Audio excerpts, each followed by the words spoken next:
you can't hide there. I'm the dark in a dead stare.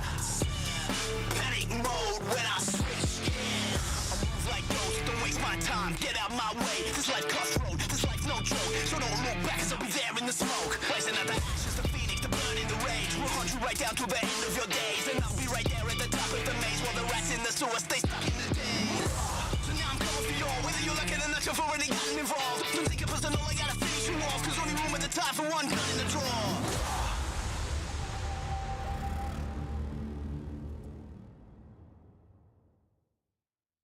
Hello and welcome to the DPC pre-show.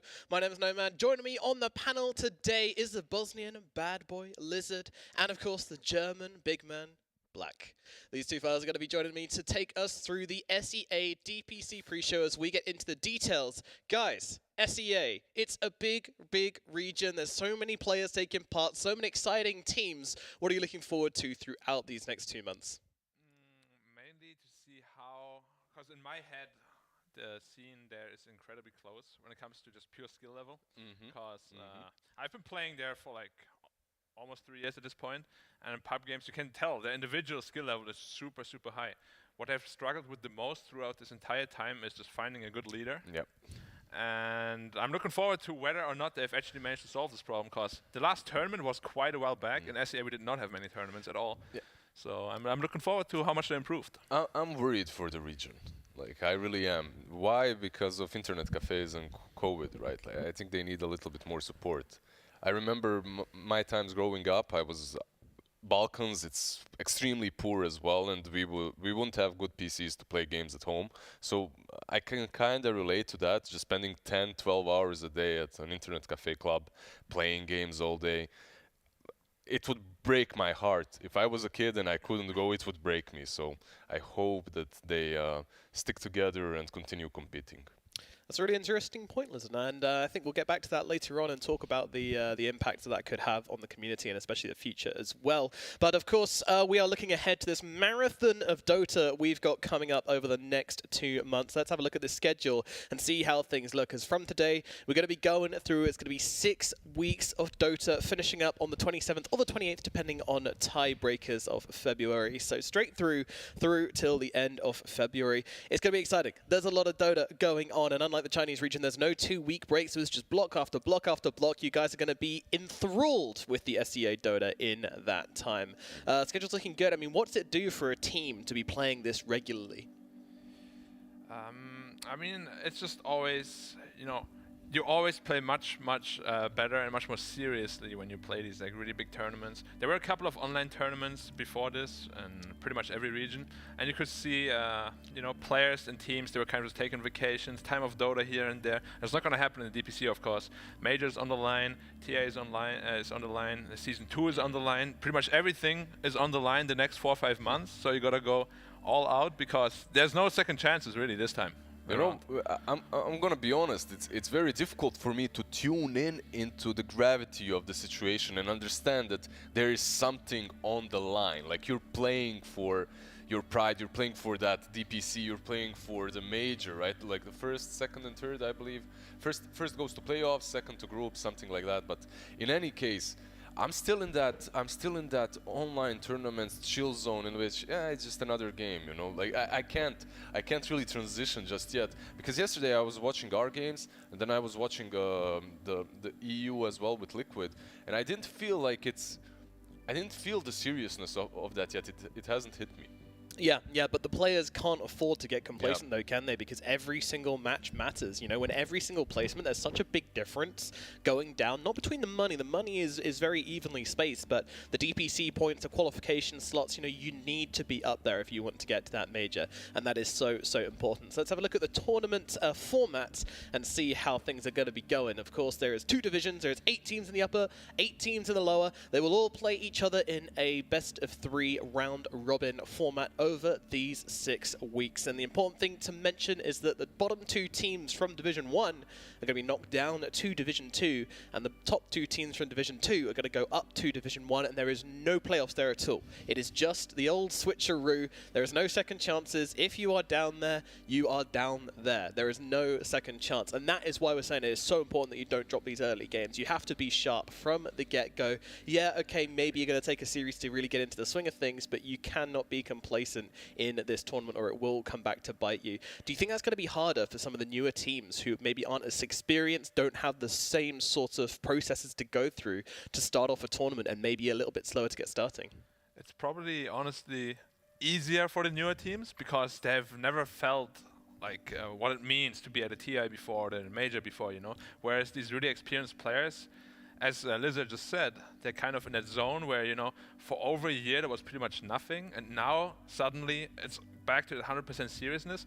We'll see how well they will get back into the groove of it, but I think the new teams, you know, they're in there to prove that they belong there. Whereas the, you know, the veterans, they're kind of like, maybe, you know, we should win this game. Maybe we don't need to work as hard. Maybe they'll get a little bit complacent. I see. Interesting point. Yep. There's one better thing for the veterans, though. That's the fact that they didn't have to qualify, perhaps, and they didn't have to play tournaments in the last month. Like, if you look at SCA and China, like SCA, they did have quite a few online tournaments. They had the BTS one as well. They had the Ruby Tiara or something like that. So these lower level teams, lower tier teams, they were still competing. They were still playing, while someone like Fnatic or T1 or TNC, they were just chilling and watching them. So that's a small advantage that they might have. True enough, true enough. 2 sides to every coin, and of course we didn't mention those DPC points earlier, so let's have a look at how the prize pool breakdown looks. Now, as I mentioned, there is a small difference between the money earned from each team, but, you know, that's not the important thing. The important thing is those qualifications, and look at that. The first place qualifies straight through to the major playoffs. They don't even have to play in the groups. They can come like a week late to the tournament, just stroll up, roll straight into those playoffs, and they get to watch everybody else play through the groups as well. It cannot be understated what a huge advantage it is to be able to go straight through to those playoffs and not have to play in the group stages. Second place, they'll be going straight through to the group stages, and third and fourth will be through to the wild card, as well as earning 27,000 and 26,000 US dollars respectively, and some DPC points to boot as well. Meanwhile, fourth, fifth, sixth, they will get no qualification to anything, but they will retain their place in Division 1. Meanwhile, seventh and eighth, they are the bottom 2 teams, which whilst earning 23 and 22,000 US dollars, they will be relegated down to Division 2. And here in the lower division, we can see that the first and second place, of course, they're going up in the world. Third, fourth, fifth, sixth, they are, again, just keeping their places in the league. And meanwhile, seventh and eighth, they will be relegated down to nothing. And they get nothing either. There is no prize pool for seventh and eighth. So, you know, it's quite hard to be playing for 2 months and near enough and not actually receive a prize pool at the end of the day. But, you know, that's the way it works, unfortunately. You've got to put in the hours. You've got to make sure you get yourselves those wins, and as mentioned, every win is so important here. Yeah, I mean, it's brutal for both divisions, honestly, because if you're in this upper division, you know, you have a very serious hope of being able to make it to TI at some point. But if you are actually in the bottom 2 in the upper division, you don't get a chance to qualify for TI anymore, other than the TI qualifiers, because you're just in the lower division. You can't even make it to the major anymore in the second season, and it's just really brutal. Like how being bottom 2 punishes you like so hard. It's brutal in many different ways. Yeah. Like now I should maybe worry, but like you as a TO, you don't have an incentive to make a tournament during these 2 months, right? Because there's NA, there's SEA, there's China, there's Europe. Like everyone is going to be watching the DPC, and these teams that aren't really making it, they don't really have any other ways besides streaming of making money during this time, unless you're about to take a part-time job, right? Like these 2 months, it's rough, but then again, you can go look at the other side of the coin and say, yeah, but even before, those teams aren't really making anything. They aren't really winning those prizes, right? So it's a difficult situation right now, definitely, with the leagues. I think it should require some refining in the next couple of months. Very possibly, but great points again. Well, let's have a look at the teams which are going to be taking part in this division. So here in the upper division, of course, we got the invited teams, which are TNC, T1, Boom, and Fnatic. I think this is one of those regions where it's just like, you know, we knew what the top 4 invited teams were going to be. Even though we haven't seen that much from T1 just yet, you know, the top 3 in this region have always been TNC, Boom, Fnatic for a long time now. And T1 also getting invited along. And then, of course, we have those qualified teams, which are Execration, 496, Vice, and Neon. Meanwhile, down in the lower vision, we got Signal Ultra, we got Omega, we've got Hoyo, we've got Galaxy Racer, and then Linguin, 02, Army, Geniuses, and Yangon Galacticos. What a name. Lil Gun, I think. Lil Gun, is Lil it? Gun. My bad. I broke my glasses, so I'm using a bad prescription. So that's my excuse there. It's true. But yeah, out of all these teams, you know, which teams are you expecting to win? Because I think for the other regions, that's kind of an easy question. For SEA, I don't think it's that easy. Yeah, it's actually okay. So if you were watching SEA for a longer period of time and you see TNC there and you see the names that they're playing for them, you're going with TNC, right? However, in the last couple of months, they did win tournaments, but they did drop some series to, let's say, T1, and T1 did drop some series to Fnatic. So I think it's three horse race there. Like the three of them are Boom. Obviously, Boom Esports is up there, but they're never really reaching the top heights. Yeah, for me it's probably top 3 in no particular order is Fnatic, T1 and TNC, as we spoke about, and then 496 and Neon.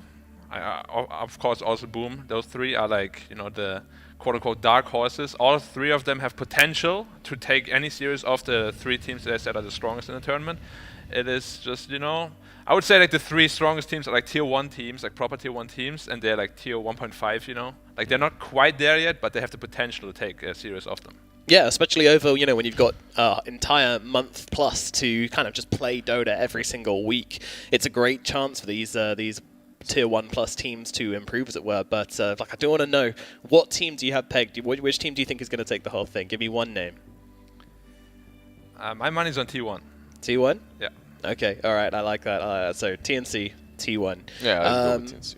All right, I'll break it and go Fnatic. Why not? Might as well get that third one in there somewhere. At least one of us will be right in theory. But who knows? Maybe Boom could pull it together and put out a good performance. They certainly have the potential to do so, some of these new exciting players. Alrighty, well, let's have a look towards the future and have a look at the games we've got coming up today and beyond, because we've got plenty of exciting matches today. Starting off with a huge one, actually. Fnatic versus T1 is going to be the very first game in the SEA division, which is just, I mean, you know, we just mentioned too that both of us agreed that those 2 teams are certainly becoming somewhere in the top 3 most likely if they stay on form. And then after that, we've got Boom Esports versus Neon Esports. Again, a very exciting matchup. Both of these teams could be considered a dark horse in this tournament, so really going to be interesting to see how these teams perform in this region. Yeah, I think other than Europe, SEA is probably the closest region, just in terms of like how close all the teams are in terms of skill. But I'm looking forward to this region especially. I feel like, you know, China, you know, is very exciting to watch. You have like these 4 like giants, you know, 3-4 giants. But SEA really, like, anybody can take it. And also, we've had like stability problems with the team for the longest time, you know. Sometimes they just don't perform for whatever reason. There might be like lacking leadership or whatever, you know. It's a very, very, very interesting region to watch. I think like what you just said, like lacking leadership, that's exactly it. I remember it was Starlet or Minor or something. I was working with Winter and talking about, he was coaching one of the teams prior to that, and he says the same thing, like they're lacking coaches, they're lacking leadership, and that's really it, because it's an area, a region that has so much talent, but they do not really have experience over there, and because of that, you might see some teams do something a little bit crazier when it comes to these games, right? Like throwing games, let's put it that way, rushing that high ground a little bit too early. Yeah, they're not like super refined when it comes to just closing out games. But Yeah, I mean, it's these kind of like overarching features of Dota which sometimes they can mess up, and that's when it becomes very obvious to us that, there's a leadership problem there. And, it's similar to how the CIS region was about a year ago when there was just so much talent and so many exciting players and just like a sea of exciting players, but no one to really refine that talent and make it into proper teams. But now they're getting that. They have found a couple of those captains, some of them even being like FNG, for example, was so good he got outsourced to Alliance. So I think there's kind of parallels to, I think SEA is actually in a better place than CIS was a year ago, and could even be as, like, I think there's a real comparison between CIS and SEA when you look at these two regions, the cross-section. But let's get into our first series of the day, Fnatic versus T1, because I really want to talk about this series. These two teams, T1, I think it's fair to say they've had less games under their belt, which could work in their favor, and as they have less history to look into, but at the same time they also have less experience. How do you think that's going to work for them? Yesterday we opened with upper bracket versus, upper bracket. We opened with invited teams versus closed qualifiers, right? Today we're opening instantly with both invited teams, Fnatic and T1. I'm not really sure which way this one is going to pan out. In the last couple of months, they've had some games and they were pretty much even. In the BTS series, they ended 3rd and 4th. I can't even remember which team took which position, but they are extremely close right now. It can go either way. Yeah, I mean, for me, it's just Fnatic is a more quote-unquote stable team, whereas T1 is more explosive. They have Carl and Jackie, who are two of the most explosive players in the entire scene, and the most volatile also. Like, if their game goes well, they will destroy you. But if they have some hiccups here and there, then they will have a hard time recuperating again, and it will just be very interesting to see whether Fnatic can weather the storm or not, because like T1 will be running at you all the time, and they're just very bloodthirsty. Yeah, we often see that with teams like that, when you've got these kind of excited players who just kind of want to make a name for themselves, as well as known for being flashy. The way you make the most out of these high-skilled mechanical players is to overwhelm your opponent, run into their faces. When it comes down to kind of the structure and the captainships of the two teams, who do you think has the edge there in kind of overall grand strategy? I would have to actually disagree a little bit with him. Say that T1, they do have a good captain. Not on that, they have an extremely good captain there. It's like he just recently got in, they announced him, right? But on the side of Fnatic, I think you're just as bloodthirsty. I think you have one of the first 11,000 MMR players in SCA. I think you're pretty hyped with that. You have the skills to match up that early game and just lock horns with them early on in the game. But at the same time, T1, they might have a little bit more experience in the captaining mode. Okay, interesting. Yeah, I think these are some questions which we are hopefully going to get answered, possibly today, possibly in a few weeks' time. We'll see who comes out strongest. But yeah, definitely one of these matchups which is going to kind of predetermine a lot of what we watch throughout this league so far. How do you think the other teams are going to be feeling getting to watch these two Titans clash early on? Do you think that's going to be good for some of the middle ground teams to watch these guys play and then be like, right, this works, this doesn't work? Or do you think they're going to be focusing entirely on their own game? I think, especially at the beginning, you want to focus mostly on yourself, just to kind of iron out your own mistakes and everything, because you will have your own series to play this week, and it's very hard to just adjust to things on the fly, Like, you're probably going to come in with like a predetermined plan, and they're definitely going to watch the game, of course, and see if, like, maybe this hero can work well with our strategy too, and talk about that. But I don't think they will like care too much about the result, because, as I said, the play field is very close and everybody has like their own style, so to say. How familiar are you with Masaros, by the way, the offlaner of Fnatic? Masaros. I mean, I played with him a lot in the pub games, but other than that, not too much. Yeah, he's a very emotional guy. Let's put it that way. Like he dies 2 times on offlane. He'll be like, this game is so stupid. I don't want to play anymore. That's actually the worst possible mentality I can imagine for an offlane player, right? Like, because you're gonna be dying, man. I'm just asking because on one side, possibly the most experienced player of T1, and the reason why I said everything about captaining, even though he might not be in that position, is Kuku, right? Like, you have Kuku on one side, you have Masaros on the other. Position 3 plays a big part right now. It's not as big as in the old Beastmaster era where you just take over the map minute 15. but it's still a very important role, and I see a disbalance on that offlane in these two teams. I mean, offlane, this patch seems very like tempo control-y, you know? Like you pick out these beast masters, everything, like you pressure the towers, you pressure the map. And yeah, I think Cuckoo is definitely the better out of the two when it comes to that, simply because he has much more experience. But we'll see how they match up. You have Jabs and DJ on the other side to kind of even that out, right? Yeah, so there's a lot of those kind of balancing scales. You know, I'm like kind of envisioning the scales of Liberty balancing out between these two teams as the different roles have different balances. But we have ourselves a draft, so let's get into it. The very first game in the SEA DPC. Strap these speedos on and let's dive into it. What are our first bans, gentlemen? Well, Bad Rider, Tidehunter. Tidehunter is actually one of the more surprising ones. Like we haven't.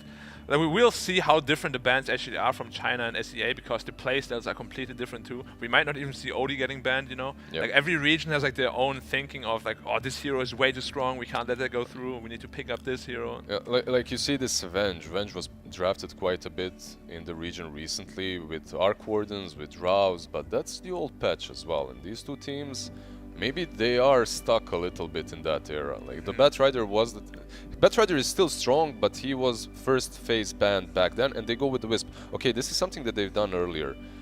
They played Wisp LC on the offlane with, believe it or not, techies in their draft as well. So maybe something crazy coming up.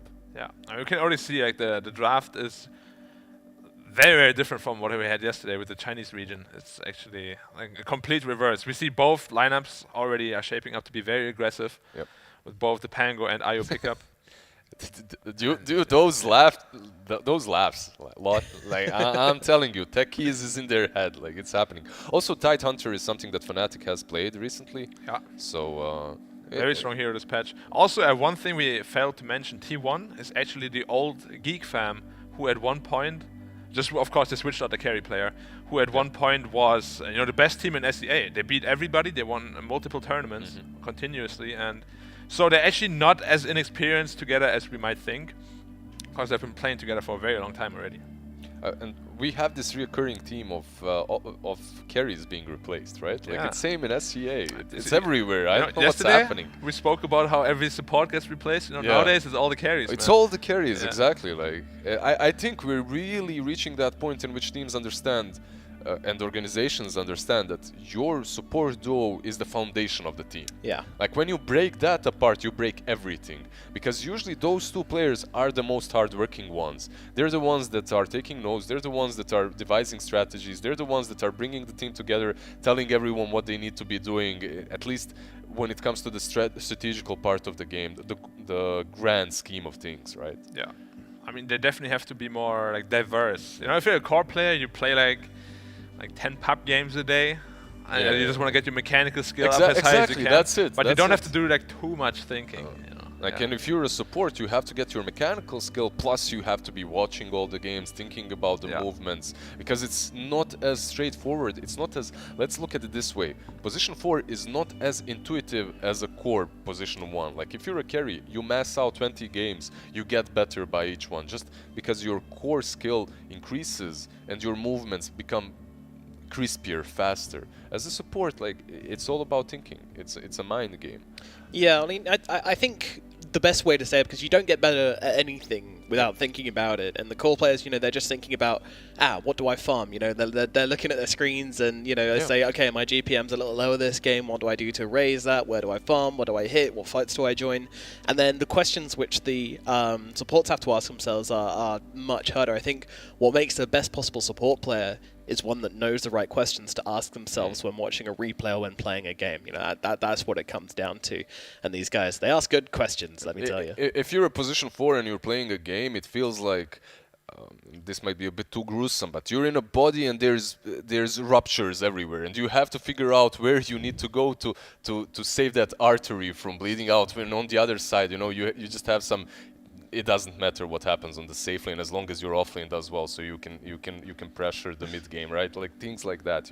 You really have to figure out where the pressure points are and where they're necessary in the early game. Nice curveball of an analogy to start us off here, Lizard. I like it. Keeping things fruity. Yeah, I need to shake things up a little bit. Actually, T1 with the bans like Dragonite, something that Fnatic has played with the Wisp as well on mid lane and with the LC. But I love their draft for multiple reasons. This Enchantress is really strong in the lane versus both of these heroes, versus Wisp combos and versus Elder Titan, because the Spirit right now is like you can dispel it. So one enchant on him and he loses that 100 damage that he usually deals with his right clicks. Yeah, I mean, of course, you can also just get a Purge Creep to do the same thing, or you can get like... I mean, Enchantress has always been a lane dominator, and a Puck, which we have seen first phase banned every game yesterday. It's through the second phase. Yep. Yeah, like, the styles are so different already. I'm loving it. It's like pure aggression from both teams. We spoke about it, how bloodthirsty this region is. T1, I believe they won versus Fnatic or versus TNC, not sure, but twice with PA and Magnus, so PA is banned out. I think PA is one of carries that we haven't seen yesterday, but is extremely strong right now as well, not played enough. Puck, it's not only a pick that's good for T1, but it's a block pick because you don't want that Puck versus Pango as well. It can be a little bit problematic to play into. I mean, Puck is just like one of the strongest heroes in Dota right now, and he has the best Agams upgrade in the game. It's just always a solid pick. He can offlane, he can mid lane. Some people even play him pos 4. Yeah. Witchblade is really nice, Witchblade, some fun items you can build. You can give yourself like the crazy wave clear potential, not just with the Maelstrom and the phase shift talent, but also if you go for the increased magic damage, you can just clear creep waves with a Q and a W, which is insane. So yeah, very strong. This draft of T1 has so much teamfight potential. It really does. Like, it's so good. I love it. Like Fnatic, they need to be very careful in these laning stages, because if the laning stage goes poorly for them, suddenly T1 is the one setting the tempo. And when you have a teamfight composition team that sets the tempo, they'll fight you every time off cooldowns, right? Like every time they have that tag, every time they have that rolling thunder, and you won't find your stride ever as a Monkey King. They need some more teamfights on Fnatic, which they don't have at all at the moment. Also, you mentioned earlier about the Enchantress being able to purge off the Elder Titans buff. It can purge off the Monkey King's buff as well, right? It can purge off Jingu. It's just a strong laner versus him. That's scary. the problem. Yeah. It's a strong laner overall versus him. And Phoenix is even better. It's, for me, one of the... Okay, not one of the best heroes, but let's say tier 2 list heroes versus Monkey King, because you slow his attack speed and you can even take him off trees with your dive. So it's not bad. Yeah, I mean, Fnatic is going all in lanes pretty much. Like, they have 3 extremely strong laners, but as you said, their teamfight potential is severely lacking right now. They just have no like proper stuns. No way, like no ways to keep them in place. Boundless strike, that's it. Yeah, but your lanes are countered. Like that's how I see it. Countered. They're pretty. It's gonna be a rough game, because we said they don't have team fights, so they need to be able to split push a lot with the IO, of course. But I feel like a Puck is the perfect answer to that already. Yep. Like, you get coiled, there's no saving from that. And the way Puck is played right now, at least everywhere else in the world that we have watched, is travels, right? You buy those travels literally first item after a few nulls and bottle, and then you can prevent split pushes all day long. Legion. It's the same draft. It's the same draft they've had before. Yeah. Some switch ups, right? No DK, Monkey, no techies, Elder Titan, but Wisp, LC. And the general idea is the same. But it's tough though. Like, again, I feel Pango already kind of counters Legion. You duel someone, you just disarm him, and suddenly he's like just standing there. Just looking at each other. Hey buddy, how's it going? Yeah, like pretty good. Just in a duel. I feel like this T1 draft is coming together much better so far. Like, there's a lot of synergy going on, whereas Fnatic, you know, they're kind of just playing the lanes right now, it feels like. But the lanes are already gonna be tough, I feel. They ban out the Troll. That's something that they don't want to play against. Obviously, the Legion Commander in the lane won't do extremely well. Same goes for the Monkey later on because of the blind, because of the mischance. Yeah. And what T1 really needs right now is a solid hard carry. That's it. They just need to round up their draft with a solid hard carry, and they're set. They're good to go. Yeah, that's the thing which I was about to mention as well. You know, T1, I'm looking at it and I'm thinking, like, I just look at this draft and I'm like, what carry would I want to play here? There's so much stuff, you know? Like, do you agree, Black, as a carry player? Do you look at this draft and think, I want to play with that draft? I mean, it's very free, yes, but at the same time, a lot of carries have been banned out already. A lot of carries have been banned out, and remember, you're playing versus Elder Titan, which prevents you from doing something like a Morphling, probably. You're playing also versus LC, so some melee heroes might be difficult there in the lane. Yeah, like Juggernaut. Yeah, Like that. yeah, you don't want that. You don't want to die to one blade mail Link duel. It's a tough pick. It's a tough pick, yeah. Like on second thought, like it's not really that easy to pick the right hard carry here. But probably only for the lane. Like after the lane, there will be a ton of space for sure. But you don't want to get steamrolled by LC IO because that can easily happen. If you pick a Juggernaut, you are more than likely not going to have a lane at all for like 7-8 minutes. So you have to be really careful with this pick. Is I'm Wraith looking King at banned, it. by the way? Wraith King is not banned. No. That has to be a consideration with T1 here, I right? feel like it's either a Drow Ranger, which is really good against this like LC IO. Kind of I was thinking Arc actually. One, they ban out the Arc. Like definitely, I feel like a range carry would be my choice if possible. You don't want to play melee carry against LC IO. Yeah, same goes for Wraith King, by the way. Like you said, it's a top tier carry right now, but it's not that great in this game. You're playing into Monkey and LC. Like those Kellys are worthless in the lane. They actually help the LC. So. Yeah, let's see. I mean, Jackie likes to play Drow Ranger as well, so I'm expecting a Drow, but we'll see. Maybe they'll surprise us. Or it's actually Fnatic picking first. What do they need? They need a good mid laner. So from the last games, T1, they played Arc, TB, they played some Venge Drow, and Magnus Judge. Skywrath core? Or is it Titan core? Interesting. Mid Skywrath against Puck is not that good, because you can phase shift all the spells. Yeah, right? But you can... Maybe you can still dominate him if you spam out your spells, and you have this combo with Legion. Yeah, right? But this is core Skywrath, right? I'm pretty sure. Yeah, I actually don't mind core Skywrath, and I'm surprised that only OG has been picking it up recently, because it's such a small change in the last couple of patches that happened, but it means so much to this hero. That's mana regen on null talismans. Like, because you want those null talismans all the time. And this hero always struggled because when you're a core, you go on the map, you get the kill, you go straight back base because you don't have any mana, right? Yeah. Null talismans actually allow you to play the map constantly, which is a huge improvement for him. But on second thought, I think it's going to be an IO carry actually, and a mid monkey, which matches up quite well against Puck. Because they want to dodge the... Like, Monkey doesn't want to play against the Phoenix, I think. No, that's true as well. They go with the Wraith King. King. For the Wraith King, okay. There it is. There it is. You called it, Nomad. I don't like it, but it is top tier carry right now. It's a little scary. Like, even if you lose lane with Wraith King, though, you can farm very fast in the jungle. Yeah, it's Raven Wisp, you were right. Yeah, so it's carry IO. Yeah. Carry +4 Skywrath. Yeah. And then they put the monkey middle. Yeah, they just wanted to dodge the bad Phoenix monkey matchup. It's a terrible matchup. Now, my question is, how experienced are you as a core Wisp, right? Like, you are 11,000 MMR, that's true, that's great, but core Wisp is something different. Yeah, I'm sure they practiced it quite a lot because they first picked it, so... You know, like in an They important game like it. this, they're not just gonna like run into it and be like, okay, play this. Can you play this? Yeah, I played it like once or twice in a pub game. All right, guys. I would like to hear your predictions before we throw it across those casters. So listen, give me the breakdown on what you think very quickly.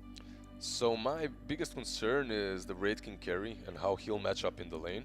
Besides that, I love their draft and I think it's stronger. So I think if Wraith King, level 4, whatever, get 2 levels of Skellies, just go to the jungle.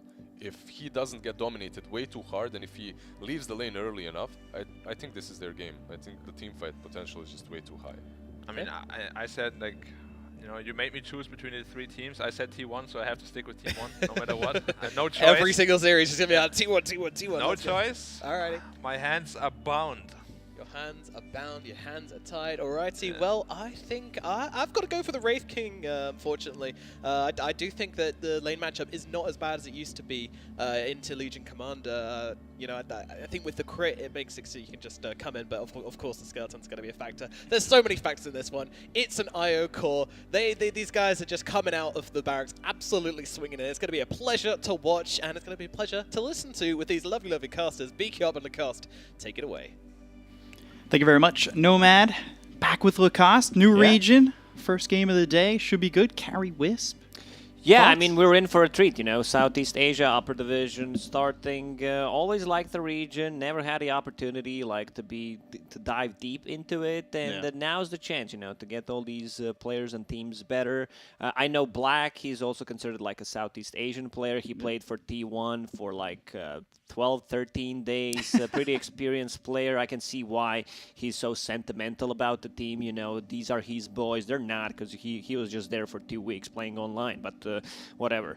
Yeah, let's dive into this one, Big Cup. So Skyrat Mage, a bit of a different item build from what I see, where he gets like Mango. He has Observer Ward Sentries, starts with Concussive Shot. This is the spell that you need to get. Like, yeah, most of the people probably think the Arcane Bolt, you know, 5-second cooldown spell, but with this you have a slow, and this is the spell that scales the best, so you're probably just gonna max it out. And what about this carry IO? What are your thoughts on this? Because the panel was talking about how they were thinking maybe it's a flex, but now it ends up being in the 1 position. It's still a thing. Like, we can nerf the Wisp in whatever way. Someone will always find a chance to play a carry Wisp, position 5, position 4, mid, because like, a lot of things change in patch, but you know, some things kind of stay the same. The matchup that I'm looking into is the mid matchup, where this is like melee into range hero, and Puck right now is probably like one of the top tier picks, because the hero can't really scale. Like, he's getting so much out of the new items, especially the Witchblade. Yeah. Like, this is also the item that, you know, the damage can be amplified by Spell Amp, so it's really, really good. It seems like you've now got a bit more options if you're playing Puck. Yeah, you can choose whether you want to go like the damage dealing route, or you want to go the Spell Amp route. Like, phase shift attack, the 30 damage talent on level 10 and 15 is like extremely good. Like, whatever you choose to go for, like, it always feels like a good option. This is what I like about the hero. You thinking we're going to see DJ go more into the natural order than we saw the Elder Titan yesterday? Oh, for sure. Like, the yesterday's position 5 ET, where he had 4-4-0-0 build, is not a thing to do. You know, I actually messaged my boy Fogged after, because he is the best ET player in the world, you know, and he was like, yeah, that's definitely not the way to go. It was interesting too, because the ET yesterday was landing a lot. Like, the sweeps were 3 heroes, it felt like, at all times. You have that with a little bit more natural order, things get a little bit easier for you. It felt like the difference maker in a couple of fights where heroes walked away with 100, 200 health. Back over towards this mid lane, and for the most part of that draft, we thought it might be safe lane Monkey King. How does he do in a matchup against the Puck? So far, he's doing really well, better than I expected, to be honest. Like, Puck can't really pressure him that much. Monkey King is a hero that has a ton of armor, like 7+1, plus he gets 3 extra when he's standing near the tower, plus the extra regen. So he wants to have the lane back, like, on his high ground, if possible. He's continuing to feint that Boundless Strike, trying to get that phase shift as often as possible, maybe give him an opportunity to play a little bit more aggressive on this Monkey King. 16-2 leads the CS, doing a great job.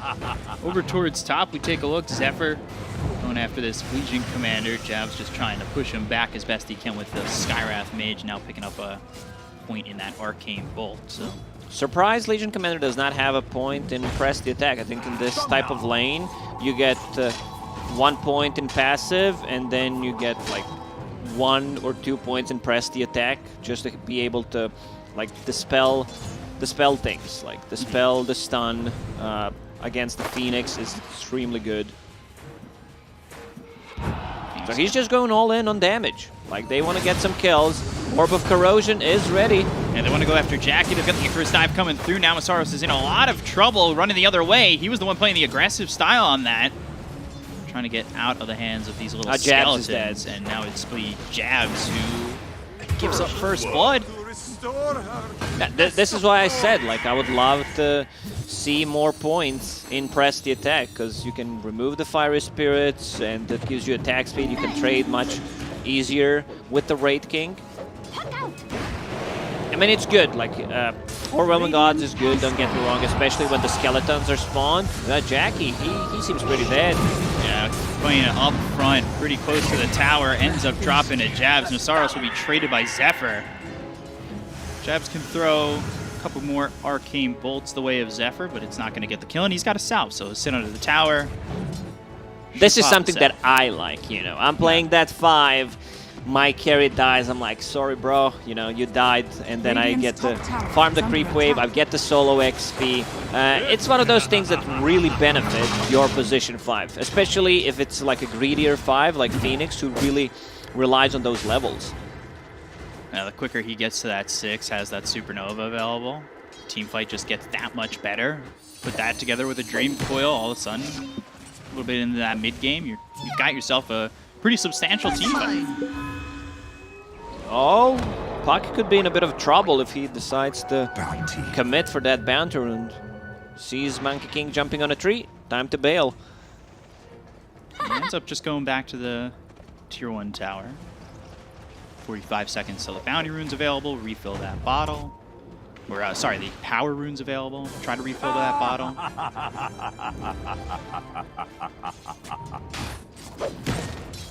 This is really well played by Moon. Doing a fantastic job over mid, still sitting top of the CS. Very contested pick in the Puck, kind of struggling a bit over in the mid lane. A bit of a surprise. DJ bottom, dropping very low. And there's the salve. Now Cuckoo's under the tower, but no rotations coming in from Fnatic just yet. I don't think anybody is really looking to rotate. Yeah, you can see the difference in the skill build on ET, where like he's not even putting a second point in Astral Spirit. Playing into Enchantress is a bit tricky, where it just gets dispelled. Like that's the change like 2-3 patches ago.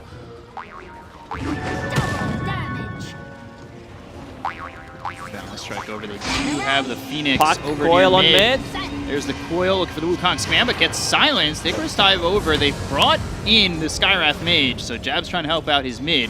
Will keep Moon alive. I was about to say that I love the build on Moon. Like he's getting all these small items, a Great Band, a Magic Wand, Raindrop, because he's playing into Puck matchup, and this is what keeps him alive. Goes to those raindrops, survives over mid, the rotation out. Zephyr had gone over mid, so did Jabs. Leaves the lane open for both Jackie and Masaros. And Masaros, 42 and 10. Not too bad. This is the third Orb of Corrosion I see. Legion Commander finished one. There's one on Pangolier. Also, it's an item that Monkey King wants to buy. He's bringing something. Yes, it is. Orb of Corrosion. Just, you know, that minus armor. It works on Boundless Strike. I feel like it's one of the better items you can get on Pango, because, of course, it works with your Swashbuckle. Is it one of the best newer items to come out? On some heroes, I feel like it's a big debate. Like, you feel like you need to get it, finish it. But sometimes you really don't. Like, it's not that cheap as it seems. Zephyr in trouble, goes to the Icarus dive. Arcane Bolt coming his way. Does have that stick to pop, but Masaros doesn't want to give up on this kill. Gives chase for a second. Once he's hit with those spirits, he backed away. I want to see Puck being more active, possibly on the side lanes, play with the Pangolier. Right now, Pango is extremely strong, just bringing the Power Threads, Orb of Corrosion. Pretty hard to take down. A bit worried for Fnatic's lineup, where they don't have enough like lockdown. Yeah, they have a couple of slows, they have stuns, but they don't have that reliable stun, you know? You don't have that hero that just starts a team fight until, let's say, Legion Commander gets a Blink Dagger, but that's gonna take a while. You don't have something like the Wraith Fire Blast to work with. We'll see how important the Ancient Seal becomes from Jabs, too. Feels like there's a couple targets that he wants to go to as DJ drops bottom, but rotation from Jabs and Moon coming in with Raven. trying to trade and maybe one and look for a second on Cuckoo. Oh, that's a nice time stun. Balance Strike comes through, stops the Rolling Thunder for just a second. Jackie has come towards the bottom lane, throws a Wraith Fire Blast into the Monkey King. Moon looking for the Wukong, stops it, and holds it. Carl's in, and he drops the Dream Coil onto the Skywrath. Waning Rift silences him up. Jab's on the run. Masaros is here. Carl needs to find a way out, but the Boundless Strike, that's going to land. They have the duel. Do they have the damage to get the kill? They do. All right, so we see 9 people, 9 minutes in at the Tier 1 tower at bottom. This is what I want to see, you know. Southeast Asian Dota, we're going to see a lot of stuff like this, a lot of aggression. Teams want to take fight, they want to take initiative, and I'm liking what I see. Everybody bottom. It's a party. Quick disconnect from Jackie. It's the difference between the Chinese region and the Southeast Asia. It's not on LAN, so everybody's still playing online. Get a couple of pauses. A quick pause. I was told that it's the way to describe every pause, whether it be 5 seconds or 5 minutes. Yeah, you do not want to lose the viewers. Like, this is going to take not more than 30 seconds, trust me. So, yeah, Wraith King kind of struggling, I would say, as expected, considering the lane that he was playing into, is just maxing out the Skellies, not even point in Mortal Strike. I think, like, Mortal Strike is probably his best ability, where it's 260 crit on 4-second cooldown. That's pretty insane, but in this scenario he needs to get those Skellies up to be able to actually farm. Like, this is something that increases. I'm not a big fan of 2 points and Wraith Fire Blast, because you know, there isn't too much kill potential, and now you're just jungling with 2 points in it, so kind of a wasted point in my opinion. I was sitting below Raven by a couple hundred, but bottom half of the net worth overall. Not a spot you really want to be in. So back up, 10 minutes. Bounty runes are there. It's going to end up being 2 apiece. Pretty standard. But where does it go from here? You've got Monkey King, Moon, who's sitting top of the net worth, and you've got Legion Commander, who gets that first dual damage. Okay, they're trying to work with that duel constantly. Keep the aggression maybe on the puck. I mean, it's a good start for Legion Commander. Like, he had one duel won before 10-minute mark, which is always going to be good. You know, it's giving you that confidence boost. And look at what he has queued up, Chipped West. Like, they don't even have the item, but he has it in the quick buy. Like, I want to get this item. Budget Blade Mail works really well with him. And now it's on the courier. So, coming over. We were giving some talk to the Chip Vest before the day started. 3.5 HP regen. So, hearing that it might not be that great of a neutral. Yeah, it's not the best item. It got buffed in the previous patch. I still feel it's really not that great. Mid lane. In trouble. Dropping a Cuckoo. Dreamcoil gets committed for the 5-position Elder Titan, so that bit of their team fight expended just for the Elder Titan. Now the rotation's coming in from Fnatic, but Jab's already sitting low. They've got the Wukong command. Carl will drop here.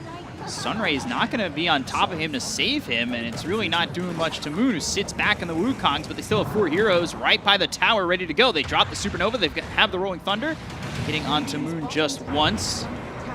And now that the Supernova is used, Fnatic, they're probably going to want to chase this. They've got the Balance Strike. They'll hit the Wraith King, find themselves Cuckoo. Great sweep hitting onto the Pangolier. That sets up the duel.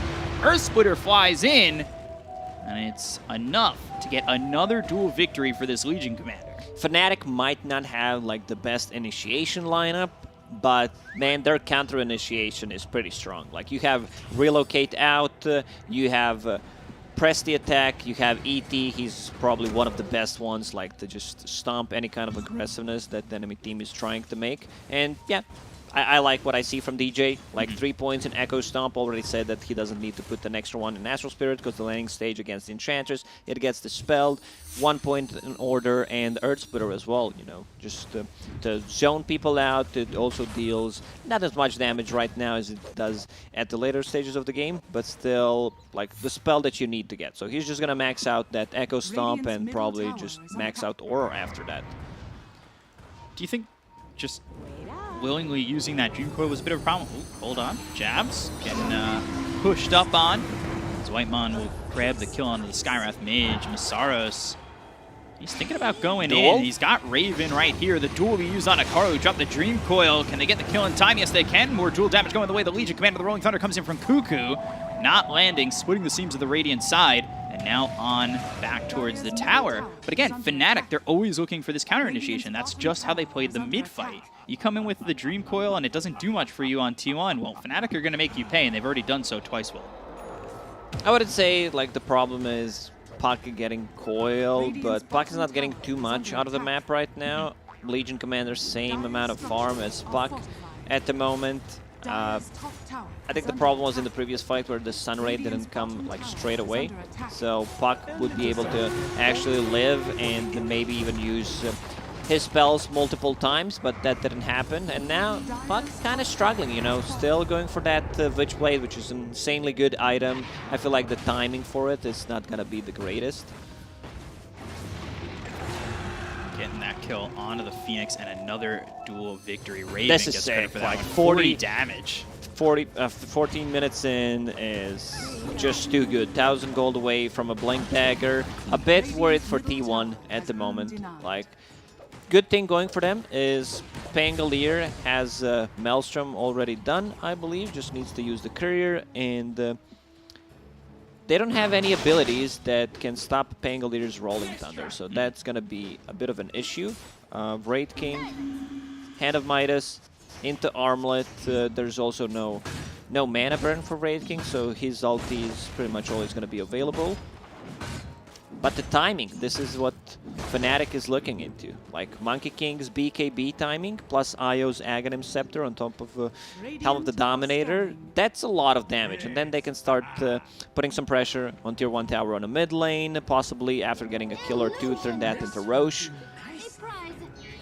Soon have that Blink Dagger available with Masaros. Then you can lead with the Blink Duel. It's already 1-4, and that's without the Blink Dagger. And he'll be able to find better positioning to go for more. It feels like a decent spot for, more than decent spot for Masaros to be in. You've got Raven who's leading the net where things kind of fall off a little bit to the Monkey King and then the Legion, but still, despite the fact that they're behind 1K, it feels like they're leading the charge at least right now in the game.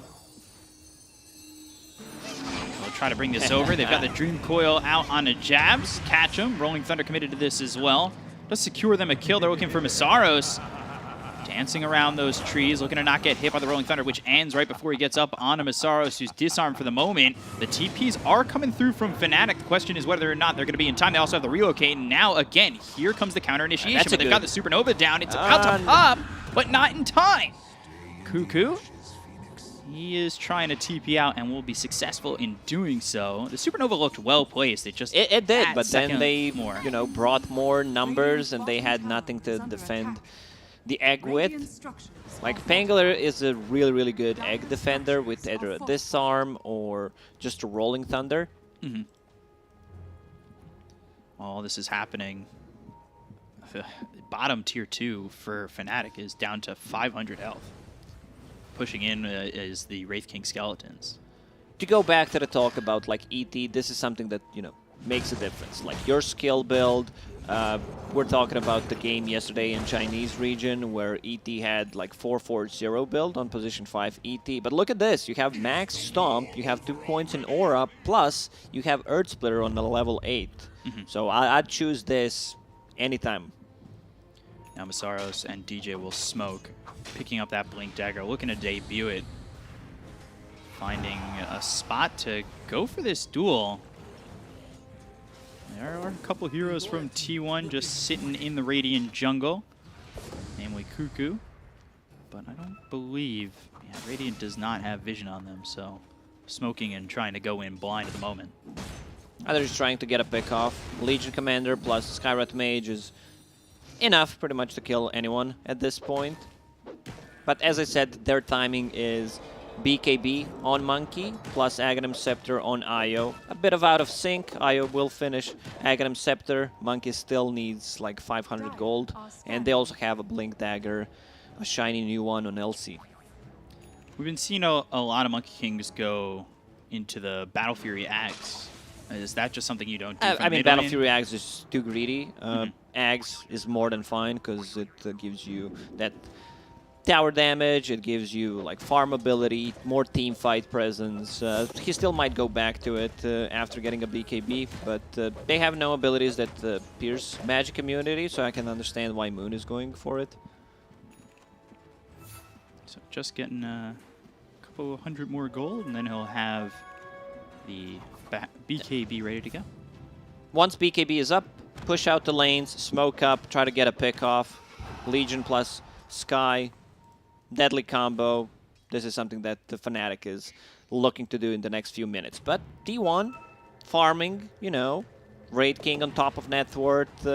He is the hero that really flash farms. His Kellys are maxed out. And yeah, things are working out well for them right now. So Puck, double damage popped. Witchblade is up. Let's see which route he takes. 30 damage talent. Okay, so we know what he wants to do. Now looking to deal as much damage as possible. Might be able to find Jackie. They spot this Wraith King, and there's the duel. Gonna stick Flare right on top of him. Winner, winner, chicken dinner. Now with 50 dual damage, they drop down the Wukongs. They try to kill off Jackie a second time and are successful in the... As Cuckoo just a little bit late with the Rolling Thunder.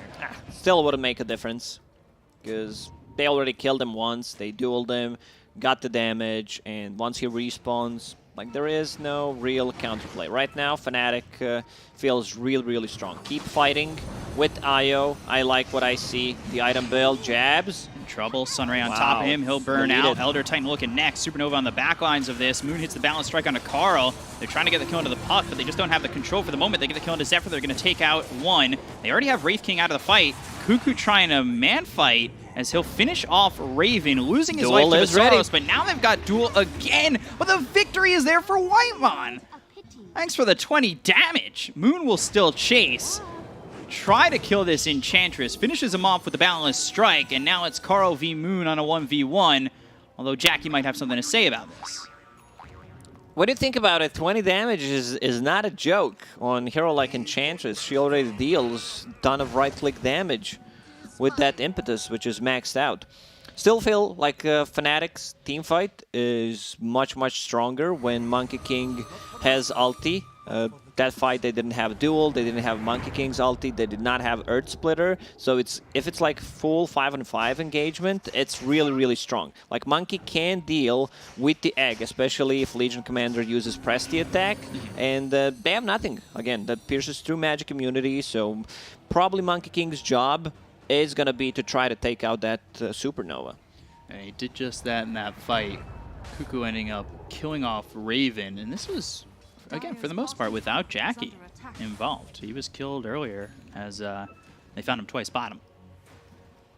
A little tough for T1. I think that fight goes a little bit better if they've got the Wraith King, especially without everything they have. But now this time, win one duel against me, shame on you.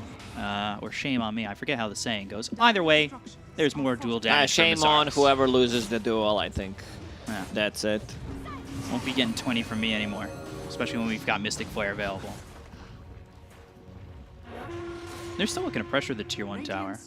T1 looking to defend. They come in with everybody but the Enchantress, who's up in 8. That's why they're called T1. You know, they defend their Tier 1 towers.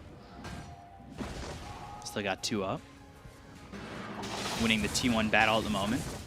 And still up about 1,000 net worth. However, Raven leading in net worth. Moon catching up. He's right there with the Wraith King. Who, Jackie, he's got Blink, Armlet, Midas. Now going into the AC and BKB. Still, I can't say I felt the influence of the Wraith King, like his power in this game. He's involved in only one kill, and that's the kill from the laning stage. Stun this is a good target to eliminate. On Visaros, they'll try to get the Legion Commander, and I think once they saw that, they started to back off on Fnatic, except for Moon. Taking some right clicks, gets low, just able to TP out. Legion Commander really needs to be careful about positioning, because if they take him out as the first target, there is no attack speed for the egg, and there's no counterplay like the silence, the stuns, disarms, and like that he's going for BKB straight away. No Blade Mail, has that budget Blade Mail in Chip West, so just having a BKB is kind of a must-have. IO also getting one, which I really like. So once they get those 3 BKBs, the fights are going to be so much easier for them to take. Like, they can choose who they want to kill. Like, because there's nothing that goes through Magic Community. Phoenix is level 12, so that means Supernova 8 hits the kill, which makes a lot of difference. But whoever like wins the next fight is just probably going to go into Roche Pit unless, you know, we have 1 versus 1 hero left in the end, which we've seen a couple of minutes ago. Yeah, Zephyr looking like he's taken over in the priority for experience and farm over Whitemon. He started up towards top, but he's now level 13. Like you said, 8 shots. It definitely could be a difference maker. Some of these Supernovas that have died have been pretty close, especially the one up top. If that one had an extra hit or 2, would have definitely gone off. Moon just about to finish the Desolator on this Monkey King. Balance Strike comes through, but the Waning Rift silences up the Monkey King. They're going to go for this. Swashbuckle, Icarus dive, BKB's been popped by Moon. They have the Rolling Thunder coming through from Cuckoo. They also drop down the Dream Coil. Moon TP's away. Still might find jabs, and they have themselves a Wraith Fire Blast with Rolling Thunder bouncing him up into the air and eventually finishing him off. So Jackie with the kill. That's his first kill of the game. Yep. Pangolier pinging out the Roche, like, yeah, we can take it. Not sure if the rest of the team agrees. Monkey King, no Wukongs, no BKB. And it's also very hard to just straight up go into Roche Pit against the Elder Titan. Yeah, this is what's going to happen. But Ice Frog says, you know, I'll bless this team with casual double damage on Wraith King. Makes this way easier. Boundless Strike, Whitemon getting blown up. They'll go for the Supernova, and, well, now they have to retreat. Let's see if Fnatic go in for this. They've got the duel. They'll drop the Mystic Flare right down on a Cuckoo. They get the kill into the Pangolier. The Icarus dive away. Carl and Jackie trying to fight the Legion Commander. They've got the silence with the Waning Rift. They'll finish off Masaros. But now Jackie, is he in a bad position? The double damage is about to run out. He might lose his first life. Killing off DJ. The damage is too much with the BKB being popped by Moon. They'll go for the second one. They have the silence. Do they have the damage? Carl hitting away, but just not doing enough to save this Wraith King. Dream Coil plays down. Rolling Thunder coming in from Cuckoo, who bought back. They'll snap it. Raven keeping Moon at a decent level of health. And now they'll try to turn. They've disarmed Raven. Sunray right on top of the 2 of them. Moon burning down low. Impetus shots coming in. Whitemon takes him out. Whitemon kills the Moon, but a couple of buybacks expended on both sides. Like, Puck is just food. If Skywrath Mage gets the Ancient Seal on him, it's a 6-second duration silence. There is no counterplay. Like, you do not have a Yule Scepter. I see a Lincoln Sphere being queued up. Maybe Yule Scepter would have been a better choice. You know, it's a cheaper item to get, and it can also, like, dispel Monkey King. You can dispel press the attack, one way to, like, protect the egg, and you have your own way to get rid of the silence. But he's thinking, yeah, maybe I just need something against the duel. Feels it's a lot of gold, yeah. You know. Lincoln Sphere, hard to get, especially if you died 2 times in a row. They don't even end up getting that Roche. They were granted the double damage, but Fnatic, again, looking like their counterplay has just been pretty stellar. And you see this, I guess the comparison, you see it in boxing, a counterpuncher. Yeah. Just waiting for the other side to attack or land that counter uppercut. That It's a different style, you know. Like, you can think about it in Dota, considering the lineup that you have. You can, like, right now it doesn't matter that much because you have that Legion Commander with a Blink Dagger, but before Legion had the Blink, you would mostly just, you know, counter-initiate, see what your opponent is doing, and then just react to that. Mm-hmm. So Moon going for that Ags now that he's picked up the Desolator. Legion Commander, like we said, BKB. A couple of items being built here for Fnatic that we'll see if they change up these fights maybe a little bit. IO thinking Kaya Hart.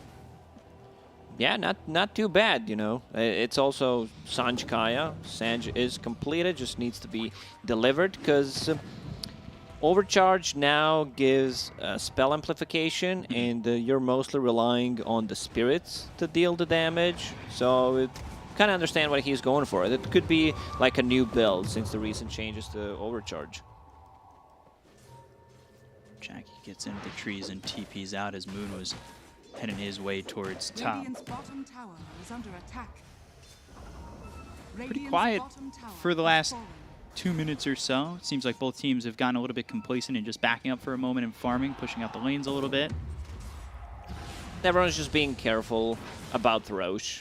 Like, if you kill 2 heroes without casualties, the enemy team needs to fall back, and it's kind of free Roche for you, because we also had a couple of buybacks in the previous fight, so both teams playing very cautious at the moment. Zephyr also going for a BKB. He's got that Veil, has that Yules. It'll be a long way till he gets that BKB, though. A lot of gold for a support to get. But he's got 2 significant items, getting closer to that level 3 on the Supernova. We'll see, again, just adding hits needed. Might be the difference maker in these now fights. that I'm thinking about it, like, Heart on Io makes so much sense, because it doesn't have this out of combat like region. You have the constant region on Heart back once again. Ooh. Psychic Headband for the Radiant side. Who's taking that? If anybody. It could be Sky. Just, you know, have way of pushing enemies away from you, and the cast range is really nice. Also, the Smoke. extra and Swashbuckle coming through. Balance Strike on a Cuckoo. Moon taking a lot of damage. He pops the BKB. They have the suit coming in. Now the duel, but the Legion Commander looking like he's going to lose that one. Edge Jackie's got untouched. himself some damage. They've got the Supernova. That pops, and now the Dream Coil to follow it up. This fight going pretty well for T1 for the moment, but can they clean up? DJ chasing Whitemon. Got a tether from Raven to Moon. And Caro trying to jump back in, and now Illusory Orb out. Just a 1-for-1. Monkey King is back in. Whitemon getting low. The spirits just do it on the long range. Far away from the Monkey King, but doesn't mean the spirits aren't going to grab you. Now they're back in a Roche. Everything's been used for T1. Fnatic might need to reset. Wait for BKBs to come back online. Don't fully commit to this Roche. They still have a ton of region with, you know, Io. They also need Legion Commander. Legion bought back in the previous fight, so that's why it's taking pretty much forever to respawn. There's the blink forward. Jackie with stun. Moon in trouble. Sunray on him. They'll take out Moon. Now he buys back. Roche getting low. Can they snag this Aegis away? Jackie snatches the Aegis. That's because Radiant get the kill. The Icarus dive over. They take out Jabs. T1 come out with an Aegis, and now they're going to find their hands around the neck of DJ. Try to get this kill, but the Elder Titan just too fast for Jackie. Reload out. This is why I said that they need to reset their BKB timings. That this might be the game-losing moment. Big victory. Jackie jumps in. He wants to go for Masaros, but the sweep from DJ. They couldn't kill him earlier, and now he's impactful in this little engagement. Reincarnation up in 5, but not fast enough. Wow. Okay, Just so a few seconds with this behind. move, they're back in the game. And take out the Aegis, take him out a second time. They've got the Yules. Cuckoo jumping forward with the Balance Strike, gets Zephyr. They want Cuckoo, who Rolling Thunder away with BKB being popped by Moon. He was able to take out the Phoenix. They were looking for Whitemon, but the attention went towards the Phoenix, and Enchantress kind of scurries away. Moon at least got 2 kills after that buyback. They didn't get the Aegis. A bit of a mistake from Fnatic there to choose that Roche fight instead of just waiting a couple of seconds and then reinitiating. Also, Legion Commander was about to respawn, but they got the best out of it, you know. Also, T1 overextending a bit. Wraith King probably had a false sense of security where he thinks, yeah, I have Aegis, I have my reincarnation back up in a couple of seconds. Then they blow him up twice so fast. Yeah, look at this. They get the duel on a Carl. They'll win that. And then Jackie comes through. almost gets Masaros, but the sleep is what gives them the first life pop. And they have Wukong's command right on top of him and the Earth Splitter, which was perfectly timed. That was just sick, man. It's so hard to time it. That was really, really well played by the ET. And then they, of course, get the +1 on the Phoenix. You know why? Because he does not have 440 build. He's got max out in the natural order. Yeah. It's a good ability. BKB popped by Moon. They're still chasing. Goes into the Wukong's command. Supernova committed to this, and they take out Moon. They bring a lot of these heroes down bottom. Everybody, actually, for T1. And now he's dead for 107 seconds. I see what he's doing. You know, he just wants to use that extra respawn timer right now. Does not want to save it for later. Because I don't think T1 will be able to just push the high ground. Yeah, they have a minute and a half. Probably will try to pressure it a bit. But against ET, let's see how the big boy can hold the high ground. Here it comes, the Spirit. Try to get the sleep in. Silence onto the Wraith King, and then the sleep will miss. Hits the creeps. Blink duel, Mystic Flare. Jackie losing that first life. Another victory from Masaros. He's got 140 damage. And push suddenly stopped. Monkey's out in 50. Don't think they will try to go for another high ground. This is why ET is probably the best counter-initiation hero in the game. Finally, Puck also has a Lincoln Sphere, so doesn't have to care too much about that like dual initiation. And they don't have too many spells that they can remove the Lincolns with. Like there's dual. Oh, no BKB. And silence onto the Legion Commander with Waiting Rift. They have the kill. They have the Dream Coil. Kill off jabs. Take out a second. Earth Splitter flies in. Swashbuckle looking over towards DJ. Make it a third. Wow, make Fnatic. it a chain feed. Like they done such a great job defending the tier 1 tower, and then they decide to defend the tier 2 tower for no reason and step out a little bit too far. Yeah, exactly. Now it's an opportunity to go back to the tier 3 bottom. You've got 2 heroes up against the 5 of T1. We'll see how willing they are to press this as the Monkey King respawns. So Moon, is his presence enough to back away T1? And it seems like that is so. However, Jackie looks Moon in the eyes. They both back away.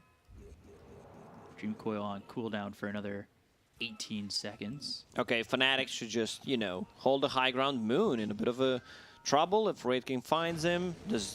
Instead, they want to go for Jackie. Wukong's command as well as the Boundless Strike. They'll bring in Raven. Do they have the damage to get the first life out of his hands? He pops the BKB. His armlet toggling, trying to survive. Walks away. Really close to grabbing that kill onto the Wraith King. That could have been disastrous. Now, Fnatic was playing so well first, like, 25 minutes of the game. And a couple of bad decisions put them in the spot. Like, they decided to try to defend the tier 2 tower. They could also play the Roche fight a bit differently. Now Monkey King uses Wukong's while a Legion Commander is dead. I think they want like too much stuff like to happen at the moment when it's not available. Mm-hmm. The gold progression for Moon seems to have fallen off quite a bit. He was you know, really moving forward, picked up that Deso, had the BKB ready to go. Now he's going to get into the Ags in just a second. But we were talking about that Ags a little while ago. It felt like he was going to get that at a much better timing. Yeah, that buyback really cost him a lot.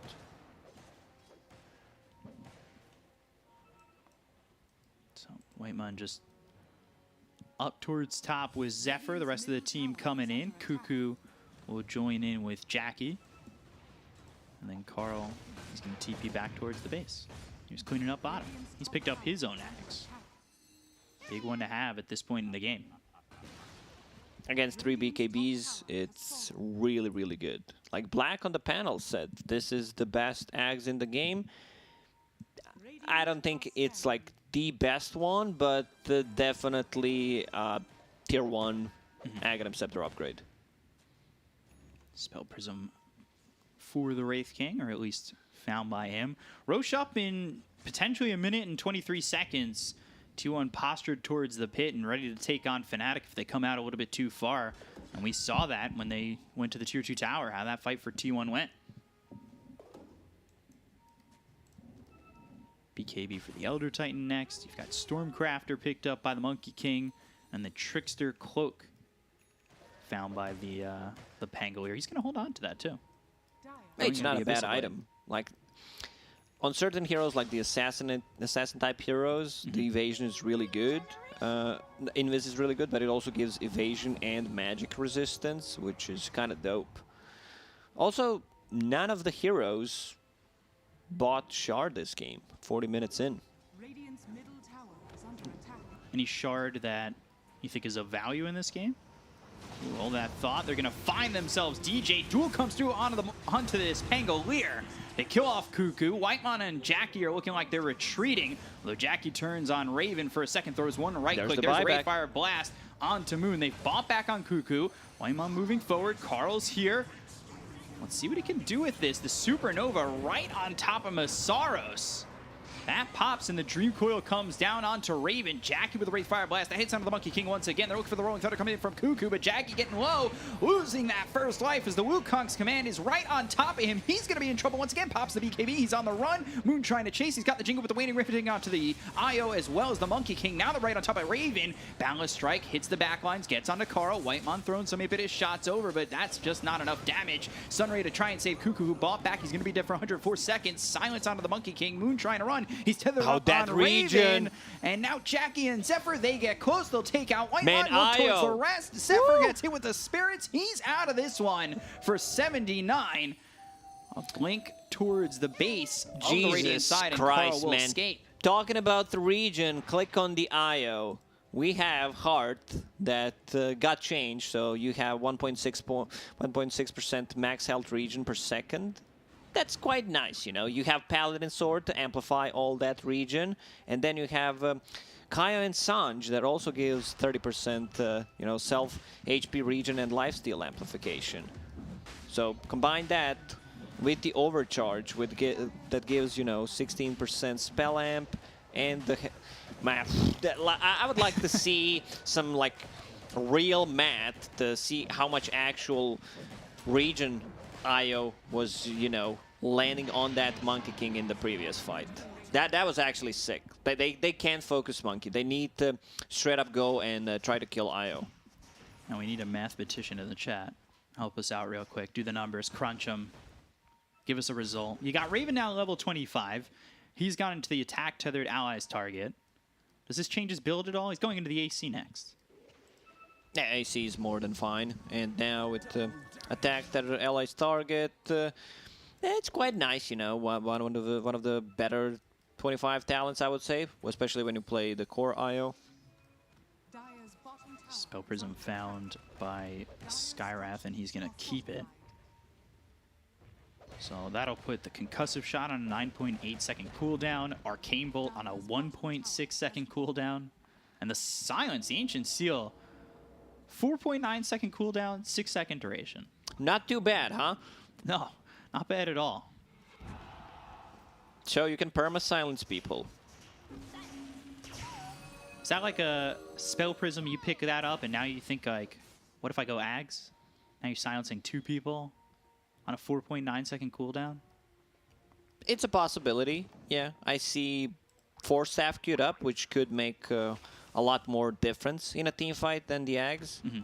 Cheaper to get, of course, but if you push people out of the focus that like Raid King is trying to kill, Radiant's top tower. could make the difference. Radiant are scanning. So more so looking for that mobility help, get that 4 staff, not terribly far away from it either. Even though, like, Fnatic is winning these team fights, they got the Roche, Cheese, Aegis, T1, still 4K gold ahead. Raven relocating, has to defend that top tier 3. Taking a lot of damage just from those siege creeps. He's getting close. He's got 4,300 gold saved up. Looking for that AC. There's Duel. the duel on a Karl with the Mystic Flare. Another win.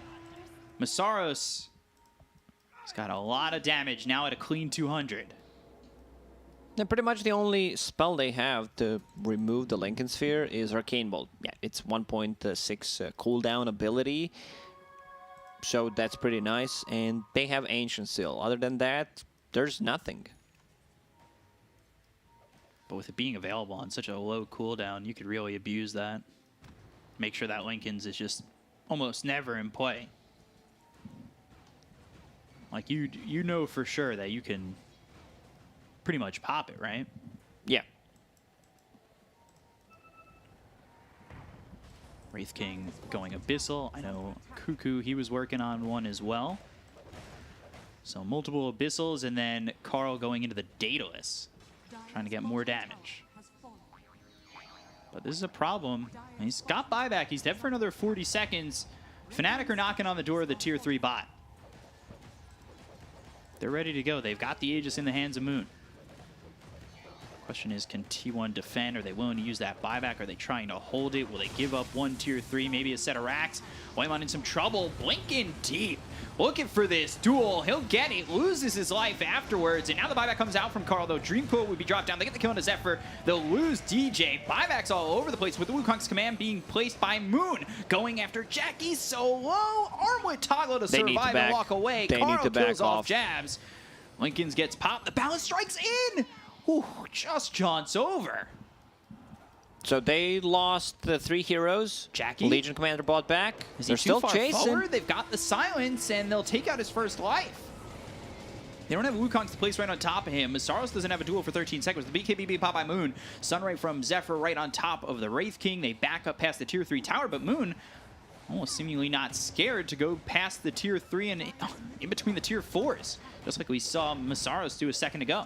And they go back a bit, reset full HP. They're still Cheese and Aegis. And once Monkey King starts to, summon a couple of those Monkey Jingle Warriors around him, it's very hard to initiate on him.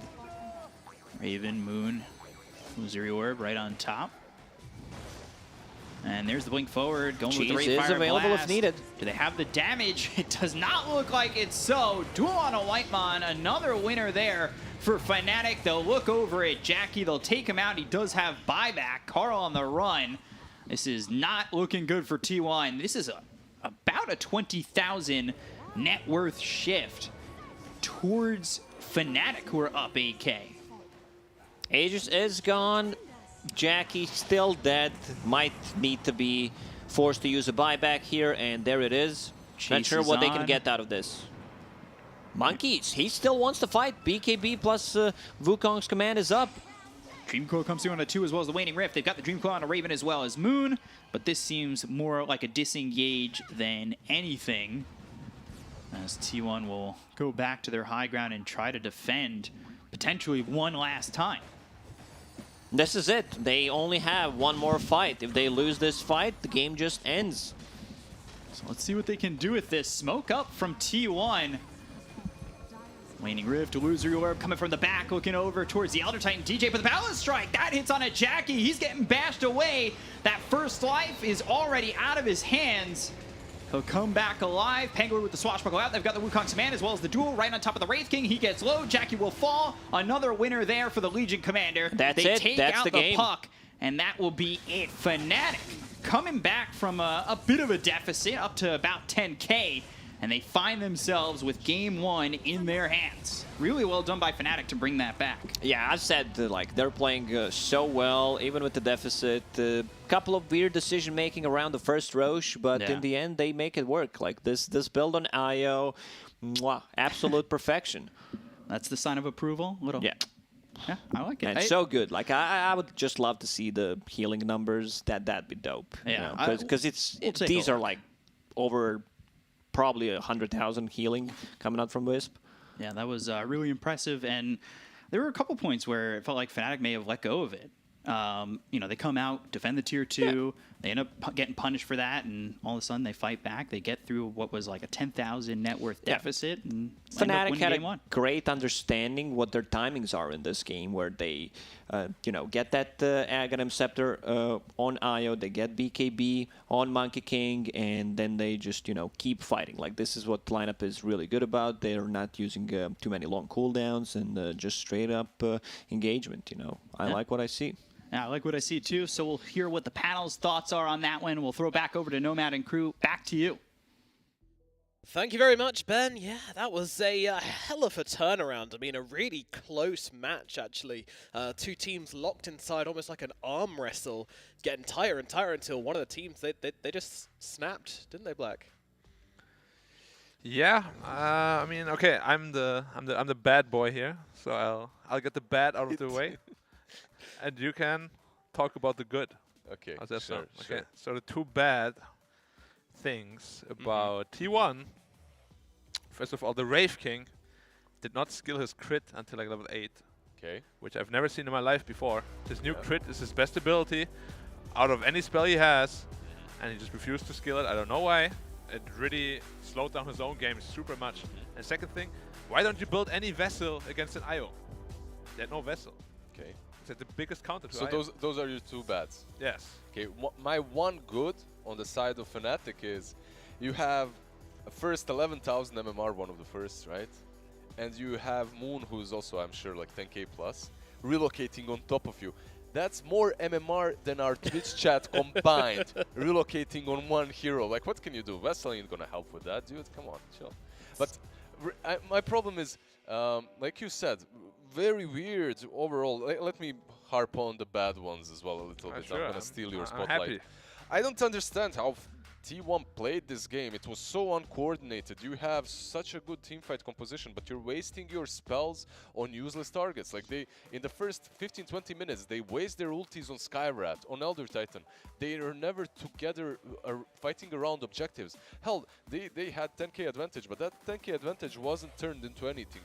First tier 2 fell 30 minutes in the game. They're just not taking the map properly. And this Wraith King for me is an amazing carry, but he falls off versus Monkey. And later on they just didn't have damage versus the Wisp, like you said, the Hard, the BKB versus Monkey plus Wisp. It's very difficult to take these fights, even with this massive teamfight combo. Yeah, that's one thing I wanted to touch on as well. This Wukong's command as an answer to the Wraith King's reincarnation seemed really, really strong. I mean, every single fight where they were able to get the Wukongs off on top of the reincarnation, that was it. That was the fight going the way of Fnatic. You know, maybe they don't win the fight, but they certainly draw. Like, the fight stops there. You can't play anymore if your Wraith King has to run through a field of monkeys getting beaten to death from every angle. It seemed really good. I mean, is this something you think we're going to see more of as this monkey answers this really strong Wraith King hero? I mean, it's definitely one of the best heroes in a core position against the Wraith King. But usually, why Wraith King is so good is because he has like a very strong mid-game timing that can overwhelm the Monkey.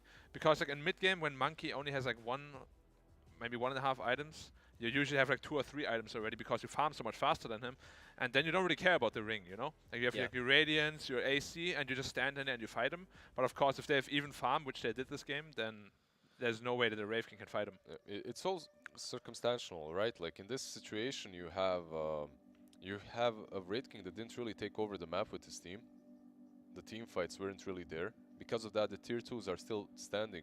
And in the mid game, even when that Roshan bashes Monkey King and the Wraith King jumps in and finishes him off, takes ages, even when that happens, you still can't convert that into anything big, because your big ultis are being spent on wrong targets. I really think it's discipline that really hurt them the most. I think that's maybe something that they should adjust in this next game. It looks like they might be a little bit too passionate, a little bit too, just eager to win, that they're wasting some of their biggest assets. We've got these team fight spells, and by golly, we're going to use them. Well, our MVP for this match is, of course, it's going to be Raven. Absolutely smashing a game on that IO, destroying, and very unique hero to play. Are you guys sold on this IO carry? I've seen it a lot in the SEA region. Like a lot of players are playing it, especially carry players, simply because this Aghanims is like a super strong power spike. But not even that, even just the Helm of Dominator already. Like you're permanently hasted basically. And it's a very strong hero, for sure. Even late game, you have a lot of potential, as we just saw. It's like with the heart. Yeah, a lot of right-click damage also. It's interesting because it was very popular in this region too, but then it fell off.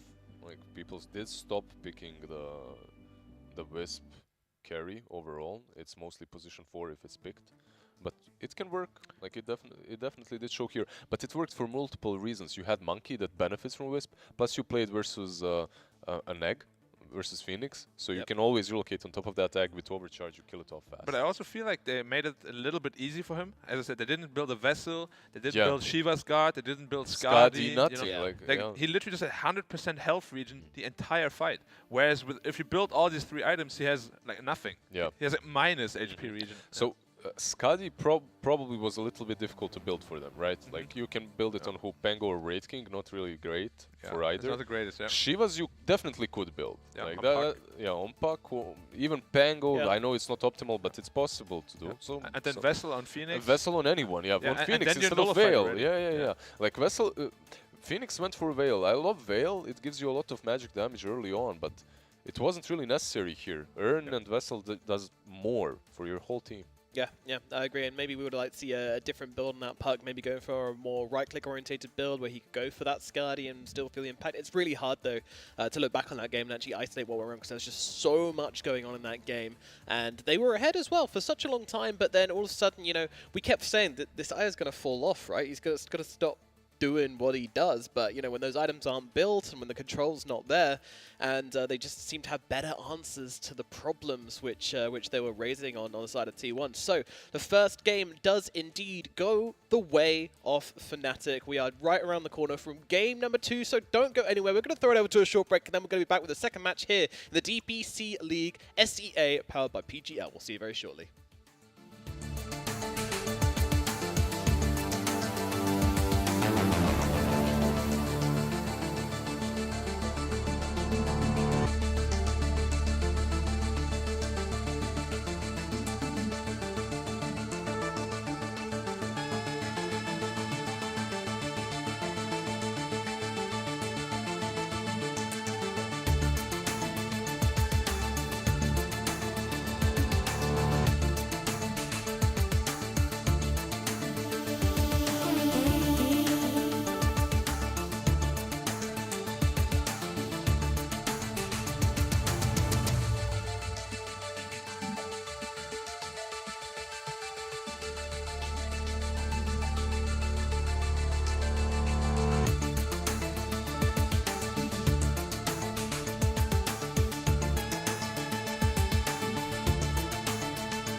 right down to the end of your days. And I'll be right there at the top of the maze while the rats in the sewer stay stuck in the days. So now I'm coming for you all, whether you like it or not, you've already gotten involved. Don't take it personal, I gotta finish you off, cause only room at the top for one gun in the drawer.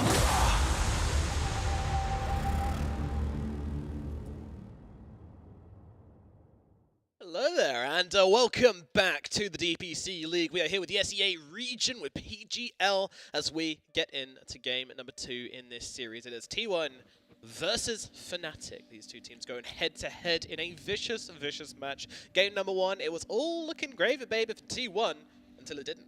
Unfortunately, they just pulled it together. I mean, what was the cause of that massive turnaround in that first game before we get into game number 2? What was that moment where we all suddenly realized that T1 were not winning this game? I think for me it's mainly 2. Of course, there were like a lot of individual misplays on both sides, as there is in every game of Dota. But just the overall itemization of T1 was very lackluster for me. They didn't itemize to counter either the monkey or the IO. They just went like autopilot on their own item builds. The Wraith King didn't build damage to deal with the Monkey King or the IO. We spoke about not building the Shiva's Guard or the Spirit Vessel. The Basher came out very late as well on the Pangolier to deal with the BKBs. Just overall, I feel like they just didn't address the problems they had properly, itemization-wise. The execution as well, like we talked, there were some misplays, but overall, when you're playing such a heavy teamfight-oriented composition lineup, your execution needs to be a little bit better when it comes to not executing teamfights it's themselves, but choosing when and where to take those teamfights. I think that's maybe even more important. Okay, well, we'll leave game 1 behind us and get into game number 2 in this matchup as these two teams try their hardest to take a game off each other. I still think it's pretty up in the air, but after game 1, I think it's pretty fair to say that we're maybe leaning a little bit more towards Fnatic taking this this game number 2. Is that maybe the expectation coming into it? You know, it's easy to say in a best of 3 that the team that wins game 1 is going to It's always like that, right? Yeah. Like, it's almost always like that. If a team wins first game, you're kind of leaning towards them in the second one, but these two teams, they match up quite well. So recently, I believe it was T1 that won the series versus them 2-0. The series before that, it was a best of 2. They went 1-1. So you can't really say, you can't really predict, but they did look a little bit better on the side of Fnatic. Yeah, but as we said before, you know, every game is like a new roll dice, or a dice roll basically, because you know some games like Carl just goes off and wins the game by himself. You know, other games he just gets dueled 3 times in the early game because he's overplaying, overstaying his welcome, and like they're not really affected mentally or anything. Like I know the players, they're good, stable guys, and we'll see. I'm looking forward to a good game 2. Hopefully they'll shapen up a little bit. Yeah. Some different drafts. You know what's actually very peculiar is I feel like Fnatic outplayed them a little bit in the draft as well, because they had this Wisp draft before, and T1, I think they read too much into it. They banned out some heroes that they had in that past draft, but they didn't really adjust to what they had at the moment. Because of that Monkey King eventually just takes over. Like once he gets that BKB, with the itemization that they had on Wraith King, they had no answers. Yeah. I still think, just kept in hindsight, that Drow Ranger would have been a much better pick. But yeah, obviously, they have their own plans and strategies, and didn't work out this time. I mean, the Wraith King was the problem that game for a long, long time until the For which team? Wukong started. For which team? For which T1? team was he? They were struggling to deal with them until they kind of, I think the Puck, to me, was the one who was struggling, just constantly getting dueled, just constantly being beaten down. But never mind. Game 1 is in the past now. Yesterday is history. Today is tomorrow's a mystery, and today is a present. Yeah. And Fnatic banned out the IO because T1 has first pick now. Indeed. Yeah. Do we agree with this IO ban? Maybe like T1 does the same thing. They play this carry IO. I really don't know because there haven't been many tournaments lately in the SEA region, so they probably have a lot more inside information than we do with each other, because they're obviously scrimming each other. Yeah. This is something that's been picked Mirana. up or banned out even in EU quite a bit. Like Mirana right now looks pretty solid, and also Enchantress is picked in the first game, right? So you picked out Mirana. I know there's a lot of players, a lot of analysts that say that it's not that hard to play Enchantress into Mirana, but it's not pleasant as well. Like, she can always be there on the hard camp, arrow the big creep, or just block the hard camp and arrow the small creep that you want to take. It makes your game a little bit more difficult, and probably we won't see Ench because of that. And look, Beastmaster afterwards. Who's the best counter to Beast? Enchantress in the lane, right? Or Chen. And Mirana kinda covers you there. Yeah. And of course, Beastmaster was also picked up to just have a BKB counter to the Enigma Black Hole. Because you don't want to just be suddenly stuck with like no answer to Enigma BKB Black Hole. Yeah, It's always the worst. I like that a lot. And Fnatic will grab themselves this Wraith King early on in the draft as well. They really want to try and grab that hero, seeing the strength of it in game number 1. And now they get to guard that pick with 3 bans. What's going to be interesting here to me is what they choose to ban out. Maybe we see the Monkey King banned out by Fnatic here. Yeah, I mean, they pretty much already see the lane, which is going to be Mirana Beastmaster. Honestly, on paper, it doesn't sound like super pleasant for Wraith King. Already, right? You can't really deal with those Beastmaster boars. A lot of harass. Beastmaster boars plus Mirana hits quite hard on those right clicks. It depends, obviously, what first item you go for on Mirana. Like what you, like position for Mirana, it matters so much what you get at the beginning. Like if you're getting those fairies and Wraith Band, or if you're going Earn, whatever. Like it depends how much damage you're going to be able to dish out in the laning stage. But Beastmaster alone is already pretty solid. Yeah. Also, let's see if an 11k Wraith King will actually skill the crit or not. It's very intriguing. I also want to see the build from Enigma. So I've played versus Seb's Enigma twice now. Both games he went Necros, Necro 3 instantly. Yeah, and Necros right now are really strong. When you max out your first spell, Malefice, right? When you max out Malefice and you go Necros, you can take down supports very easily on your own. Like just send those damage. It's just berserk. You don't even have to use Black Hole. You're just constantly active on the map. You also have a talent that increases your stun duration. Exactly, on level 10. Yeah, level 10.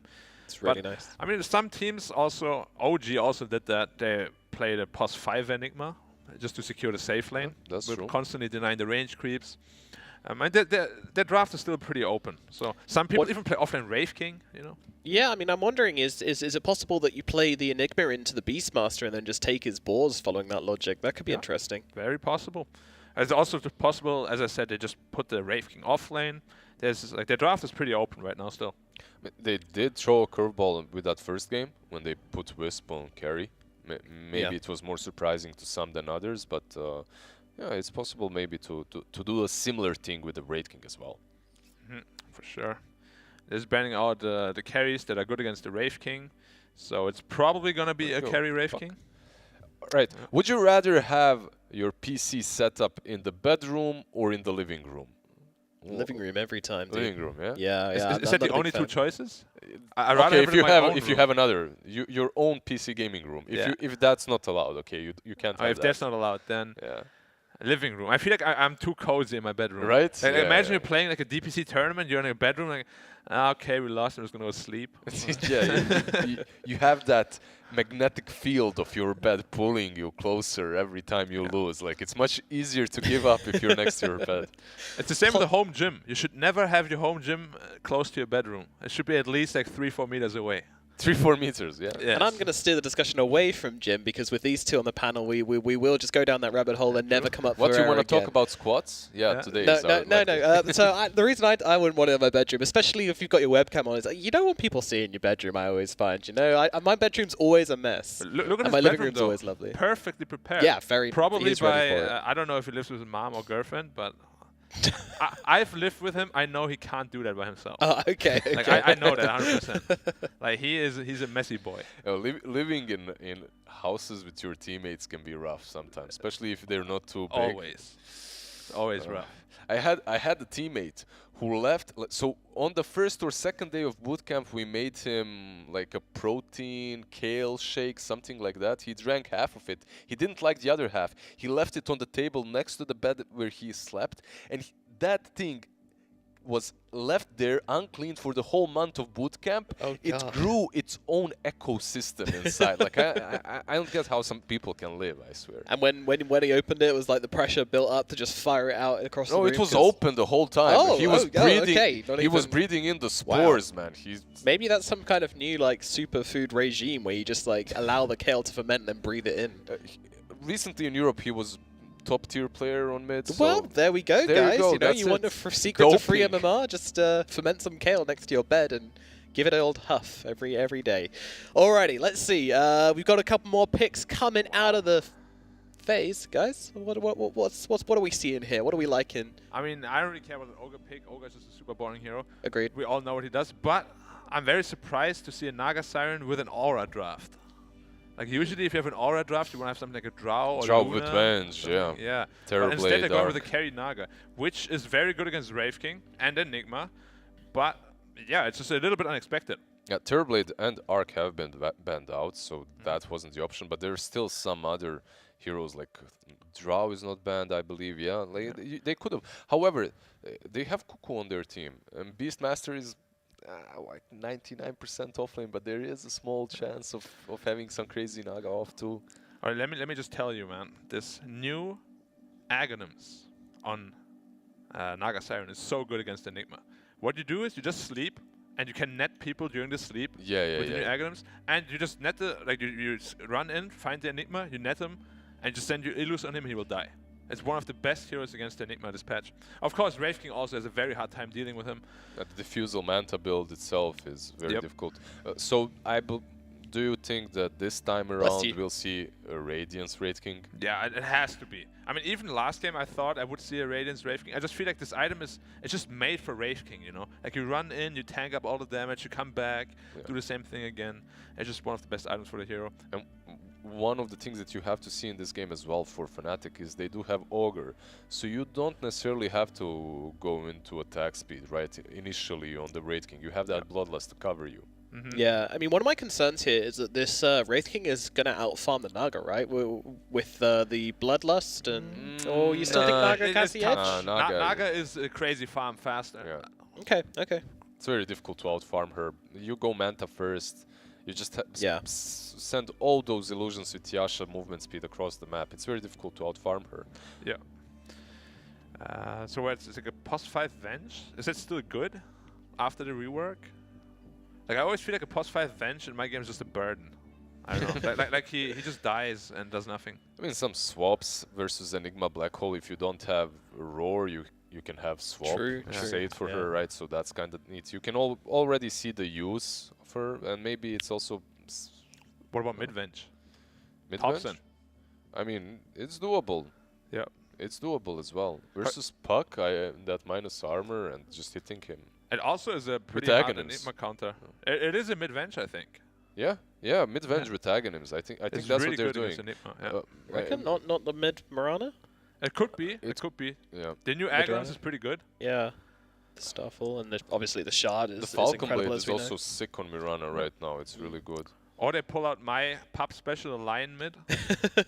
I've actually seen that as well in my pubs. Maybe it's Naga. Or maybe it's not Beastmaster. terrible. Against a hero like Wraith King, like you just suck out all his mana and he And has then to he get buys the a shard. Yeah, he has to buy the shard. He's gonna buy it either way. He's versus Yeah, Naga, it's against right? Naga. Like, It's not achieving much, I don't and think. Beast, Necros, it's not that easy. But I actually love the Venge core. I'm not, Same. yeah, right with the Aghanims. I support Venge is just not the same anymore. Like to get the same effect, you need an Aghanims now, and a +5 Venge will get Aghanims minute 40 when you like use it already. And core, you die in a fight, you still are you're not dead. You literally have everything you had before. Plus, when you respawn, you take the spot of your illusion, of your clone. So you don't have to buy TPs ever. Like, Which sometimes can kill you though. That's true. That's true. But it's hard to make yourself die because of that. Like you just run I mean, away. the other team's going to be like, all right, we're going to keep this Venge illusion alive for 45 seconds. You're laughing. I was getting permanently sprouted for 60 seconds, and the guy did not let me leave. I could do nothing. So you're saying you were stuck on their side of the map For 60 seconds, For yes. 60 So they kept seconds, sprouting I me. see. So it's Underlord offlane, Enigma.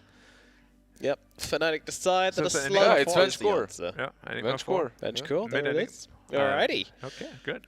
Well, those are the drafts, those are the heroes. These are your picks, and which one are we favoring this time around? I think I like Fnatic actually this game. Really? But I can't go for Underlord them because versus they voted Naga for as well. T1. Yeah, I'll take your words and I'll go for Fnatic. You can still keep on the T1 train. I actually like the Underlord versus the Naga Illusions. super good. With the puck as well, Yeah. you have enough magic damage to burn them down. Enigma 4, last night, what Taiga did in his game, I think they can recreate at least 50% of that, and he's going to do just fine. So I'll go with Fnatic and Wraith King. Alrighty. They will need to snowball on T1. They have this aura draft, which, again, I feel like Naga Siren doesn't really fit in there because it's a carry that doesn't really want to pressure. You just kind of want to farm. You just want to chill, yeah. Yeah, if you have like a Drow Ranger or Luna, instead you can join the fights and deal a lot of damage. So I think the Fnatic draft just comes together a little bit better. So I have to go against my T1 boys. But you're going with Venge mid at least. That's solid, right? Yeah, I mean, I can't go with T1. I You can't. can't do it. You can't do it. Fair enough. So we got Fnatic, both of you, and I hate to make it a unanimous panel, but I think Naga's a little bit weaker in this patch, and yeah, I mean, I have no reason to doubt this Wraith King, even though it is a slightly harder game for him. We'll see how this one breaks down, and we're going to throw it across to our lovely casters, which is going to be Mr. Beacop and Sir Lacoste. Take it away. Thank you very much. Nomad, unanimous panel. You staying on that unanimous panel train? Yeah, I mean, you and me were talking about how this draft is going. I'm like, yeah, Fnatic looks good. Probably it's going to be an Underlord last pick because of the Naga, Siren Illusions. They just need to stall the game. Like, this is the lineup that doesn't really do that much early on. And the T1 has an aura lineup, so it could be a bit tricky. I think it's more on T1 to be able to have this aggression going on for the first like 20 minutes, try to get some advantage, turn that into Roche, where Fnatic lineup is, yeah, we're fine. You know, if we came out of the laning stage even, we don't, you know, lose too much, because this is hard lineup to execute, I would say, for the first 15-20 minutes. Because all you have to do is defend towers. You have very sluggish heroes that can't really gank, so a lot of that is solely on Puck. So if someone needs to make rotations, it's just Puck. Like, he needs to be all over the place, being ready with the TP if they decide to dive on T1 side, and just have that foil every single time it's up. Try to get something happening. Yeah, so do you expect Puck to be active come level 6 or any earlier Not than necessarily like straight up level 6, I'm gonna go and do stuff, but if the lanes are going well, he can still be on a mid lane, make a TP rotation, you get the good rune, haste, possibly arcane rune, because, like, yeah, this top lane Underlord plus Enigma will deny the creep wave, so the lane will pull back. Naga Siren doesn't put too much pressure on the Underlord, and eventually you will get the farm. A bit worried for the Wraith King, because he will be playing into multiple mana burns this game. Bottom lane, they're playing very aggressive. Going after Cuckoo, with DJ just putting the pressure on. Already down to a third of health. So that's something to bring up, the mana burn. Yeah. Does this force, because the panel was saying they want to see Wraith King get like a Radiance, right? Sure. But Yeah, you're I think forced into a that's the build 1400 here. gold item into getting the shard, most likely, right? If you don't After wanna... that, after Radiance, you do not want to invest, and you also like want to have Radiance between 15 and 20 minute mark, then you're just gonna keep farming, but definitely a good shard game, which is his old level 20 talent. So no mana reincarnation, there will be Beastmaster Book with the mana burn, Naga Siren with the Diffusal Blade, Lion's Drain, a lot of stuff that he needs to focus on, so eventually he will get that shard. Yeah, it's going to be tough for him to get that reincarnation off potentially before he gets that shard, which could be the key to T1 taking an advantage earlier on, right? You get him out, doesn't have that reincarnation, you don't really feel the effectiveness from that Wraith King, then all of a sudden T1, like we kind of saw them in the first game, get like a 6,000-7,000 net worth lead if they can execute that properly. The question is how much pressure they can put on, and I want to see this Venge mid. I've seen it in high-level pubs where, you know, the panel talked about it. The new Aghanim Scepter build is pretty cool, where you have this illusion that, you know, can cast all of her spells. you have a movement speed bonus for some reason, not sure why that is. And yeah, you also take the place of Venge once you respawn and you get all the XP. Plus you can also get the gold by farming. So pretty sick stuff. One of the better upgrades, I would say. We might see more of the Venge core in this tournament. Yeah, we were seeing like interesting Venge combinations before this, where you put like Venge with the Drow, but Venge would be more in the support for that, or potentially, you know, maybe ending up in a core, but I think it was mostly supporting at that point. They said, again, you know, bringing up the panel, Venge feels a lot more comfortable in the core role than it does in the For support. sure, because right now Vengeance Aura is just base damage bonus. Like, you don't get the attack range anymore. Yeah. Dire's structures are fortified. So already Moon on top of that CS with Raven. A little bit different hero here for Raven, going from the IO to the Wraith King. Yeah, a completely different hero. Like, Wraith King wants to farm up, doesn't want to take any fights pretty much for the first 15 minutes until he gets the Radiance.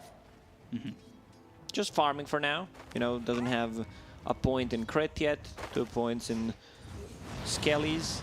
A bit of a different game than the previous one that we've seen, because Legion Commander just deletes those Skellies with the overwhelming odds.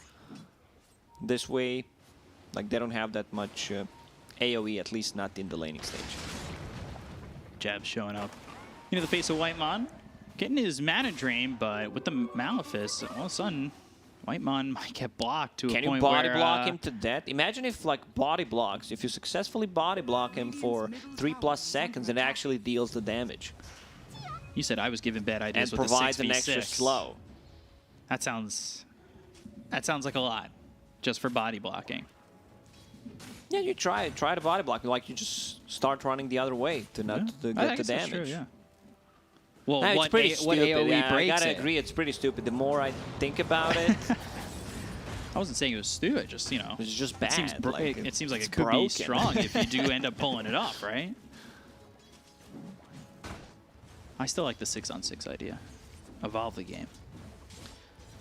So yeah, back to the farming in jungle. Enigma having a good time, staying away from your stupid ideas as well. Beak up 6-on-6. But there probably is a mode, right? Probably in the custom games, Yeah, right? pretty sure there is. There's Imba, a couple other ones, 3v3. I never played those, man. I'm just a die-hard Dota fan. I played Pudge Wars, I don't know, long time ago. Yeah. At the start of Dota 2, back in Dota 1 days. I'm just, you know, a Dota guy. Imba gets a little annoying. Just 10v10 Imba, and all of a sudden people are just leaving the game. No commitment. A Raven in a bit of trouble. Arrow does not connect.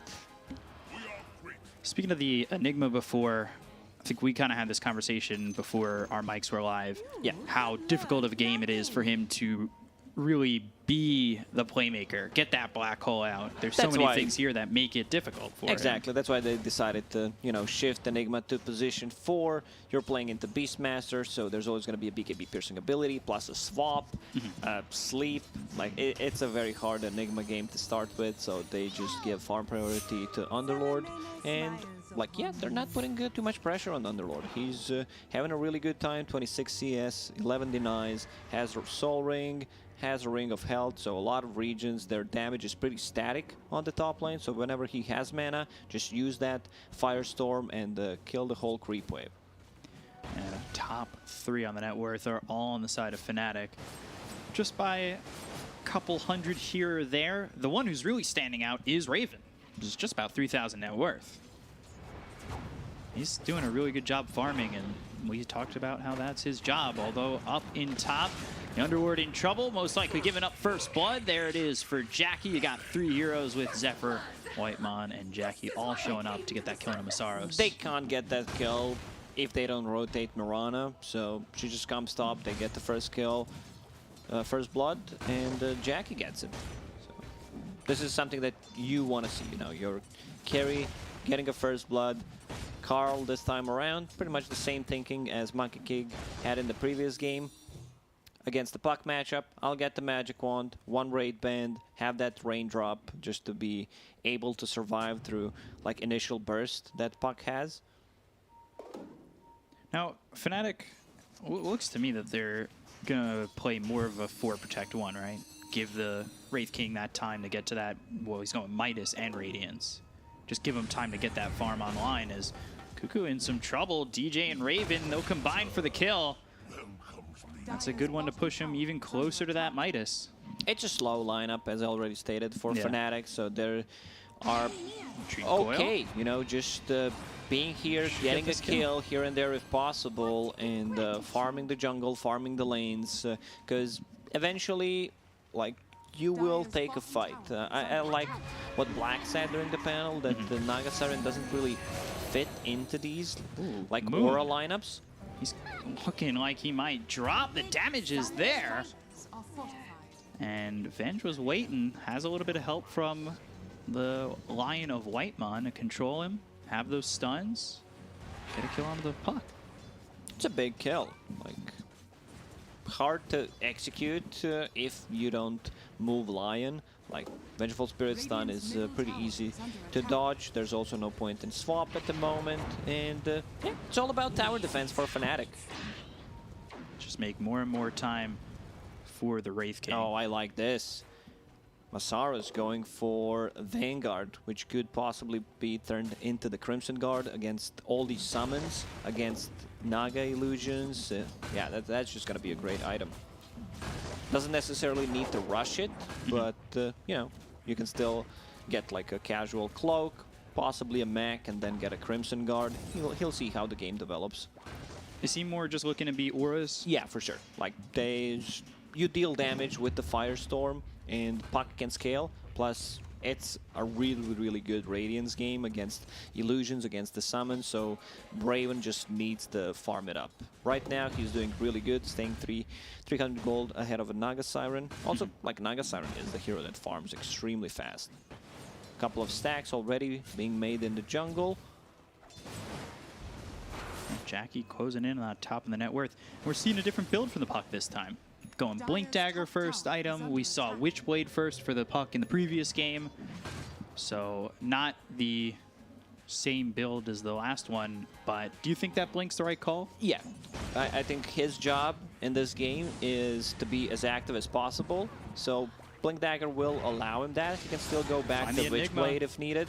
Cuckoo should be able to get the kill into jabs, no question about it. At the same time, Raven kills off Zephyr, so both teams moving around the map and taking out those fours. This benefits Fnatic so much more because they took the safe lane tower, not the most important tower in the game, but you know, if someone shows up on that lane, there is no place to TP to. So really, really good. And they still have their own tier 1 tower, full HP. Right now, T1 stealing the stacks. And you might want to try and contest these if possible. Going to the Moonlight Shadow. They have no sentries. And Pit of Malice is down with the Black Firestorm. hole. Cuckoo taking a lot of damage. Ooh, ooh. That was a black hole. Woof. It was so quick, you didn't even notice that it happened. Blink and you miss it. Can we get a replay of that, please? Yeah, I know the chat will love it. But they defend, they push him back. They're up 2K. So we'll see where Moon's going. I like Raven already had 600 gold after they took that tier 1 bottom. He gets the kill on his Zephyr. They take the tier 1. Then he has Midas ship in, and he gets to use that Midas. So Like, you just have too much gold. I think like you had the Midas first usage, and you had almost 1,000 gold in the bank already. Now he moves to the top lane, starts to pressure the tower. All right, Enigma. Jab's in trouble. Straight up deleted. Jab's deleted off the map. Finger comes in. Whitemon gets the kill. He grabs the stack. They'll go after Raven. This is an important one to try and get.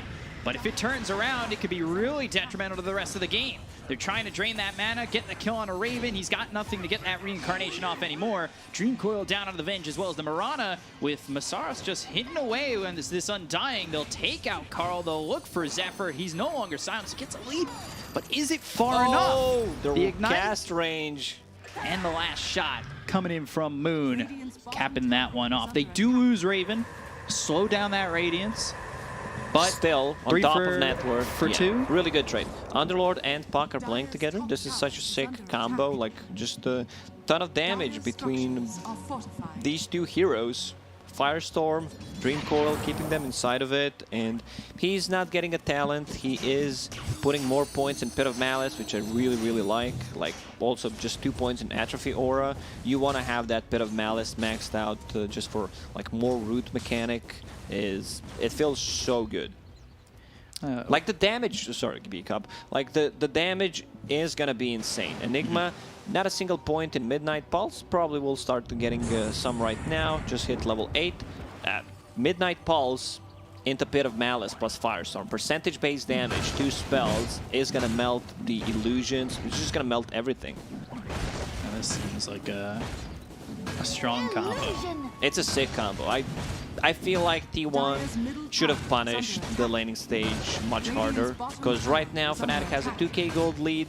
They have a much better late game potential with their heroes. They have a scaling lineup. You have this Raid King, you know, just farming Bloodlust. Also only level 1, but I want to see Moon also getting like damage potentially items, not just go for, you know, the spell build, I would call it. Like, I want him to scale, not necessarily need to get like Deso, the damage talent, but you can also scale, getting Aghanim Scepter, keep them in place because of all these AoE percentage-based damage. Like, maybe that's the call here. Maybe I'm just being wrong. We'll see how the game develops. Primal Roar onto Moon. Now they've got the stun to follow it up from the Lion. Phase Shift and the Waning Rift looking for the Illusory Orb to jaunt away. Use the Dream Coil on the Venge, the swap to get some distance and get closer to Moon. Whitemon ends up getting the kill. He's got no way out of that one, and a good kill to get. Come over and try and steal an Ancient Camp, because they were taking those stacks, and Raven was out farming and is still now neck and neck with that Naga. He's been doing a really good job. Malice down, Ignite Throne, stun on the Ogre, Finger as well, Arrow comes in. They've got the Hex onto Raven, but Whitemon needs to run. Malphus used onto Cuckoo, the fight's splitting up a little bit. They should be able to finish off Whitemon. They throw down the Firestorm. One more stun comes in. He's really taking them for a long journey. Avoids the Pit of Malice. He's looking like he might be gone. I don't want to speak too soon because Jabs does have that blink and he knows how to catch up to the Lion. They killed the Beastmaster and now they will finally finish off Whitemon, with Raven getting credit for that as he grabs yet another kill. Ooh, Moon. Picking up that bounty. Continue. Oh, and the Illusory Orb up. Swipes both of them. That was really nice. I think this fight shows how much they need Puck to be alive, to use the coil and his ability, because they're very sluggish. They're very slow, you know, hard to set things up, and he needs to be the one holding them in place. So Raid King, just a recipe away from Radiance, has a full control of the bottom part of the jungle, 1 ward to work with, so he should feel pretty safe. Naga Siren, Manta style completed, pretty standard stuff. Usually we see a Diffusal Blade, but maybe he feels like, yeah, I don't need it, we already have some mana burn. Raid King will get that shard anyway, so I'll just get Scotty instead. It's a better kiting item, the heroes are already slow, why not slow them down a bit more? Do you think that not getting that Diffusal could be a difference maker on whether or not that Reincarnation goes off in these mid-game fights? I feel Raid King will just get that shard at the 20-minute mark. Yeah. Like, if they win one fight, if the game is slow, T1's not putting any pressure, he might still get like possibly a Blink Dagger for more chase potential. But why spend the money on a Diffusal if you know he's going to commit to the shard? Yeah. Okay. So working around the assumption that a shard will be picked up by the Wraith King, which he's got a Midas, he's going Radiance, he's going to be farming like crazy. Should be an easy pickup for him. Yeah, you just need to have gold. Like, you don't necessarily need to do anything. You just spend the money and that's it. Easy peasy. Get rich. Spend the gold. And then Puck going into the Dagon. Dagon Lincoln's queued. See, is it Dagon 1 back into Lincoln's, then you buff up the Dagon?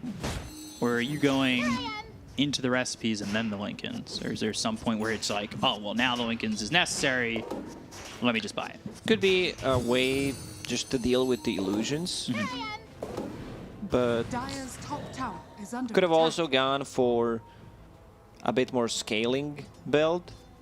Sure, I mean, don't get me wrong, if you have like E-Blade, Dagon, Lincoln Sphere, you still feel really, really good, because look at their like stuns. Beastmaster, that's one way, single target.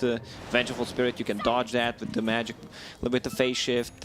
You need to be afraid of Lion, so Lincoln Sphere will help out with that. Yeah.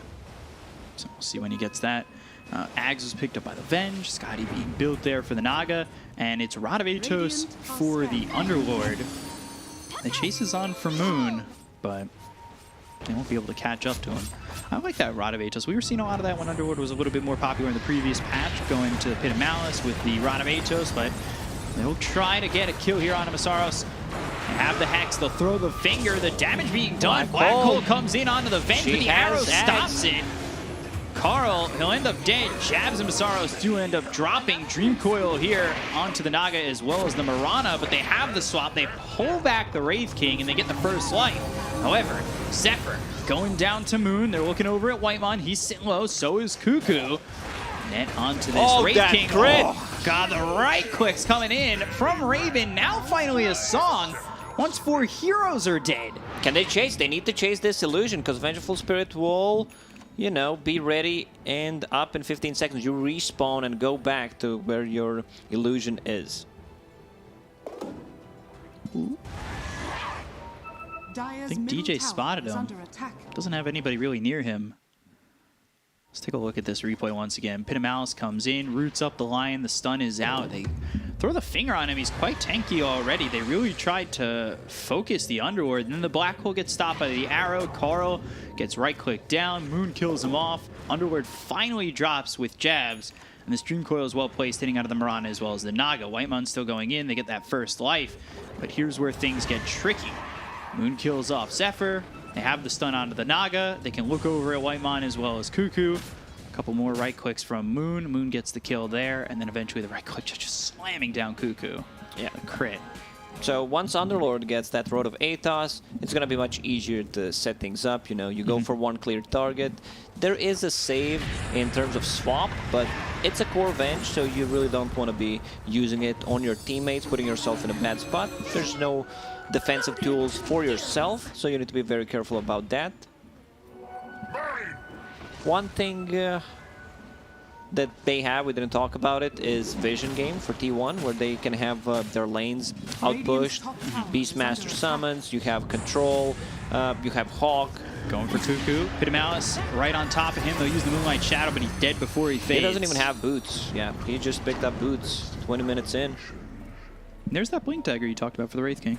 Yeah, I think he still doesn't have that shard. Might need to change his mind and just get it. And killing off Whitemon, so Moon is really having a game so far. They find themselves Zephyr. They'll try to chase. He's out of leaps. He's got nowhere to go. The stun comes in, and another one for Moon. You might wish to retract your last Double kill for Moon, who's sitting 8, 2, and 4. Involved with 12 of the 16, and sitting quite up there on the net worth. Song from Jackie, just the TP to the top lane. That song ends on the Underlord as well as Raven. We'll try to get out of this one. The taxi service is arrived, and away they go. 5 stars. Very nicely done. And Underlord can go back to that Crimson Guard. I'm a big fan of it against this type of matchup where, you know, Naga Siren, Illusions, Beastmaster, Summons, you're going to get so much value out of it.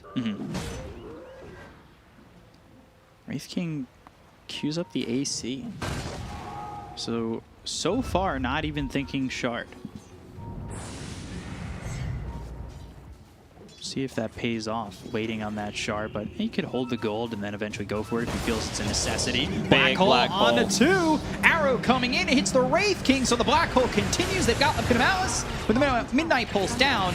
Both the Venge as well as the Beastmaster are going to die here. The finger thrown to the Ogre. They finally get the kill on the DJ. They look over at Zephyr with Naga coming in, taking out Jabs, but the Dream Coil is committed. They've got the silence onto the Naga Siren who's trying to ring around this tree, but they kill off Zephyr. The stun comes in from Whitemon. Jackie on the run. Not sure he gets out of this though. They have the Pit of Malice, pops the Manta, right clicks in. He's rooted up, killed off, take out the Naga. 4 for 2 in the favor of Fnatic. Now up 8,000 net worth. Black Hole. That was a full really duration. good Black Hole, and Raven, like, Get down, Mr. President. Raven actually took that arrow in the knee for his teammate because he did not want the Black Hole to be interrupted. There's still going to be damage coming out from the Radiance, so nicely done. This is the fight that T1 needed to win. Like, their lineup is much worse going into the late game. Not hesitating at all. Like, very nicely done by Jabs. Raven just stepping in front. I don't know if it was stepping in front on purpose or just wanted to get some right clicks in. Either way, saves him. You know, let's pretend he did, because it was cool. If that's what it was pretty cool. And Zephyr just getting destroyed by Masaros and that Firestorm dropping down on him pretty much the entire time. Lincoln's finally finished off for the puck. BKB almost finished for Jabs. Farming almost as well as the Venge. 1,600 off, not too much. Feels like Carl hasn't really gotten much farm. And Moon got so much out of the last 2 fights. Full Lincoln Sphere on top of that Dagon. So pretty hard to take down. Even if this game, you know, isn't going well, Puck can still be that guy that, you know, just creep skips and buy some time for his team. Yeah. Lose your orb, Waning Rift, clear up the creep wave, go into the trees, come back out, rinse, repeat. If nobody's going to make you pay for it, then why not? So posture here towards Roche with the smoke of T1. I think they're looking for an opportunity to take a fight. They go into the high ground. The smoke ends up breaking the Pit of Malice is down to the Beastmaster as well as the Lion. They use the Rod of Atos through on the line of Whitemon. He's in trouble. Whitemon dead immediately. And now the Dream Coil's down onto the Naga Siren. They're going to need to save, try and do something. The right clicks are in. They use the swap, but it stuns up the Naga. The Primal Roar is used on to this Wraith King, who will lose that first life. Pit of Malice, the root is out. Onto Zephyr. With the Blink Stun coming through from Raven, they will take his life. Double kill for Raven, and this fight happens next to Roche. Nah, you don't necessarily need to threaten the Roche right now. Raven is also level 19, so that means level 3 reincarnation, 40-second cooldown. They can just pressure the top tower, take the outpost, and then see how it's going to go from there. Like, they're in full control. Like, in this series, like, Raven is playing so well. First game on IO, just going for the correct item build. Same thing happened in game 2, where like his itemization is really on point. Getting that Hand of Midas into Radiance just to speed things up, get more levels, lower the cooldown on his ulti. His talents are pretty insane. Like, his level 25 talent is busted, I would say. -2 seconds on Mortal Strike cooldown, so it brings it down to 2-second cooldown ability with 260% crit. Not too bad. Start really slamming those right clicks in. This game is more like, I think the first one with Raven saving Moon. Moon was kind of that leader in damage, and now it's the other way around. Moon's more like the Dream Coil, silences, okay Raven, do your thing. And he does it. Playing really well in this Wraith King, out farming the Naga now, and looking really good at the moment. Jackie, his farm is good. Does it feel like what's around him just isn't enough? I just don't feel Naga Siren is a strong carry right now compared to the other top tier carries. And to go back to Black's point where he talked about other top tier carries, and to go back to Black's point where he talked about Naga not really benefiting that much from like all these auras. Yeah, sure, you get you know, same amount of damage, same amount of attack speed as other heroes, but you're not with the team. You just want to play the farm game. We'll see if he can farm his way back into it, do something with what he's got. Shard queued up by the Enigma. Raven going into the Maelstrom. Like, man, that shard is so good. Kind of a science, you know, implemented into Dota 2. the way Black Hole works and the things around it. Now the Siren actually decided to get the shard, which gives you a stronger Riptide. And you can activate it manually. Yeah. I'm really hoping, I don't know if Bill Nye, the science guy, has like a cameo, but hire him to talk about the physics of Black Hole. That'd be so cool. Like we'd probably have to spend the most of our budget on it. Take a look at his price. Have him talk about when you purchase shard, how Black Hole works. Science, you know? I'll have to take a look after this one. Raven going into the Mjolnir has completely foregone the shard. It has the AC. Saving 1,400 gold. That's invested wisely into these other items. Midas being built for the Ogre. Got to get that multicast. Get that gold starting to pump up. He's bottom of the net worth right now. I mean, I don't mind. You know, maybe it's a bit too late, but still, you're going to be able to scale. Because T1, they can't finish the game. Yeah. Like their lineup was supposed to be aggressive, so he is kind of, you know, just securing things. There's, if things are going well, you can just, you know, invest gold and try to end the game from here. But you're playing against Naga, so the game might drag for a while. We'll see. They're knocking on the door bottom. Psychic Headband picked up. There's the Maelstrom. Force Staff for Zephyr. Well, I like Psychic Headband. I think it's a really good neutral. Item. Yeah, Probably it's the good best on some in that tier. mid-end heroes. It's good on position 4s, good on 5s. I was thinking about the Ogre Midas. The more it multicasts, the more you make up that time that it took you to get that Midas. Right back in it if you get it 4 times. I'm really glad we're not into like straight up Midas meta. Where, you know, it got really weird when 8 out of 10 heroes were buying Midas. Swap in, and now Wraith King in some trouble. They took out his first life very quickly. They throw the root onto the Venge. They're trying to drain the mana. They've got the Lotus Orb out. But are they going to continue to move forward? Illusory Orb, and they take Carl's life away. Now Enigma needs to care about 2 things. That swap, which only has 1 charge right now, or like no charges at all, whatever we want to call it, and Beastmaster Roar. Because BKB is ready, and Enigma is ready to just jump in after these 2 abilities are used. Saros and crew over towards the mid lane while Moon is grabbing this outpost just in time for the 30-minute mark. Swipes it away with like seconds to go. Really well done. And Raven's just been a nuisance here bottom. He's postured right by your stairs and is continuing to just chunk creeps away and farm up. Picks up the Hyperstone, almost finishing off the Mjolnir. Fnatic wants to use this Aegis. They still have a minute left on it, so... Oh, there's also a Lotus Orb. Really nice against some of these spells, against the swap, against the Lion in particular, Beastmaster. It's hard, even with the move speed talent, the plus 30 on level 20, and the Bloodlust, there's still a lot of kiting potential. You know, something that Raking doesn't like to play into, any kind of like slows, and now Riptide with the Aghanim Shard also provides a slow. And it's a 40% slow. That's not a joke. Could be a problem, especially when he gets swapped into the base that deep. Yep.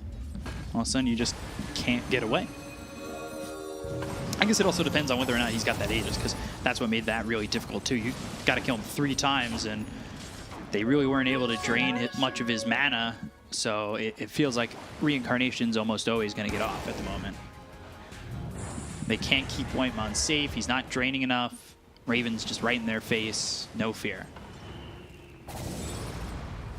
So finishing off the Mjolnir. Aegis gets reclaimed. Put that Midas back into the slot, going into the BKB next. And then Enigma, he's going Lincoln Sphere. So with the Lotus Orb, with the Lincoln Sphere, maybe a little bit more safe. Throwing that Black Hole as he's got Blink BKB, and then we'll soon have the Lotus to try and get that full duration off. And we still have not seen the power of Blink, BKB, Black Hole. BKB still on 10 seconds. Like right now, they can just set a perimeter and farm up pretty much the whole jungle.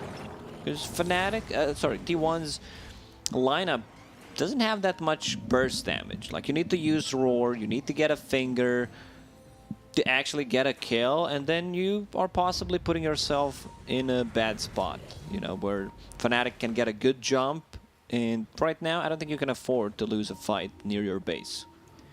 Yeah, if this fight ends up on their side of the river, it's almost certainly objectives for Fnatic. They're now have the short queued up on the Wraith King. I think that's just giving him a lot Hex more. Caught him. Yeah, they'll find themselves the puck. They'll throw out the stun. They have the finger. They'll kill off Moon. He doesn't have buyback, dead for 90. This gives an opportunity for T1 to kind of secure some farm, find those next items, and that's all they're not they really can going to do. push Like, much it's a big objectives. kill, but they can't take any objectives, possibly a tier 2 tower on top, and that's pretty much it. Like, this is what they can probably get. I don't think Fnatic cares too much about that tier 2 tower. Yeah. Flats for the Venge next. This will finish for the Naga Siren. DP says differently.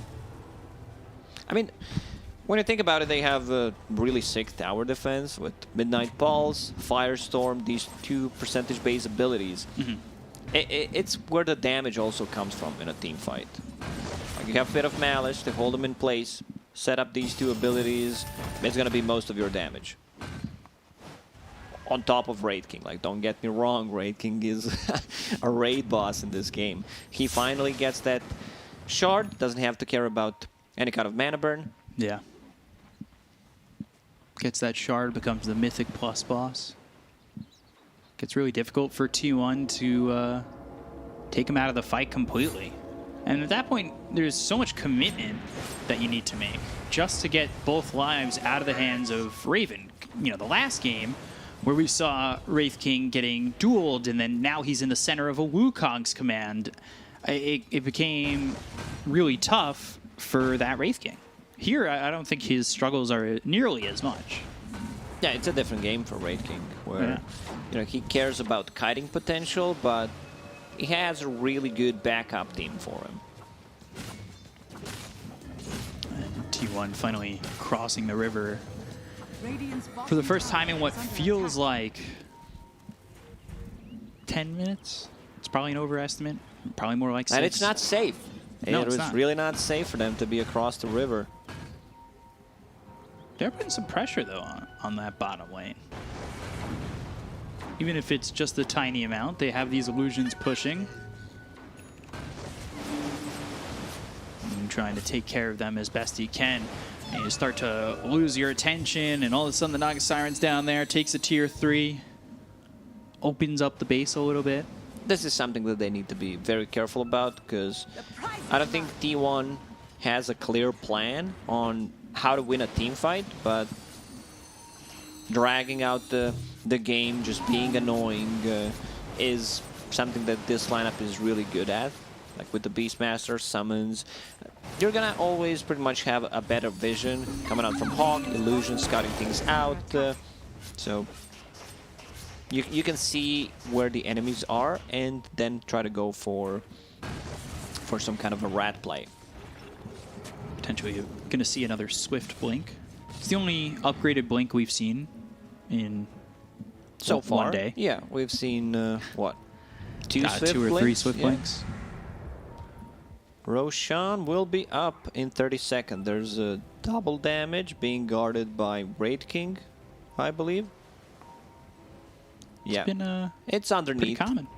Yeah, it's right under him. It's giving him the effects. Look at that. Look at that Wraith King. Particle effects looking good. Pause the game. Raven is AFK. WC in the chat. Yeah. That gets said a lot. All of a sudden, you're 55 minutes in, wash closet, or whatever. Water closet, wash closet? I'm American. It's just a bathroom to me. Not really sure. Roche is back up. And this is what Fnatic want. They want to secure some safety, get that Aegis, grab themselves a cheese, make it a little bit easier to go up those steps, finish the game potentially. Let's see if T1 decides to contest this. They might go for a sneaky play, possibly steal it with the Song of the Siren, but I still don't feel like they can just straight up fight 5 versus 5. They're going to Moonlight Shadow, try to make their way over. Raven's coming in, blink away, Dream Coil will miss. And so will the 2 Dusts. They don't get their hands on the Beastmaster. So now Dream Coil's down, but you still got a lot of control from Fnatic. In your pubs, you know, someone misses a Dream Coil, very reportable. Can you report after lobby games? No, but, you know, pub games, sure. Every single time. Whenever it's up, you need to cycle those. Like, you do not want to have 5 remaining. Because what's the point of it? Like, you just need to spend it. Yeah. I think I'm always at 0. So I'm doing a lot of reporting, I think. Making the Dota community probably, you know, my or reasons you're for getting reports. reported all the Yeah. time and you're not getting any back. Makes a lot of sense. So I think I have a 10,000 behavior score, I hope. Fingers crossed. I try not to look. Don't we all? No, we don't. I'm wondering what's the average behavior score in Dota? Probably around like 6,000.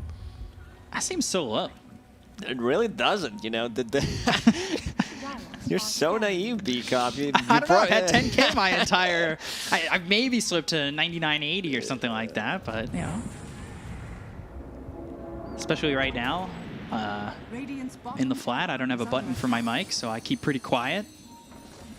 Can't get recorded. Oh yeah, my mic got me in trouble multiple times. Like, this is when the behavior score starts to drop. So back to the Roche pit. Here they go. Doesn't look like it'll be... Seems like an easy one, not contested. Where's Naga at?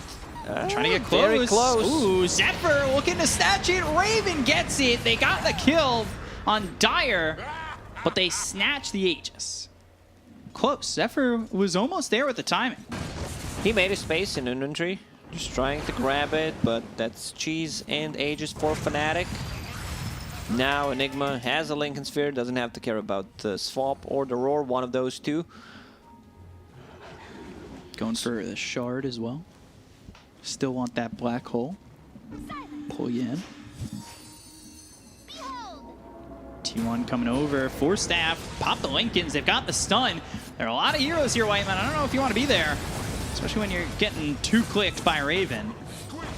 Whiteman's really fast on using the Force Staff into Mana Drain, into Hex. Just removing that Lincoln Sphere with the Mana Drain and a successful cast on Hex. Just ended up being too much to handle with the 2 other heroes around. Yeah. You know, but we gotta give him credit. So, Ogre now at 9,000 gold on that net worth. That Midas paying off. He's got really a Force is. Staff. He's level 20.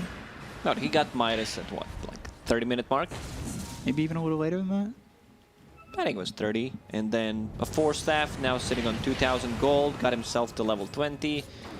Extra attack speed on Bloodlust. Could potentially outfarm the Enigma here. I think it's go time. Like, the lanes are in a good state. Glyph is popped. You have mid pushed in. You have bottom pushed in. How will they try to defend this for T1? Let the first set of racks go. They've got a refresher on the Beastmaster. So 2 roars, 2 opportunities. I think he just wants to have Nice one Lotus. extra for Enigma's Lincoln Sphere. Arrow, Force Staff, they've got the stun. They're looking for the Pit of Malice. Can they get the first life out of his hands? Yes, they can. So that's just the reincarnation. They have 40 seconds to work with. They get the kill on a White One. They look over at Carl. They'll finish the Venge off. Take out 2. They both have buyback. They've bought back on White Mon. Will they buy back on the Venge? There's the Abysso coming through. The stun onto the Underworld as well as the Finger. They get the kill, but the black hole is onto the Naga as well as the Beastmaster. They just don't have the damage finish off the Naga just yet.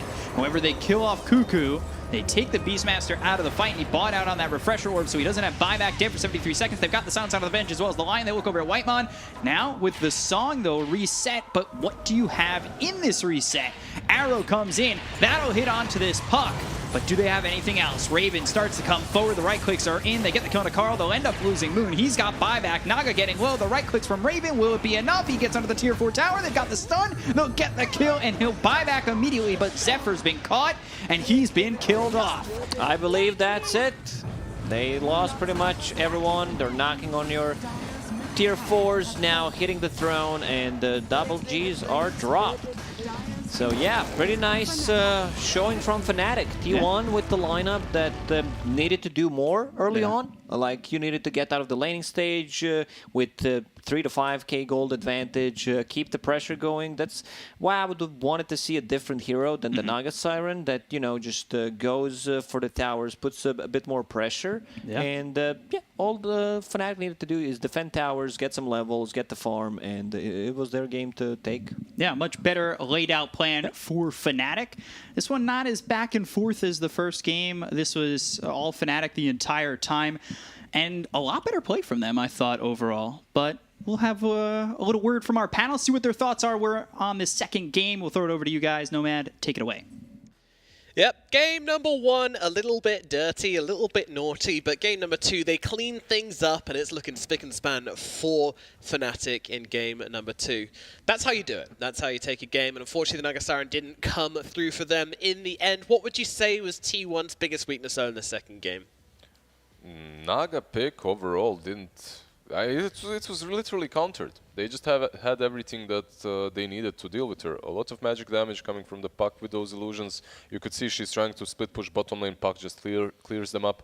The laning stage itself, Underlord, switching Enigma to position 4 and Underlord being offlane was also a major outplay in the drafting stage by Fnatic, because it literally makes Naga useless in the laning stage, forces her to the jungle a little bit earlier, but the synergy of this team, like we've mentioned it during the draft, Lacoste mentioned it right now, together with BCOP, it's so awkward because you have this super active lineup with the Beastmaster, with the Mirana, with the Venge, Ags, mid lane, and then you have a Naga that's just AFK farming. Yeah. And I kind of feel like the side of Fnatic really played into that. Like, they were just more than happy to kind of coast with their advantage. They didn't feel the pressure because they were like, hey, what are they going to do? You know, they've got this Aura lineup, which isn't doing anything early, and we know it's going to fall off late, and then the Naga's not going to be able to carry this game. I feel like that was their mentality from the very start, and that's why they went for this stuff like Ogre Midas, and the Enigma went for BKB and Lincolns, because why not? You don't need the Auras. You don't really need to defend your towers that badly. Yeah, I mean, we spoke about it in the draft already. Like, there's no point about... Like, why do you pick an Aura draft if your carry is not part of the Aura? Like, the whole point of an Aura draft is to buff it up. To buff your carry, yeah. And even though the Auras have the same effect on a hero like Naga, it just doesn't amplify it. You know, like a Drow Ranger with these Auras gets amplified a lot. Same as Luna. There's probably a couple of others I can't. And they amplify you as well. They amplify the whole strategy. Like, you help each other. That's the point of an Aura draft. Like, you literally just group up as 5 and you help each other. Naga Siren doesn't really accomplish that at all.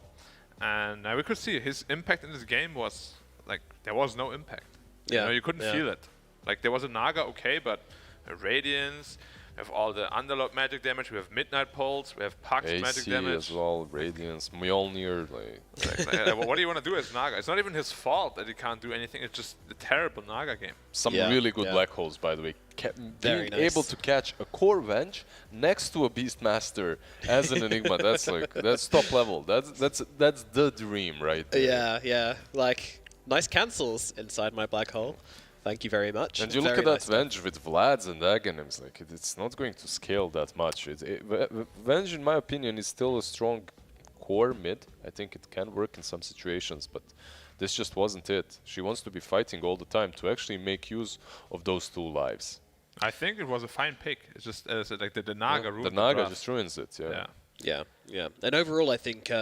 would you say that T1's being held back by their draft? Yeah, like, even in game 1, like, I mean, the Wraith King, you know, they had other problems too, but like, if they replace the Wraith King with a carry that is not actually already countered, then they will have a much better shot at winning as well. Because in the game 2, they did the same thing. It's already countered. It's a rough game already, but you pick it into it anyway. Like, I don't know their thinking when they're drafting, but it's definitely the biggest weakness so far in those 2 games. In the second game as well, they do build the vessel, like on the Mirana very early on the position 4. When you don't need it. When you don't really need it. I mean, it's all right.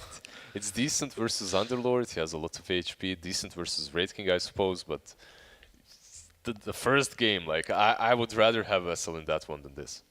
Yeah, I mean, one thing which I kind of wanted to see this game, which I mentioned when we were talking about the game in between the panel and this, was that I was kind of hoping that we might see a Mage Slayer, maybe from the Venge, maybe from the Naga, just some way to limit the output of the damage of either the Underlord or the Wraith King, because it does work against the Radiance, it works against all of Underlord's spells. I don't know, it could have been something. I felt like they needed to do something more to stop this Naga Siren just getting completely controlled and taken out of the fights and not really having that game impact, but I don't really know what that could have been. And who's your MVP for this game, guys? I mean, honestly, the entire team played really well. Like, Jabs, I think, played phenomenally. Yeah, so it's probably Jabs game, or me. this game definitely him. Jabs and Moon both had stand-up performances, but it was a really tough Enigma game, but he made it look easy, so... Like, how do you even get that farm in a game such as this one? Like, you get Lincolns and BKB and Bling, like, it's how do you even Black Hole, Avenge, and Beastmaster? Yeah, exactly. Pretty good. Well, let's see what the official MVP is going to be for game number 2. And it's... There we go. There we go. There we go. See, we're in sync. We're in sync. It is the Enigma. I mean, well deserved as well. It was a game where you've not just got 1, but 2 black hole cancelling abilities. He didn't care. He just said, "Hey, okay, fine. You pick more heroes." Next game, what's it going to be? Is it going to be 3 black hole cancelling heroes against him? He's not going to care. Silence as well. Yeah, that's it. That would be impressive. But yeah, really good game coming out from Rubik, Fnatic. Silencer, Revenge, Beastmaster. The full Stick me 5-man Enigma. draft. All 5. Yeah.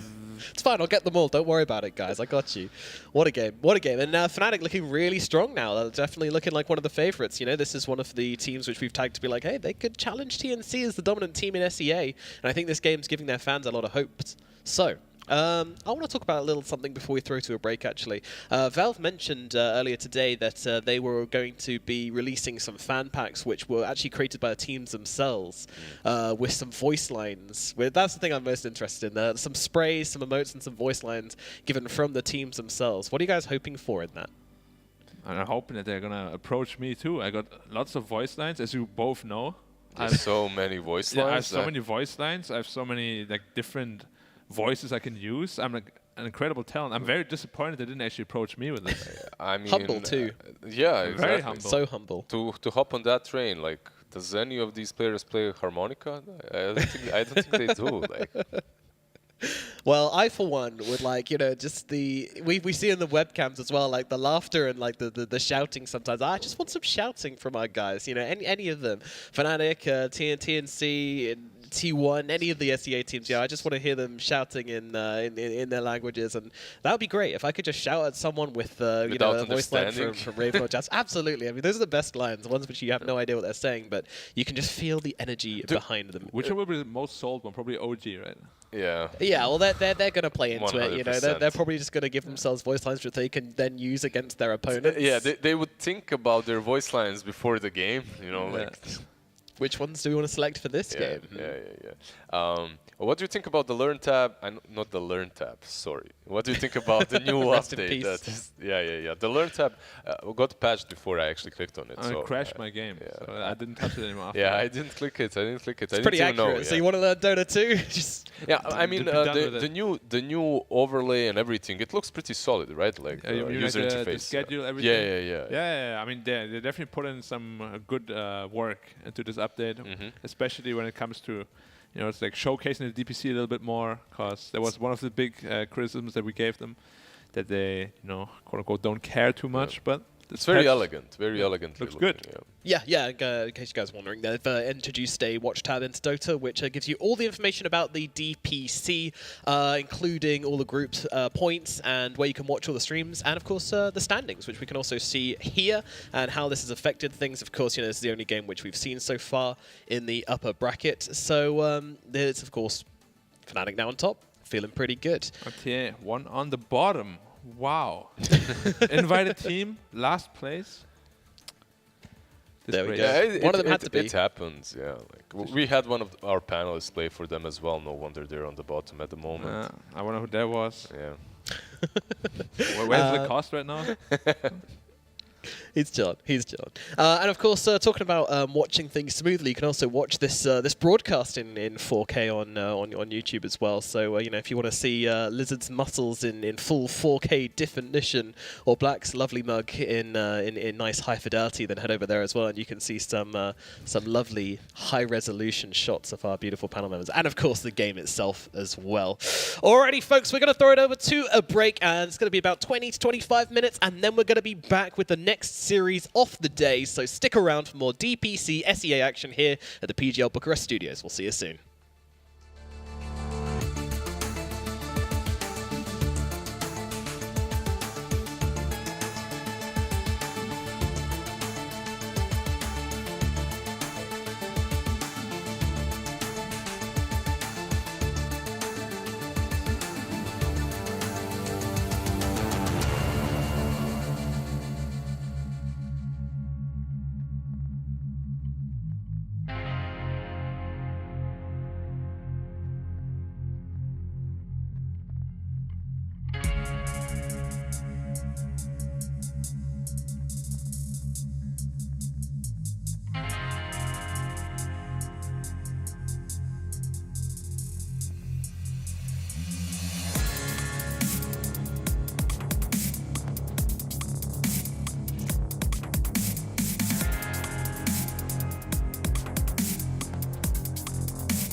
I've already gotten involved. Don't take it personal, I gotta finish you off. Cause only room at the top for one gun in the drawer.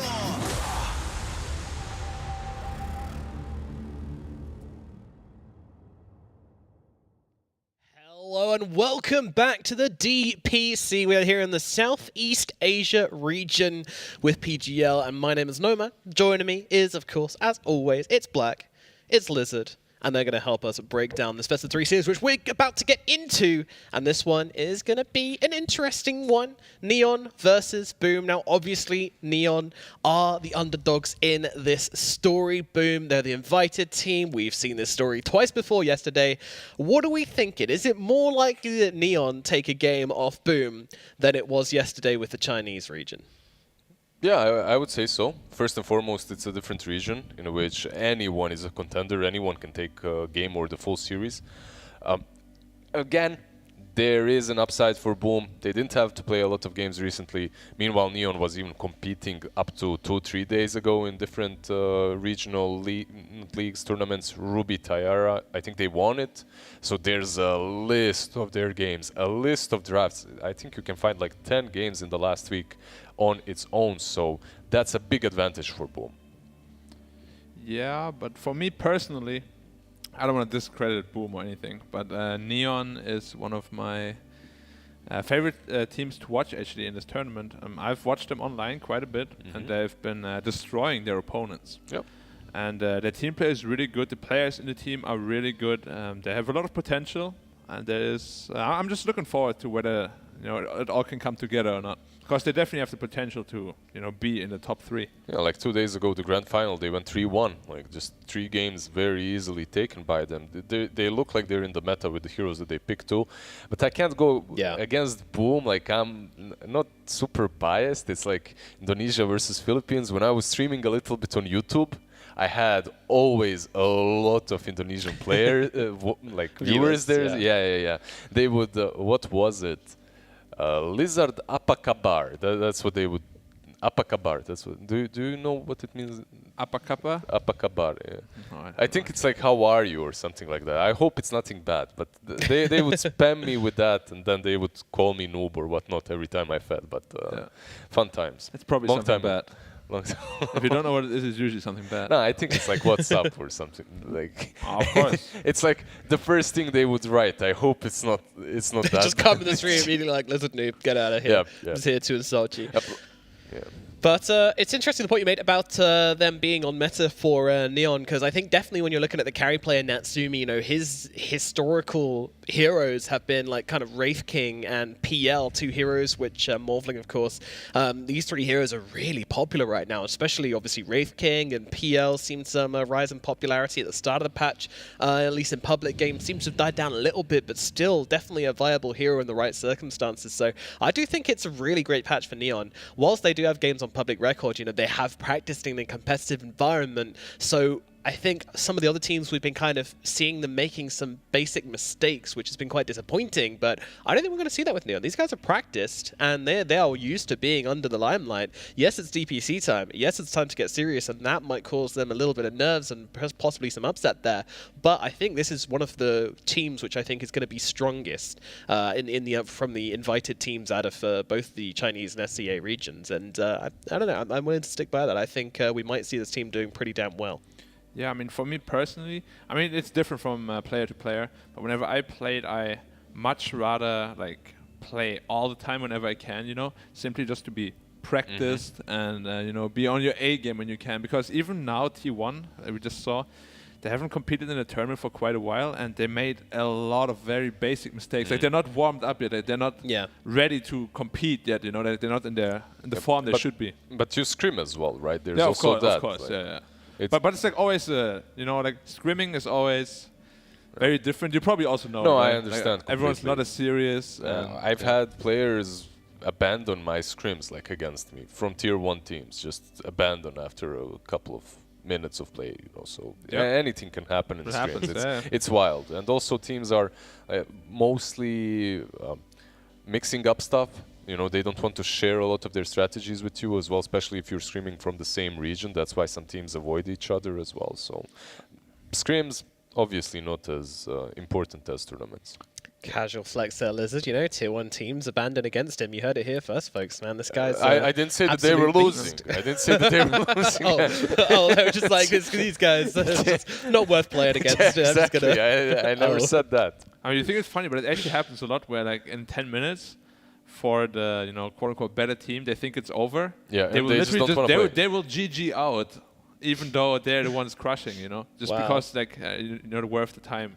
Wow. It happens a lot. That feels bad, man. Yeah, it That feels is, really bad, yeah. And jeez. it's just a waste of everyone's time, you know. So it's pretty True. disrespectful, and I think people have gotten a little bit more professional where that doesn't happen. It's just, you know, like you finish your scheduled practice and then next time you just don't play them anymore Yeah. if you feel like it isn't worth it. But yeah, it was Well- pretty rough back then. Yeah, I hear in the China region they actually have contracts to do with scrimming with in between organizations, where they'll say things like, you know, you have to scrim us this many times a week, and you know you've got to commit. So I imagine that's probably doesn't happen there. I mean, that could be an interesting thing, but I imagine that probably doesn't happen in the SEA region so much, or any other region, to be honest. I doubt. I mean, SEA is by far, I've played in pretty much every region. I think SEA by far is the most chaotic one when it just comes to everything. The players, the people, the attitude, the emotions, everything is just chaotic. You don't even know where it's happening. Wait. Okay, so it's more chaotic than CIS? Much more chaotic. Really? Yeah, like SEA is actually, like, it can go from 100 to 0 in 1 second, Okay, or but vice versa. the old 100 to 0. CIS. Okay, not- the old not CIS, the old sure. It's kind of the same, right? Davai one. Yeah, the Davai one. The vibe. But, you know, it's like the primordial ooze, isn't it? You know, when everything's chaotic, clashing into each other, heating up, you know, maybe that's when we can see evolution take place. And some of the better teams and better players, you know, if you're forged by chaos, then nothing can hold you back, right? It can happen a lot of times. Even back then, MVP Phoenix, I don't know how many people still know that. They literally just had one style, which was run at you all the time, pos 5 Bounty Hunter, offlane Spirit Breaker. Most teams couldn't deal with it. They got top 6 at TI, simply because they just overran you. You know, it's a completely different playstyle. And even TNC, they won a major, you know. It's just a very different playstyle that you need to get accustomed to. Yeah. And there's been a lot of talk of that as well. People talking about how some regions have very, very fast playstyles, and it kind of feels like those regions might have the upper hand when it comes to the international play, which is going to be interesting to see. I think most people, you know, it feels like each region's been locked away in a cupboard, and everyone's kind of getting changed, and we're about to come out the cupboard with our new outfits on. And who's going to look the best? You know, most people seem to think it's going to be EU. A few people think China. I think most people who have been watching both very closely realize it's a toss-up between the two. Very, very even between both. Does anyone think Europe it's going to and be China. NA? There's there EG. anyone? There's EG. Yeah. But other than I mean, so those 5 players believe, but anyone else? I mean, Maybe 6 the maybe coach. Slacks. Slacks? Yeah, he, you know, he doesn't believe. He's trying to ruin it with Arcus Gaming, man. He's fighting the NA. He's their actually an worst agent. enemy. He's the agent. paid yeah. agent, yeah. No, he's the chaos. He's the primordial ooze, like I'm telling you. You know, he's trying to stir the ooze and make it into a lovely a broth, which can find success in the international stage. But no, I think SA region is kind of looking like it could be bringing some competition soon. Same CIS, obviously. They've got some great teams over there. They've been fighting with the EU guys and trying to threaten some slots. Na'Vi and VP, both looking very formidable. So I think in the international stage, there's so much competition. SEA, can they stand up to it? I think so. Yeah, definitely. I like now that you mentioned CIS, I'm gonna draw a parallel with SEA. This new team of Virtus.pro Polar. I think it was very sad for them that TI wasn't happening this year because they were in such crazy form. Oh, Prodigy. Prodigy, not Polar, sorry, Prodigy. That's old I mean, school. they became Virtus.pro anyway. Yeah, afterwards, the but main roster They now, were but- in. They just surprised everyone. In the Yeah. first couple of weeks of the leagues that they played, they would crush OG, they would crush Secret. They were just winning versus every single tier 1 team. And I believe that SCA, perhaps they do not have the most experienced captains and whatnot, even though they're getting there. They can definitely recreate that style and play the same way and just surprise you with something new. So what teams to you most reflect the potential you saw in Virtus.pro Prodigy back then? Like I can't say TNC because they're not the same. Established, TNC is yeah. established, and it's very difficult to say. Like perhaps I'm mostly looking forward to and cheering for 496. It's a team that's no one is really looking at as the upper dogs, the team, but I believe that they have a lot of potential.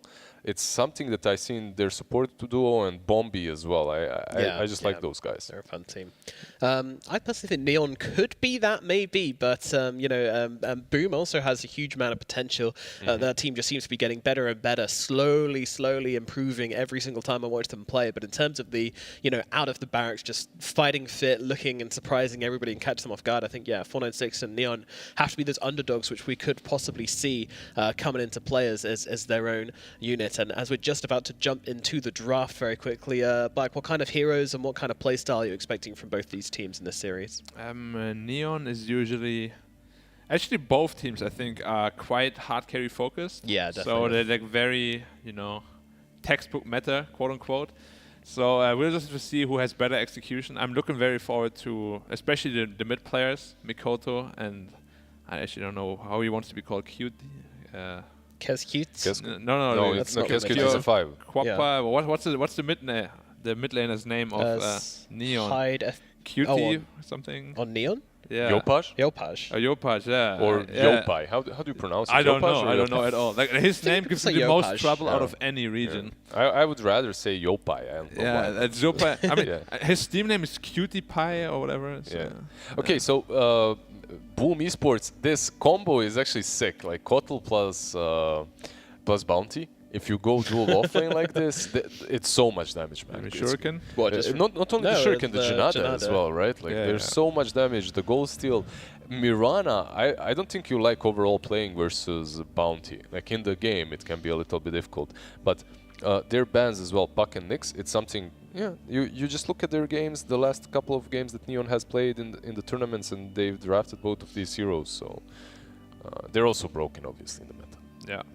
Just like OD. I mean, the Timber ban is probably more like some internal knowledge kind of thing that we're not part of.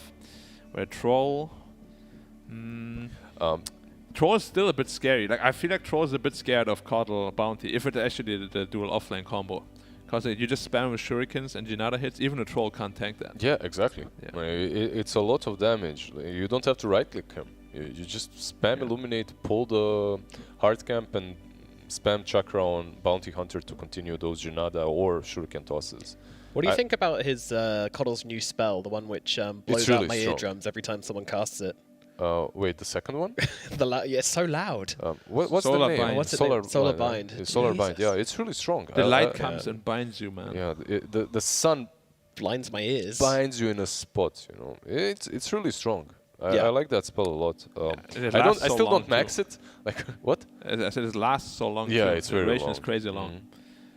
And I mean, no, I think you don't even need to max it. Like if you have a level 1, he just keeps moving. He's gonna be at 100 Yep. movement speed after a while already. But even later on in the game as well, I played one Kotl game against Lycan and I was like, oh my god, he's just gonna send his things at me and I'm gonna die. But then you think, okay, I can Solar Bind him. I can also use Blinding Light to get rid of the creeps, perhaps a Force Staff, and you're good. Like overall, I like the hero a lot. I think it's my favorite position 4 at the moment.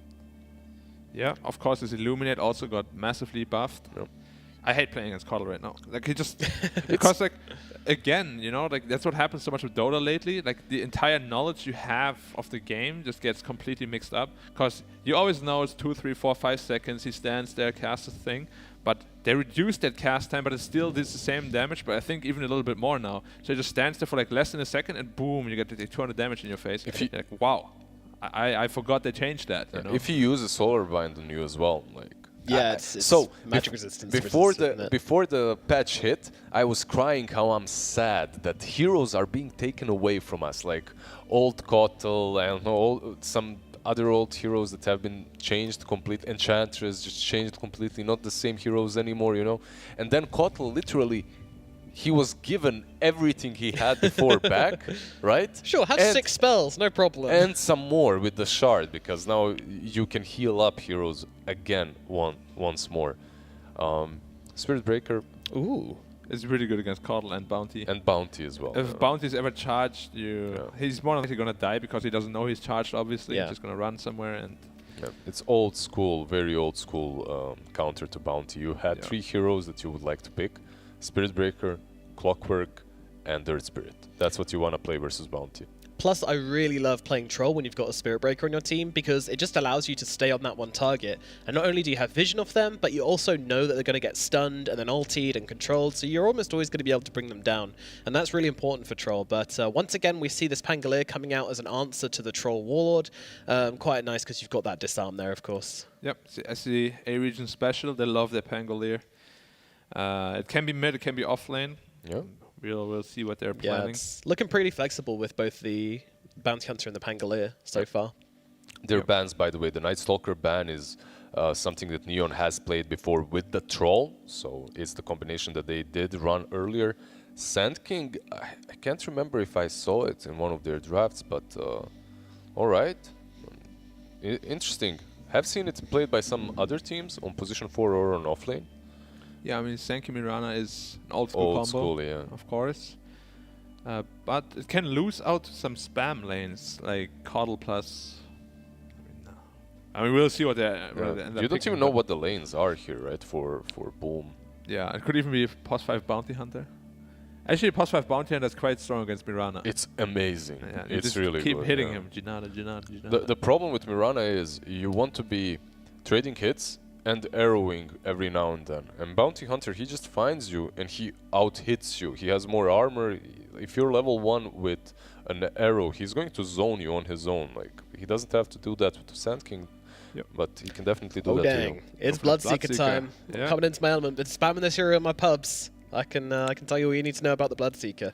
And one thing to note already is that he's against 2 strength heroes, so it might be tempting for him to go for the Shard, which basically gives him Feast, which is really nice little buff for him. But yeah, it's looking like it's carry, and yeah, I mean basically you just take the Q, get a few points in it, take the 10 talent, which gives you attack speed, build Maelstrom, and you just farm insanely fast and kill even faster. Yeah, I mean, it's one of the best sustain carries in the game as well.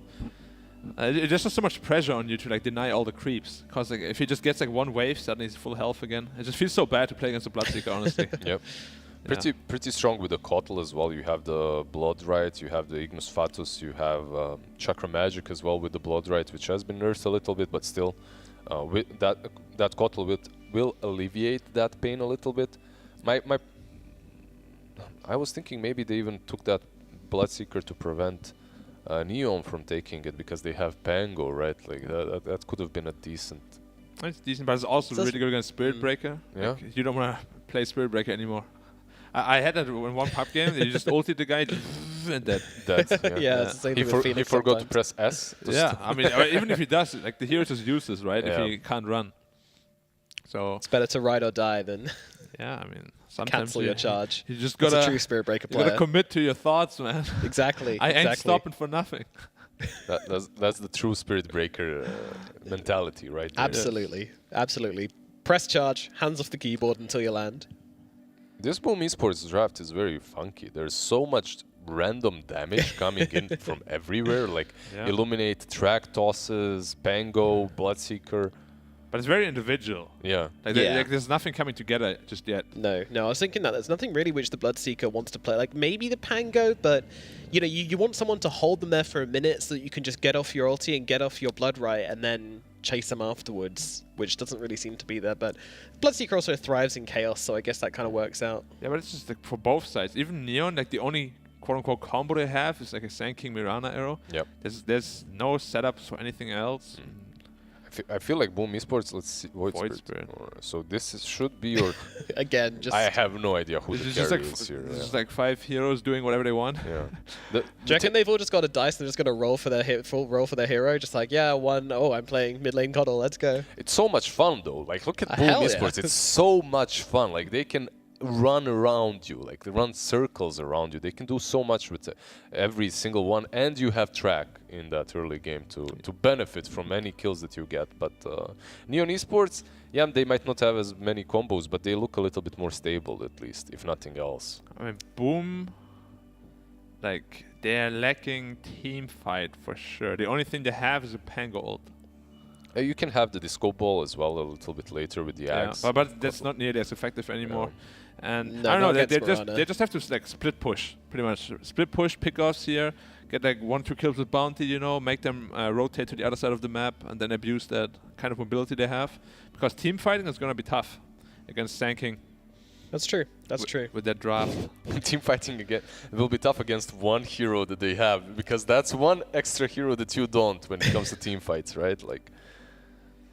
It's true. I think this is a big test for Neon. The way I'm looking at it, I mean, they're going to pick their hard carry hero now, maybe like Storm. Yeah. Oh. I was thinking Puck or Storm. Puck is banned. You go Storm. Yeah, lane's very sorry, well. they got the troll. Yeah, the mid laner. My bad. They have no control for yeah. that Storm. Like if he gets a good game, like what do they do? Yeah, absolutely no stuns. When you look at that, like how do you catch people?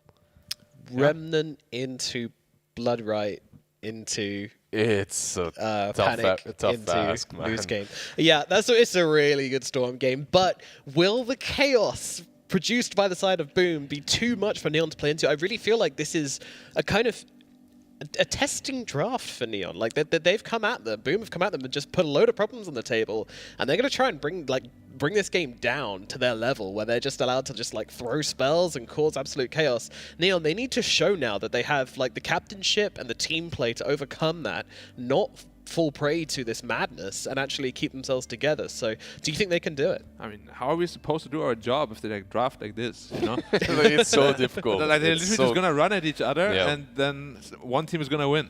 I don't. What? Wow, great analysis. yeah, One team's going to exactly. win, guys. You heard it Yeah. here first. Black just laying down the fat truths. Alrighty, guys, I'm going to have to hear a prediction from the both of you. I know it's hard. But You can go first. Man. Enjoy. All right, so Neon's esports draft is very solid, but I'm gonna go with the creativity and craziness that Boom is bringing to the table. I'll go with them. I'll go with Boom. alrighty, Black. I'll go the Storm. I think he's gonna snowball. And You're taking the easy way out. I mean, of course. I mean, I'm here to analyze, you know? I like, see. what do they do to the Storm? They can't do anything to him until Void Spirit gets his Yule Scepter. And then they have one stun for him. Yeah, it's Very very good, very difficult. good. He probably won't even die. I'm just for the craziness, but he's got a beautiful. very good point. Yeah. I think Neon can do this. I think Neon, they've had the practice recently. They're not going to be as fresh as some of the newer teams which haven't been playing so much competitive recently, but we've seen from some of the qualified teams. So, yeah, I think Neon got this. So we've got 2 for Neon, 1 for Boom. What do you guys think? Let us know in the Twitch chat. But over to our casters, which is going to be B-Cop and Lacoste. Take it away, you fine, fine gentlemen. Thank you, Nomad. Looking at Neon up against Boom. I think I'm on the Neon train.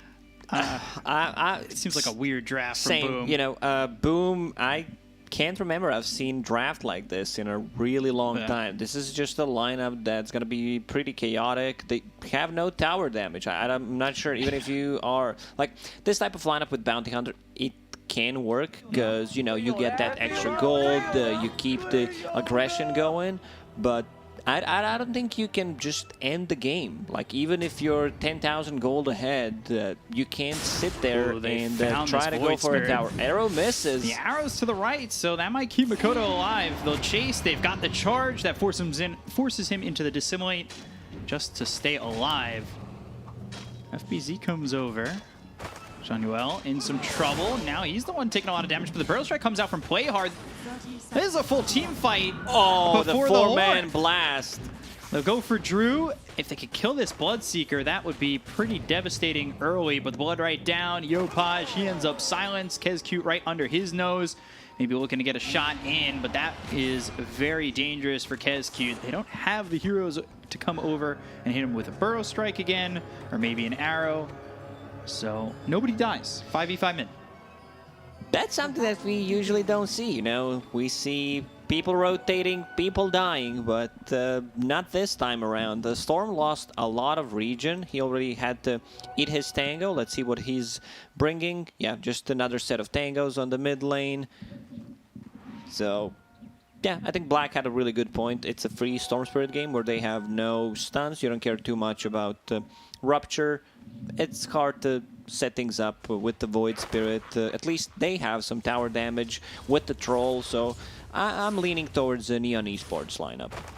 Yeah, and it's tough to see where, like, even if you win these fights, it still seems like Neon's going to have that time to farm up. How are you pushing if you're Boom? You can't hit the towers. Like, these heroes are really not good at it. You can't just, you know, expect Bloodseeker to go and hit the tier 1 tower like 120 times to kill it. Yeah. Could be very problematic. And I'm excited to see some of these guys here on Neon and Boom, namely Yopaj. I was hoping he'd pick that Earth Spirit. Ooh, play hard. Burrow Strike out of the blood right. Body blocks from Kezcute. First blood there for Drew. So Bloodseeker getting first blood. Not too long into the game to get to that first blood. And now Bloodseeker gets a bit of a boost. First Bloodseeker. That's his name in this game. Over bottom, Natsumi, 8-3 already. How does this lane go for Troll? Is this one of these lanes that he's just safe and free to farm? Yeah, I mean, all he needs to care about is dodging and Illuminate for some extra spam. Doesn't have the best position 5 in his lane, but Troll is one of the strongest laners overall, one of the best safe laners where he, you know, you have this range ability, you have a melee ability, miss chance, and you have a ranged access to secure the creeps. So top lane not going well as expected, like Sanking and Mirana, because they lost a lot of region in those engagements where no one died. Yeah. So like this lane should be much better for Sanking and Mirana, where Mirana just one-shots the range creep. There's the arrow. And they've got the combination of the Burrow Strike as well as the arrow. They've done that to both heroes in this lane so far. Yeah, neither of which leading to a kill, though. Also, as a Sanking, you do not want to get Burrow Strike level 1. He saw the opportunity to try to go for it. You're playing into 2 melee heroes, so Caustic Finale is the spell to go to. Like, it's so much harassment. You push out the lanes, you get level 2 faster than them. So, like, this missed opportunity on a mid kind of costing him a lot. Makoto, one shot from dead. Oh, still regenning enough. Not enough damage there from Yopaj. The bottle sips, saving his life, and almost a solo kill for Yopaj in the mid lane. His career is just going back, so that means that he's not going to have that healing salve for another like 30 seconds. So we might see 4 heroes, maybe 5, 6 on a mid lane just trying to secure the rune for their mid laners. Oh, this could be a kill. Still needs to be careful. Yopaj. Wow. Yopaj putting the hurt in. Yeah, I definitely think we're going to see 3, 4, maybe 5v5 mid again. Why not? But you got to get that bottle filled, and when you're waiting on that salve, this is becoming a bit tough for Makoto. Top lane, arrow will connect on a Bloodseeker, playing a bit too aggressively. And they get the kill onto Drew. A little bit of revenge in that lane. Back over towards mid. You have the Spirit Breaker coming over, and Hyde picking up the Illusion Rune. So no bottle fill for either mid. It's a support that picks it up. Who benefits the most from that power rune being kept out of the opponent's mid? Just having an Illusion Rune for... Well, no, just keeping those bottles empty. Like, is there anybody more... Like, we're seeing a lot of aggression here from the Storm. Is it bad for him just not having that bottle fill? Like, can he still play the way he's done so? Makoto, he's also just... Yeah, there's still a rune. No one wanted... Wait, why is it showing on minimap? Am I... Yeah, it's still showing for some reason. But it's not there. Not available. Still in beta? It's okay. It doesn't matter that much. If you're full HP, full mana, the rune is going to spawn in the next minute, so you will have a refill for your bottle.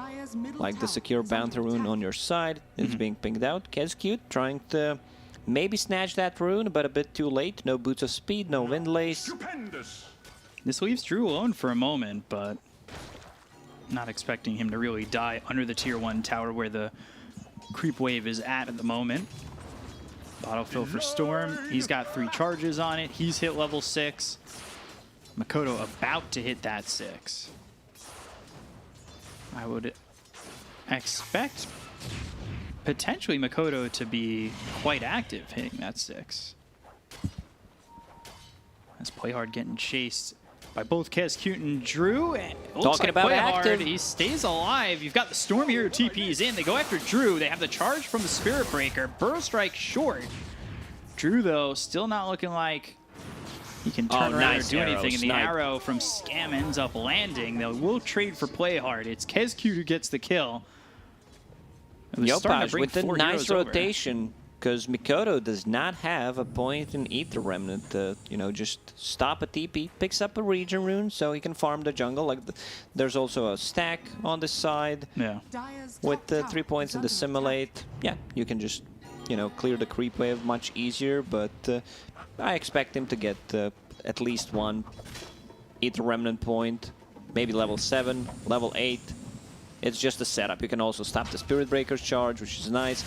Spirit Breaker doesn't have a going for clear him again. target to go for on mid lane. Drew, arrow comes through, and Kescute keeping Drew out of harm's way, and pops the salve, still dead. Scam leaps in for the kill. Charge onto Drew.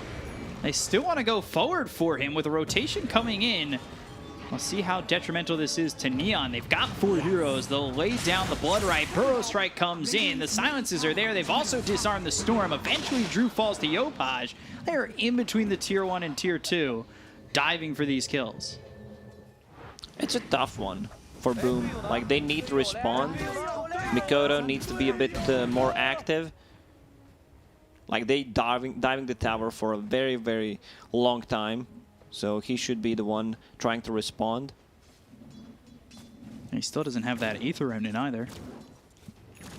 Just 1 point is enough. Like, Spirit Breaker is not your concern. He's probably never gonna charge you because you have Astral Step, you have the Simulate to dodge it, Ether Remnant to just stop his charge. So kind of tough one for SB. Over towards mid. Kescute's here. I don't quite have the vision of him. No sentry down for the Radiant side. They do place that Observer, which Kescute can see. Tower is under attack. Dire's top tower is under Yeah, he attack. immediately takes it out. But that causes the charge to come through on a Kescute. We'll see how much Neon are willing to follow this up with. They go over, they've got Dust. Illuminate being charged up. There's the long-range arrow from Scam to get the kill on a Kescute. Now dominating on this Mirana, 4-0-1. Yeah, Scam's Mirana has been on point. Radiant's Just middle not the tower first is under arrow, attack. but every other one was pretty much top-notch. Troll, what do we have? Like, this is the kind of a build that's really popular lately after the Aghanim Scepter got upgraded, where Whirling Axes dispel enemies and the other ones dispel yourself. And it also lowers the cooldown and lowers the mana cost. So you're pretty much unkillable. And look at this. He has a hood right after that. So he wants to be able to join fights, and you can just stand your ground. Don't care too much about it.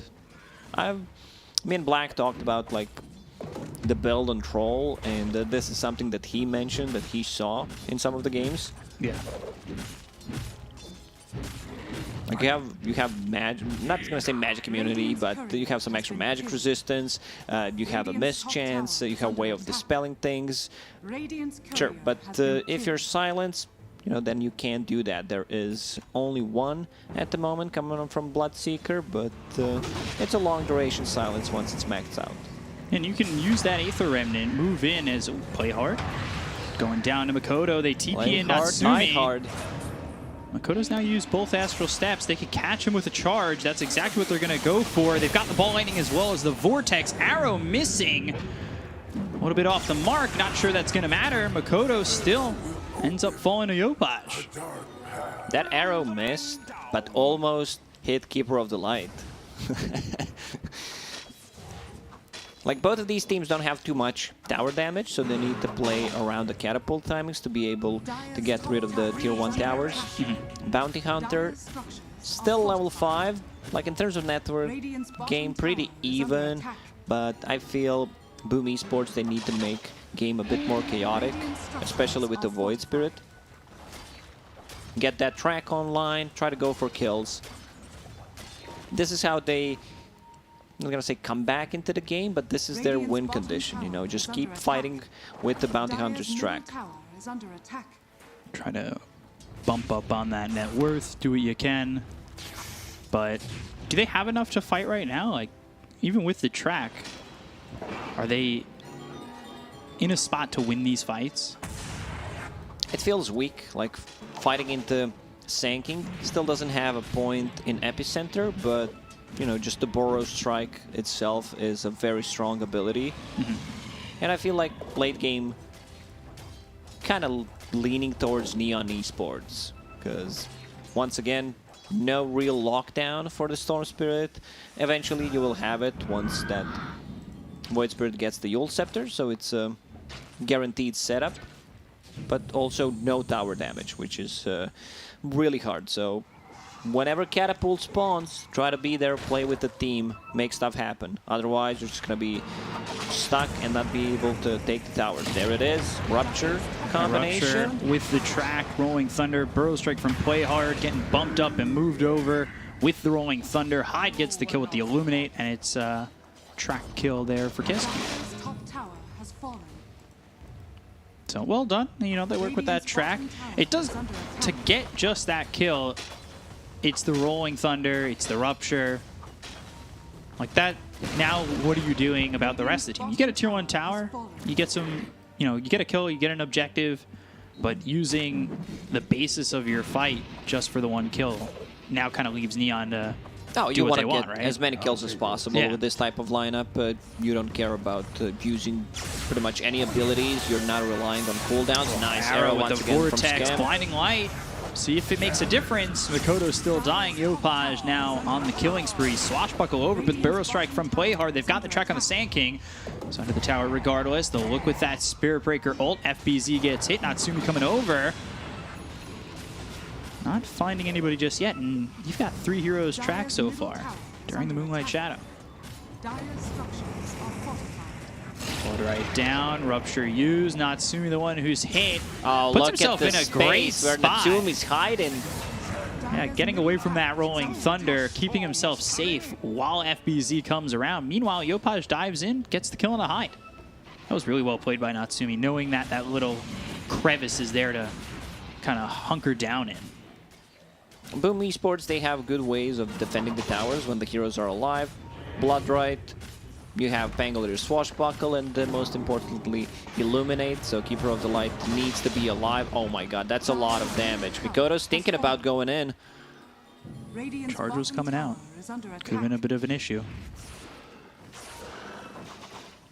He's been getting those salves from the trusty shovel. So Play Hard back up to full. He's fine. Yopaj sitting second on the net worth, going Bloodstone. First item. You think it's Bloodstone BKB, or is he going, you know, will we see an Orchid for him? But he doesn't care about BKB. He's not going to get BKB ever this time. You don't think so? Nah, maybe as a 5th item, possibly 6th, because they have no lockdown. Getting like mana regen, getting stats is much more valuable on Storm this time. Rupture out into Yopaj, TP away. That's He's it. gone. Easy peasy. There's that lack of lockdown showing. That's why he's also not getting Orchid. I feel like it's a much better choice to get a Bloodstone here. You know, get it online as fast as possible, get some charges going. How's Troll doing? That's Aghanim Scepter completed. Yeah, he's top of the net worth by 700. If you can't lock down the Storm, You can't even he's- lock down the Troll either Yeah. then, huh? Especially once he gets that Aghanim Scepter. So it definitely seems like it could be, you know, Storm getting Dire are what, scanning. Bloodstone charges aplenty, especially if he gets it early enough to start going in and fighting the way they have. It's not a lot of kills 15 minutes into the game, but there's definitely points where it's felt like it's on the cusp of Neon looking to just jump off and go for you. Like that tier 1 over mid, it felt like Neon wanted to do more than just go for the tower. They were waiting for that opportunity to potentially show itself. And then you get that Bloodstone, all those charges rack up. It's still, lockdown you for know, a Storm. long run until the Bloodstone, but there's the jump. Scam is not close to use the arrow. Now Storm without much mana. Radiant's Potentially middle hoping for this tower is 16-minute under rune to be attack. up towards top. He Should be able to found control it either way. The two best items, pretty much, the tier 1 for himself. You have Royal Jelly and you have Arcane Ring, so mana replenish, some damage, like have that extra mana regen going on constantly. Rune will spawn. Arcane Rune, but there's the Astral Step. They'll look for Wanuel and get the kill. Makoto gets credit for that one. 4 heroes there to make it happen. Arrow on to No FBZ, but nobody's around. Fake hype arrow coming through. Nothing happened. Still hit. It's exciting. Ooh, we were talking about this, I think just the two of us. Gleipnir Bloodseeker. That's what It's he's a going thing. for.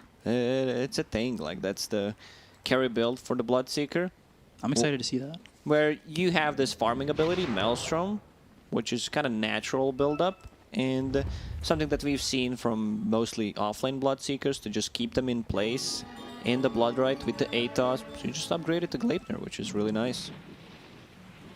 So 4-man smoke from Neon. Radiant's courier has been killed. Yopaj losing that courier. As Kescute gets credit for that kill. They're wrapping around. Drew in between the tier 1 and the tier 2. We've got this deep ward in. Play hard. Not going to find him, but there's a courier coming over. They're wrapping towards the tier 2 tower. Mid, Natsumi showing himself. Smoke will break. Makoto spotted. Jumps in. Jumped with the Astral Step right into a Burrow Strike. They get the kill. FBZ thinking about the Rolling Thunder. They do dust to maybe catch the Bounty Hunter under their noses. But he's not there. He's on the high ground. Burrow Strike away. Rolling Thunder. That comes through and hits onto Scam. They find themselves Play Hard, who is tracked up. Hit with the Swashbuckle. Illuminate comes in. Just living with 12 health. And finally will end up falling to that urn. Natsumi, Yopaj, and the Spirit Breaker Wanuel trying to run away. Kescute coming in. And there's the Shikuchi. Or not the Shikuchi, the Shuriken. Sorry. That comes in and finishes him off. Bounces Neon up and needs hits to him. be more careful about, you know, getting those deep dives, because there's a lot of bouncing damage coming out from Boom, where you have like Blood Rite, Void Spirit jumping in, Swashbuckle from a different angle, Shuriken tosses with the tracked abilities, and Illuminate. So if you don't see Keeper of the Light, like, it's kind of hard to, you know, just go in like a madman. Now they're on a hunt. They want to get more. Also, this is a lineup that's probably never going to be able to take Roche. What Boom has, Neon has Troll, so that's a good thing going for them. They see Play Hard hiding. Goes off to the left. Illuminate right on him. Not a lot of damage from the Illuminate, but they've got the Astral Step. They have the Aether Remnant with the Yules from Makoto, and eventually Play Hard drops dead. But here comes Neon. Rupture on to Natsumi. They're going after Kescute. The Aether Remnant locking up the Spirit Breaker. Arrow comes in, lands on a Makoto. Yopaj gets the kill, and the Ball Lightning looking forward towards Hyde as well as Kescute. Blinding Light trying to survive. Ball Lightning once again. One more shot takes his life, and then they'll find FBZ. So 3 dead, as Play Hard was the one who fell for Neon, but 3 fall on Boom. If Troll is playing with his team, I don't think this hero is gonna die this game. Like, he's super tanky, 2000 HP. Like, you get so much value out of this Aghanim Scepter. Like, you remove track, you remove the disarm from Lucky Shot, you can dispel, Resonant Pulse. So, pretty nice things to have here. And yeah, talking about being unkillable, he queues up Heart. Oh, God. We've already seen one Heart in action today. The one on Wisp looked really, really good. There's 3 heroes on Neon who are yet to die. You know, Play Hard taking all the deaths. He's got 6. But he's playing Sacrificial, and I think that's fine. Going into a Blink Dagger, which he almost has, Blink Veil, I think you're in a spot where it's like, okay, you can continue to kill me, but if you're not killing the Troll, you're not killing my Storm, then is my kill, you know, is killing me worth it? It's worth a little bit more if you're tracked, but Troll and Storm are getting to a spot where we've been talking about maybe they just don't die this game. Pretty much track is what's keeping them in this game. It's a level 1 track, 20 minutes in, but still, You know, this troll, man. Eternal Shroud, which turns the damage into mana. Really, really feels unkillable to me.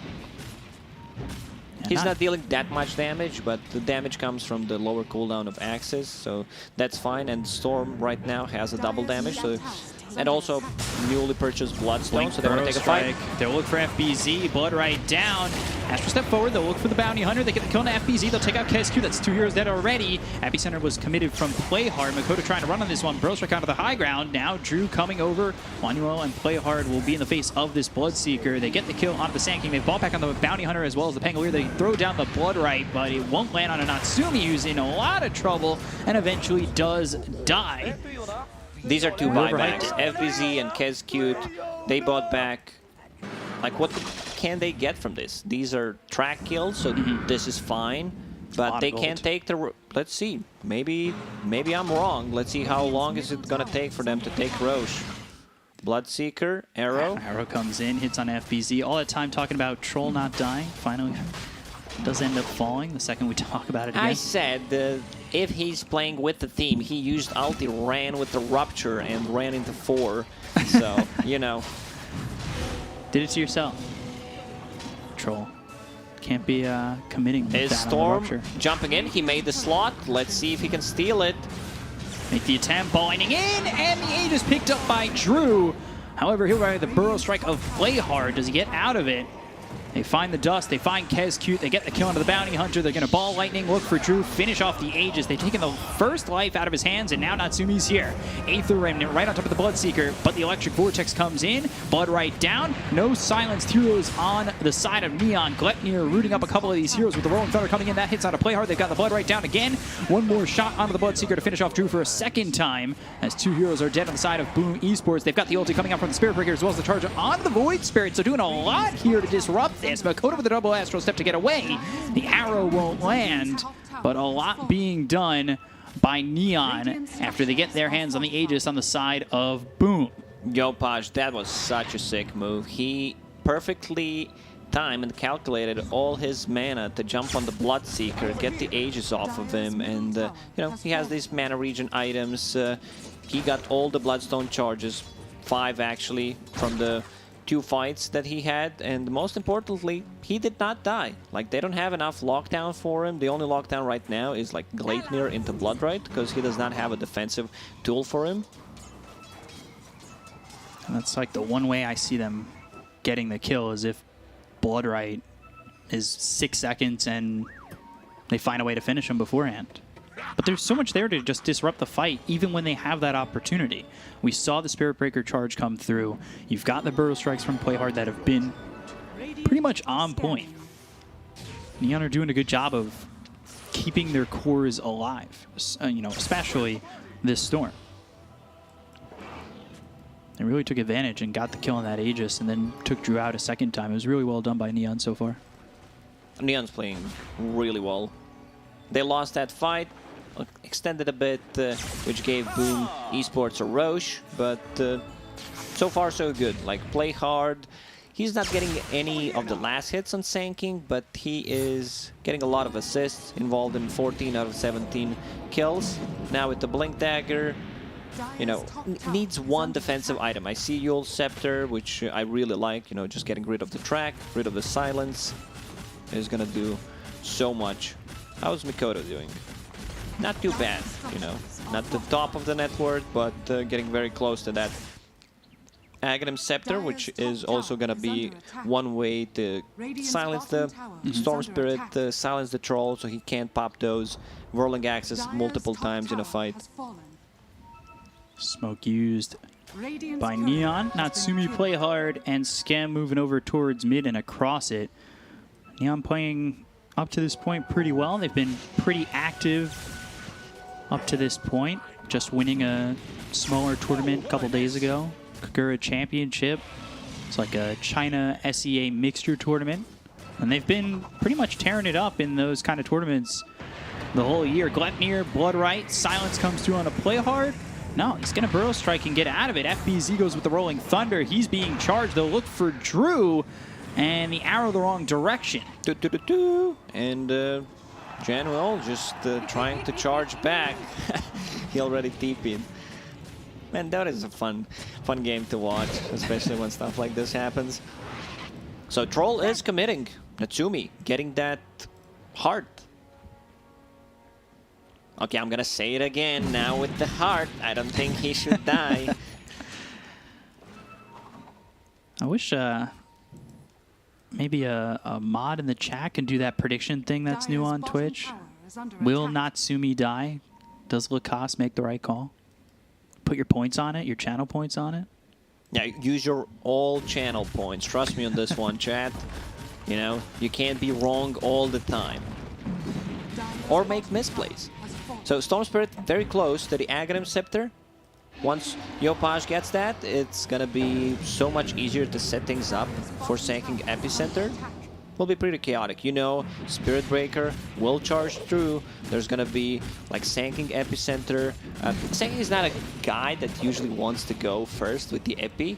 Like in 90-95% scenarios, you want to just blink Burrow Strike one guy, then reset and go Epicenter with the next blink. But, you know, if you have Spirit Breaker, if you have Storm Spirit with Ags, yeah, then you might be able to get the good Epicenter off. So he just picked up that Ags on Storm. Smoke used here by Boom, looking over. They're by the Roche pit. Still a long time till Roche is back up, 3 minutes. But they're coming across mid, hoping to find something. Neon a little out of their grasp at the moment. And this is a tough fight to come into, going onto the high ground blind. Astral Step, silences on the Spirit Breaker, Blood Right, but the ulti, that hits on a Makoto. Arrow coming through, there's the three-man Vortex, and let's see what else they get from this. Kescute already did with the Epicenter being placed right on top of Makoto, who's going to Astral Step away, but Yopaj right on him, ready to go. They found the Spirit Breaker, so far 1-for-1, but Makoto ends up dead. FBZ, Drew, as well as this Kato, all trying to run. Just get out of the hands of Neon, and that is Void Spirit dead again. And Natsumi ready to go onto the high ground. Yeah, it's their time. It's not going to be like as easy, but you have this Troll Warlord who just does not give a damn and just stands his ground, keeps beating the tower. It's not too much damage. It's a lot of attack speed, a lot of survivability. So he will eventually take it down. Even if you disarm him, like he can... You use Urn on him, he instantly dispels it. Dispel. Dispel. Can dispel silence, so needs to be a bit careful about that one. If you look at these items on Troll and like you didn't know which heroes using those items, you're probably gonna say like, yeah, these are Pudge items, you know. Aghanim Scepter got upgraded, it's really good. Eternal Shroud works really well. Heart, why not? Possibly a Centaur, but yeah, would definitely not say Troll. In this game, it's really working out well for them. And picks up the Spider Legs. Yeah. They do come up on an Natsumi, but here comes the Spirit Breaker all the way over to Makoto. Rolling Thunder out from FBZ. It's on a Natsumi. Are they going to make the move? They do rupture him. With the Blood Right down, it doesn't get the silence. The Aether Remnant, the Burrow Strike's a little bit short from play hard. Makoto coming through with the Astral Step. But now, can they get more than just these heroes? They buy back up both the Spirit Breaker as well as the Miranda as they take out 3 really quickly, losing the Bounty Hunter buys back as well. Electric Vortex hits the Kato as well as the Pangolier, but they've got the mech, so they're saved for now. Hide on the run, right on top of Natsumi. Ulti comes out from the Spirit Breaker. Shuriken toss bounces around. Dead again is the Spirit Breaker. Yopaj low on health and doesn't have enough mana for and this is Bloodstone. really troublesome for Yopaj, but Makoto Still alive. one shot from dead. Yopaj finally falls. They've got the Spirit Vessel on a Kescute. They'll finish him off as they go after FBZ, who will swashbuckle away, try to TP, play hard. No Burrow Strike attempt. He tries, but a bit too late. These are 4 buybacks on each side. Man, unfortunately, Storm Spirit did not have enough mana to use the Bloodstone. Like, that would definitely keep him alive. But Troll is the ultimate raid boss, especially with the Spider Legs picked up. You know, gives you extra move speed, you can go off the cliffs. So the only spell pretty much that you care about is blood right. Like, you do not Yeah. want to get silenced. Yeah, those spider legs really helping out. Gets him down below ground. Especially that fight like right by the cliff where he's able to juke around as much as possible. Channel Point's still in good hands. Hasn't died yet. Yeah, I hope you guys invested. I hope you invested in crypto, and I hope you invested in troll points. Heard the value's going up. Skyrocketing. Troll going Sanjin Kaya as the next item. Interesting little build there. Quickening Charm picked up. Spider Legs dropping for the Dire side. SNY being built for the Bloodseeker, who has this BKB and Glepnir. 8-second BKB, and the Ags for Spirit Breaker. Yeah, he farmed it. That Philosopher's Stone really helping him out. Moving quite fast now. This is going for Makoto. They might set up for something, but gets a little bit too far back for their liking. Spirit Breaker stops the charge. Now they wait on top of the high ground. Just take away some vision as they're posturing for Roche, which is up and available. Last one going the way of Boom, but not sure there will be the aggressors for this one.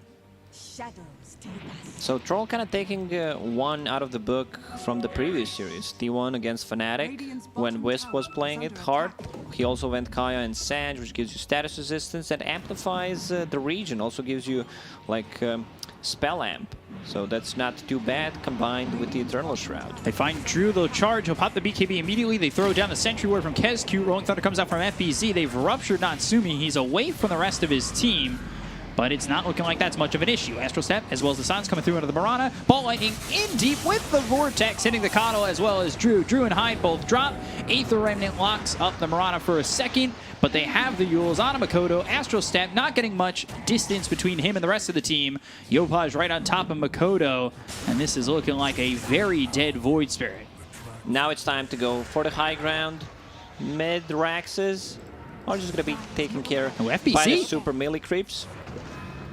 gets spotted as SB was chasing him the entire time. Wanuel sticking with FBZ. Enough time there for Yopaj to get more mana to be able to come in and help get that kill.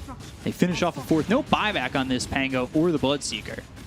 I don't think buyback would do anything here. You just kind of waste the gold, even if it is available, because you are kind of set to play without two set of Raxes, so there's still bottom tier 2 tower. I feel like Neon can just go in and try to end the game. There it is. The game just ended.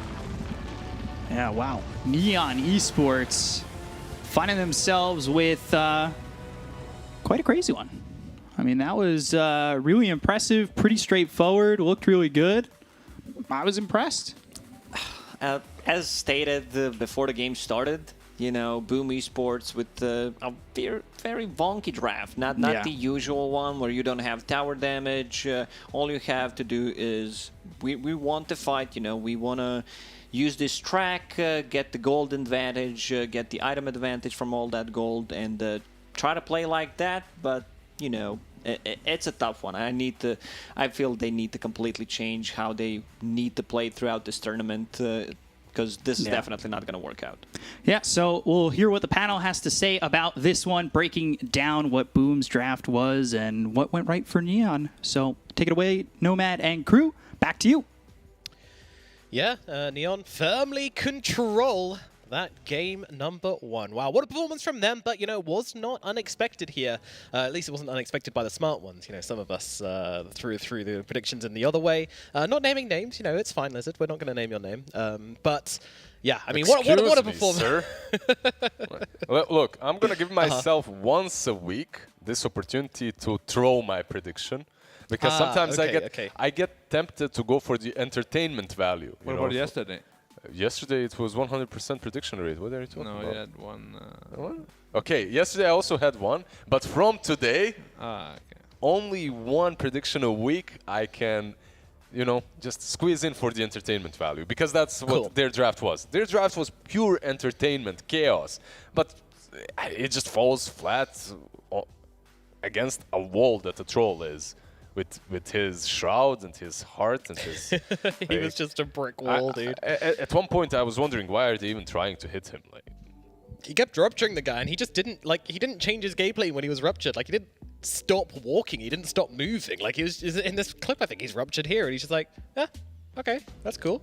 Another really annoying thing, which the Ags bring us to the table against Bloodseeker, is it was just purging off his blood with Blood Rage every single time, which is very annoying considering that is what gives you your attack speed on Bloodseeker now. So he wasn't really able to bring much to the fight, which is a problem. Yeah, I mean, they just... I don't know what to say about this game. I watched it from start to finish. It was just pretty... You know, I was kind of just waiting for it to end because they had... Like, the Dire just has no place. Like, the entire game was pretty much played on the Dire side of the map. was this the game that you would call GG after 10 minutes if you were with the winning team? And they would be like, what you gonna do? Yeah, I mean, it's just like, it kind of feels like a troll draft, you know? Like, I'm not saying they're trolling, it just kind of feels that way because... Like this is the kind of thing I would draft if I thought I'm like way better than you. Yeah, exactly. Exactly. Yeah, That's how I feel as well. Like if you're able to outplay and outskill, then this draft might work. But these teams are on a similar level. This isn't gonna work. If you take game 1 with this draft, then you take game 2. Whatever you draft, like you just break them after that because this is one of those drafts which is just like, yeah, it's borderline insulting. Yeah. But it's not. You know, this is the way they wanted to try and play the game. They're bringing up some new ideas, fresh patch, fresh team, fresh ideas. Unfortunately, fresh doesn't always mean good. And in this situation, Neon were able to get the upper hand. And this Storm, as we saw, was just kind of completely untouched. And the Troll was just doing his thing on the front lines, just tanking up all the damage. Did they really need to keep dropping spells on the Troll? That was my one biggest confusion, because he does do damage with the axe because the cooldown's so low on the axes, but is it enough to warrant what they were casting Rupture and everything they had, the whole kitchen sink on him, every single engagement. That's some happy boys. The problem is, who else do you go for? That's the question. Like, all of them are extremely elusive because you don't have any catch. Like, you even went Gleipnir on Bloodseeker, so you have some control, but your team had no reliable stuns. And you're playing into Storm, Sand King, Spirit Breaker, Mirana. It's a wonder that they've got as much kills as they did. This was a very difficult game for Boom. Yeah. I mean, it's as expected, right?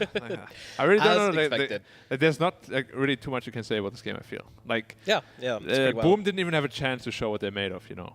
Like, the draft just made it absolutely horrendously difficult for them to do anything. They played the lanes okay, but after the lanes, like, it's just a draft advantage. And Neon played the draft advantage very well. And was there anything you liked about the Boom draft? Or any hero which you were like, maybe that's okay? I thought the first 2 picks were quite nice, but then they added Pango, and what was the 4th pick?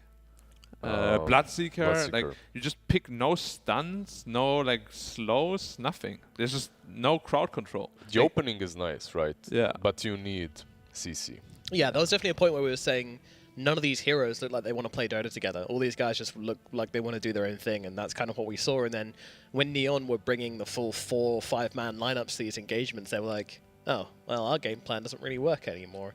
Well, that's the problem with it. But you know what? We are focusing on the bad. Let's focus on the good. And a very good play this game was certainly Mirana. I mean, she was just absolutely smashing it with those arrows. Great game. Great game from the Mirana, really allowing her team. And it wasn't just the arrows landing which was important, but it was also the vision she was giving. She was being very brave with her scouting. Sometimes that cost her her life, but most of the time she was getting some really valuable vision and setting up for the Storm. He died once, so... Well, yeah. Overall, the laning stage itself wasn't that wonderful for him. If you remember, they did feed the First Blood, and that Bounty Hunter was just zoning both of them alone. Bloodseeker helping out every now and then. But he still managed to make a lot of work in the mid game because, once again, like, if you're Mirana against the Storm, suddenly he's jumping you, you're dying multiple times in the game. It's a little bit harder, you have to itemize differently. But in this game, there's nothing. There is no one that can kill you, so it's not really that difficult. No, but true. Very well played. Yeah, DeVille looking very happy with himself in that player picture there as well.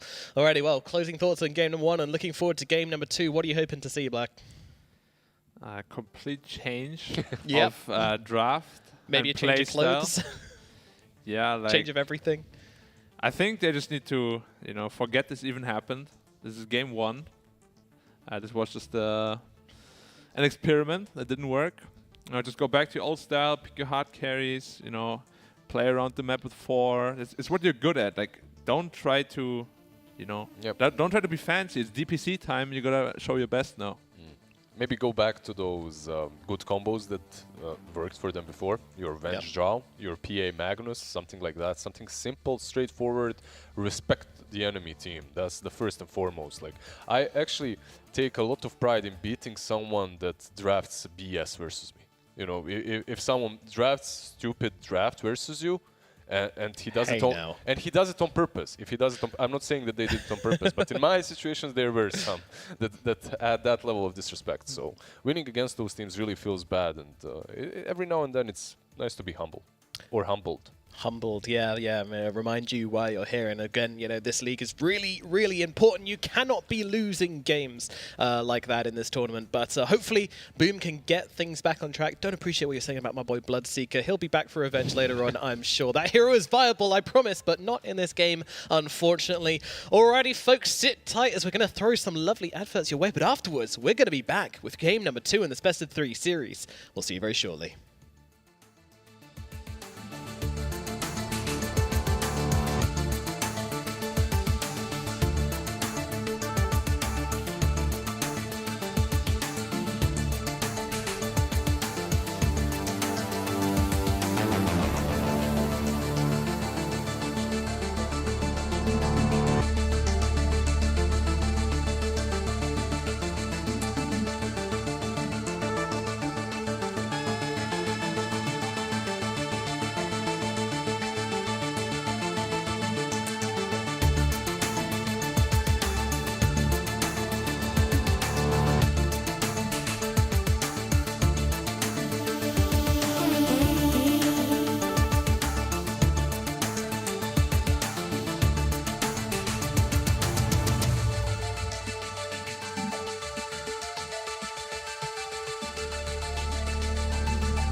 right down to the end of your days. And I'll be right there at the top of the maze while the rats in the sewer stay stuck in the days. So now I'm coming for you all, whether you like it or not, you're for it evolve. Don't take it personal, I gotta finish you off. Cause only room in the time for one gun in the drawer.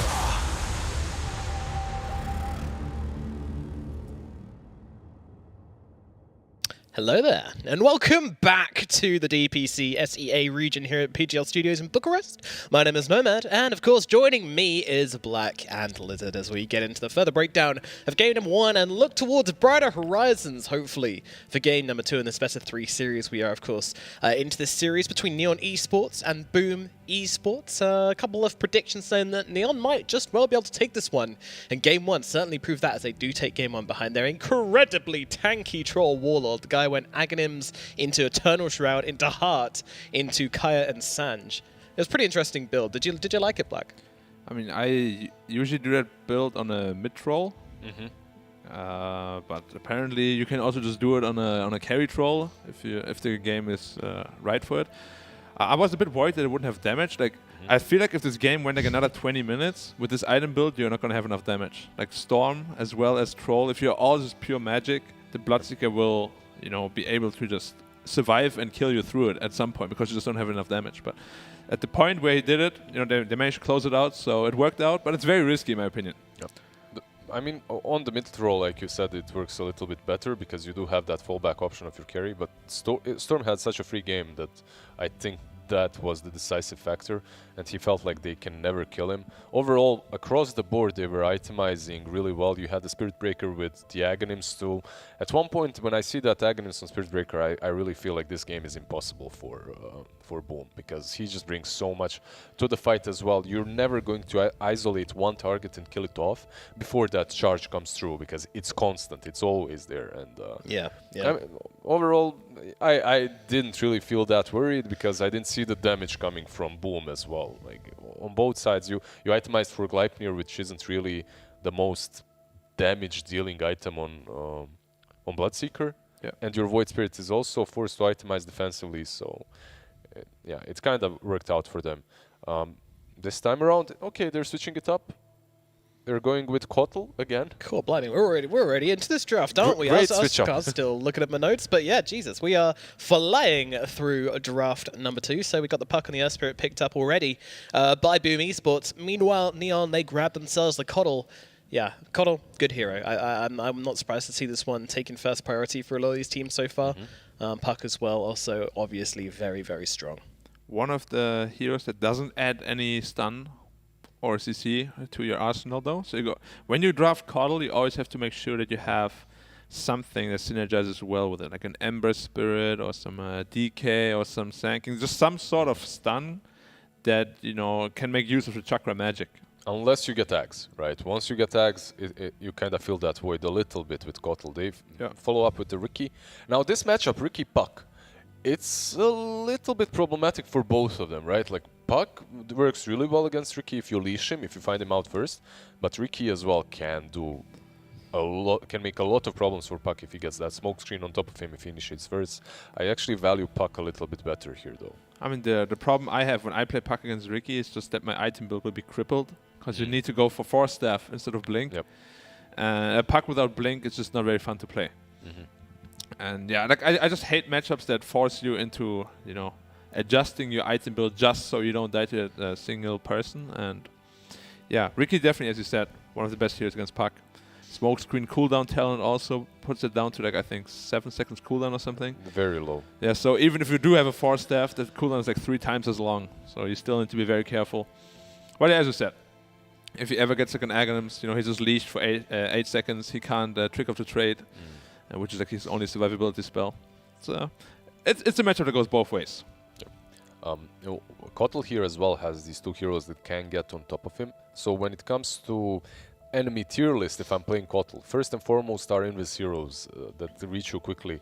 Those you really don't want to play against. So Weaver, Bounty Hunter are probably the worst heroes to play against as Kotal, as they assassinate. Bounty Hunter probably the worst. He assassinates you every single time as the team fight is starting to begin. Like I've seen also Secret versus Liquid, in which Liquid drafts Kotal, Secret get that position 4 Bounty, like the Kotal has no game.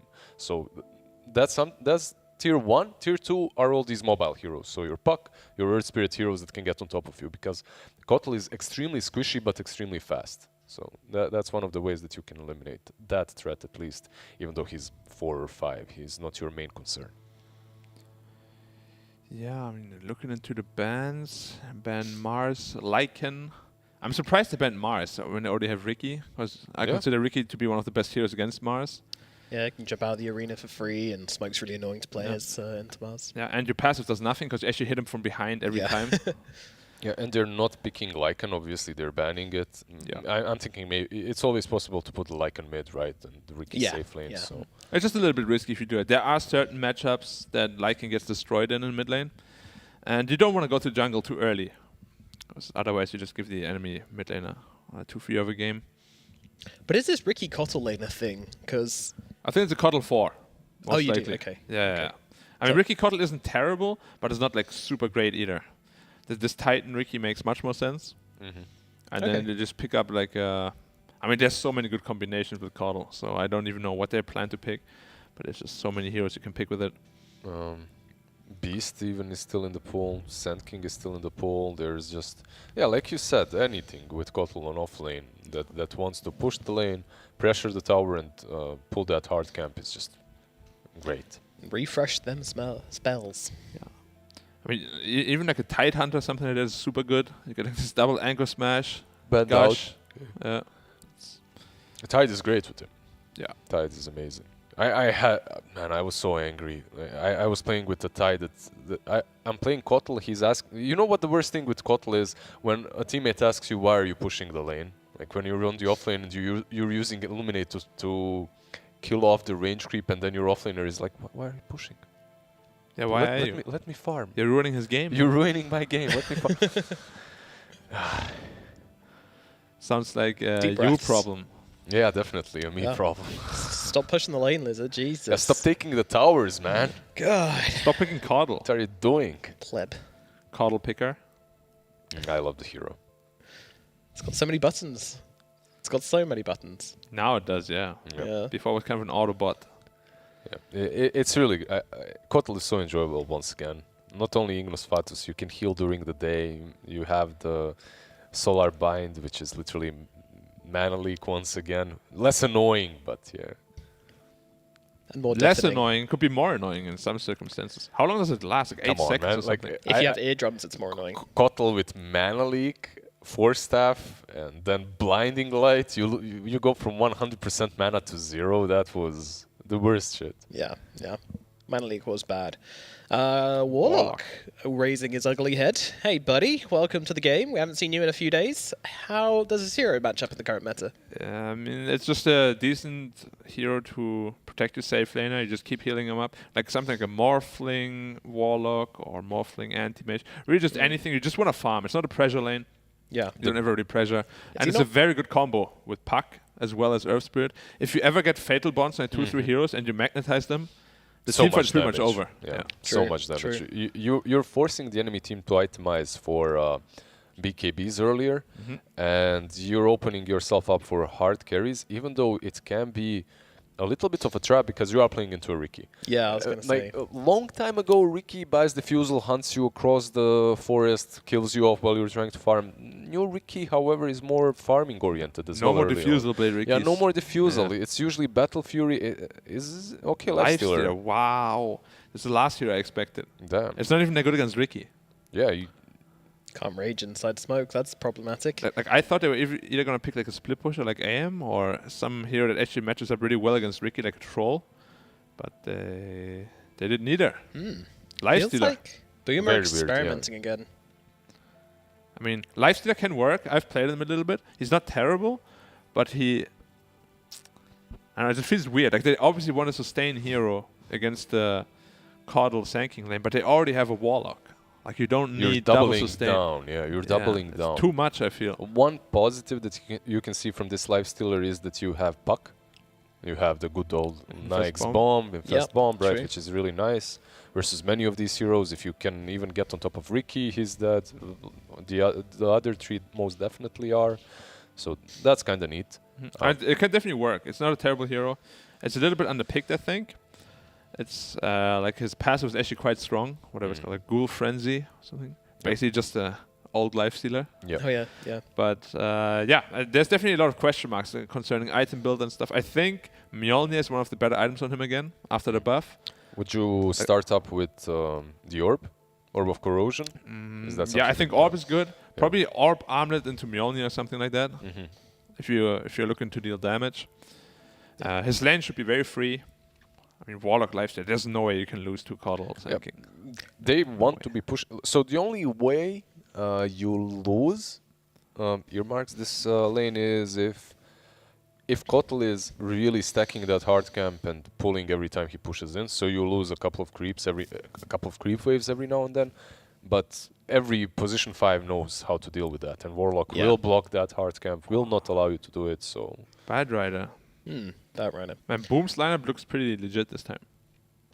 Yeah, this is big improvement from game 1, but I'm still liking Neon's draft. It's I don't know. terrible. It's just Boom threw so many problems at them, to deal with. Now they have to deal with this Bad Rider suddenly and this Lifestealer and I don't feel like the Lifestealer is a huge problem though. You've got the smoke cloud. If they catch the Lifestealer off guard, then he is gonna die. Bat is a big Bat problem. is a good Bat is a big and you problem, have to I deal agree. with it, but you don't even know where he's going to lane. Like this Bat can be offlane, he can be mid as well, right? Most likely, it is the mid, right, with the Earth Spirit, but it can be offlane too. So what's like a hero that's good against that? Obviously, you can't really pick like a Juggernaut or something like that. Wouldn't make much sense. I think you're picking your midder, right? Yeah. You don't really want Storm too because there's a Puck. Is he banned out? I can't really tell. Yeah, he isn't. But Puck is just he just presents such a threat to problem all as well. these mobility heroes. Yeah. And all these mobility heroes are usually heroes that are good versus bats. So your Quap, your Storm, your mid laners that actually do not care about him. It's gonna be a tough pick. They cover each other's weaknesses very well. I think we're gonna see something interesting here from Neon. Brood Mother. Not that interesting. I mean, why not? It actually would be a decent game, but not a lot of teams are playing her. Yeah, it's very scary to play also. Yeah. Like if you mess up on Brood like once or twice, You're just a you're like a bot. gold piñata. Yeah, I mean they're taking their sweet time too. I'm pretty sure like whatever they're gonna pick is gonna be subpar. Yeah, they picked the Quap. Queen of Pain. Yeah, of course. It's like you had 2 options versus the Bat Rider. You went for Quap, but you're still playing into a Puck, which can be problematic later on because of that leash. But it will all depend on the laning phase, of course. Like this Quap can snowball, get a quick Orchid, and then this Puck is suddenly a walking feed, you know. Of course, Puck also is quite scared of Ricky. It's not a super easy Puck game either. Like both teams have good options to deal with each other's problems. Much closer this time around. Like this time around, it's not very easy to pick your team. And if I would have to choose, I just love the team fight coming from Boom as well. Like you have this Warlock, Earth Spirit, Puck combination. I'm just worried if that is going to work versus the Ricky. If I'm looking at these 2 drafts, I'm more worried I'm more scared of the Boom's draft than I am of the Ricky that is the full meta hero. But Okay, so a vote for Boom again. Yep. All right, a vote for Boom. Black. I think Neon is gonna have a very hard time until mid-late game, but they have 2 amazing stalling supports, and I think once Ricky reaches that threshold where it's like level 20, level 25, I think he's just gonna take over the game. So I think Neon is gonna win. I'm going to go with Neon as well. I think this Ricky is being a little bit underestimated by Lizard. This hero has been incredibly strong, but then again, we haven't seen that many competitive performances with it, so the question remains, who's going to take this game? And to answer it, well, it's B-Cop and Lacoste. Thank you very much, Nomad. And game 2, Neon looked good in game 1. Boom with a lot more of a legit draft. Game 2, yeah, can get things done this time I've seen around. 2 picks. First 2 picks from Boom, I'm like, yeah, man, this is gonna be a much better draft. You know, jokes aside, you couldn't really get the play like the top tier Dota with the lineup that you had in the previous one. So this one's gonna be much easier. They have Puck. Like, it's gonna be such a good Puck game against the enemy heroes, where like Ricky, Queen of Pain, Sanking, once they're leashed, they can't use their abilities, so it's tough, you know, for these 3 heroes. I'm surprised that they actually went with Queen of Pain as their last pick, but yeah, look, I'm heavily favoring Boom Esports in this matchup for this draft. I think I want to kind of give Neon. I think they played really well. I want to back Neon. Yeah. I think they're going to get the 2-0 here. I know it doesn't, it's a much harder hill to climb for them. I think this is the test. Last game against that lineup, it felt like they had an easy plan to victory. This time around, a little bit different. Not expected to win from our thoughts on the panel and between the two of us. I feel like they need to not lose the early mid game too hard, and Black had a good point about Ricky, where he can take over the game because that hero is just scary. Like the build on Ricky, pretty much the games that I've seen, the top the high level pub games and some professional games where he just gets the Battle Fury. You don't even need to build agi items on this hero anymore. You get the Aghanim Scepter. You become just a nuisance to deal with. But they have Puck, so maybe a third item might need to be a BKB. So we'll have to see. Yeah, that Battle Fury Ags, definitely a good combo for the Standard Ricky. stuff. Pretty standard build. But for the rest of the team, how are they dealing with the Puck? It's going to be a big problem for them. Yeah, Keeper of the Light and ET, they don't do that much to Puck. The thing that he needs to be afraid of is Cloud, which usually Rikis, they don't get it that early. And, stun from Sanking. So, looks like a really good Puck game until, mid games when they start to get, Blink Dagger on Sanking, so you can instant initiate on him. But also Boom Esports, their team fight is really, really good. You have Fatal Bonds plus, of course, Earth Spirit combination of the spells. It's going to be pretty chaotic. Also, they don't have any abilities that pierce through magic immunity, so that could be on side of Neon, so that could be a bit of a problematic. Now, are you jumping the back line looking for Kescute in these fights, or is Yopaj and Ricky, is their focus even on the Warlock? Are you looking elsewhere? Just to start it off, make sure he doesn't get that Fatal Bonds out, doesn't disrupt with that ulti.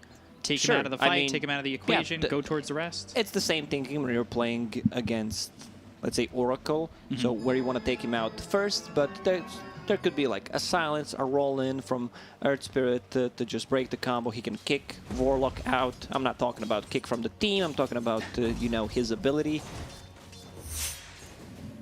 Certainly be interesting to see how everything kind of comes together, because you've got 3 ways to kind of jump in once Sam King gets that Blink Dagger a little bit longer range from him.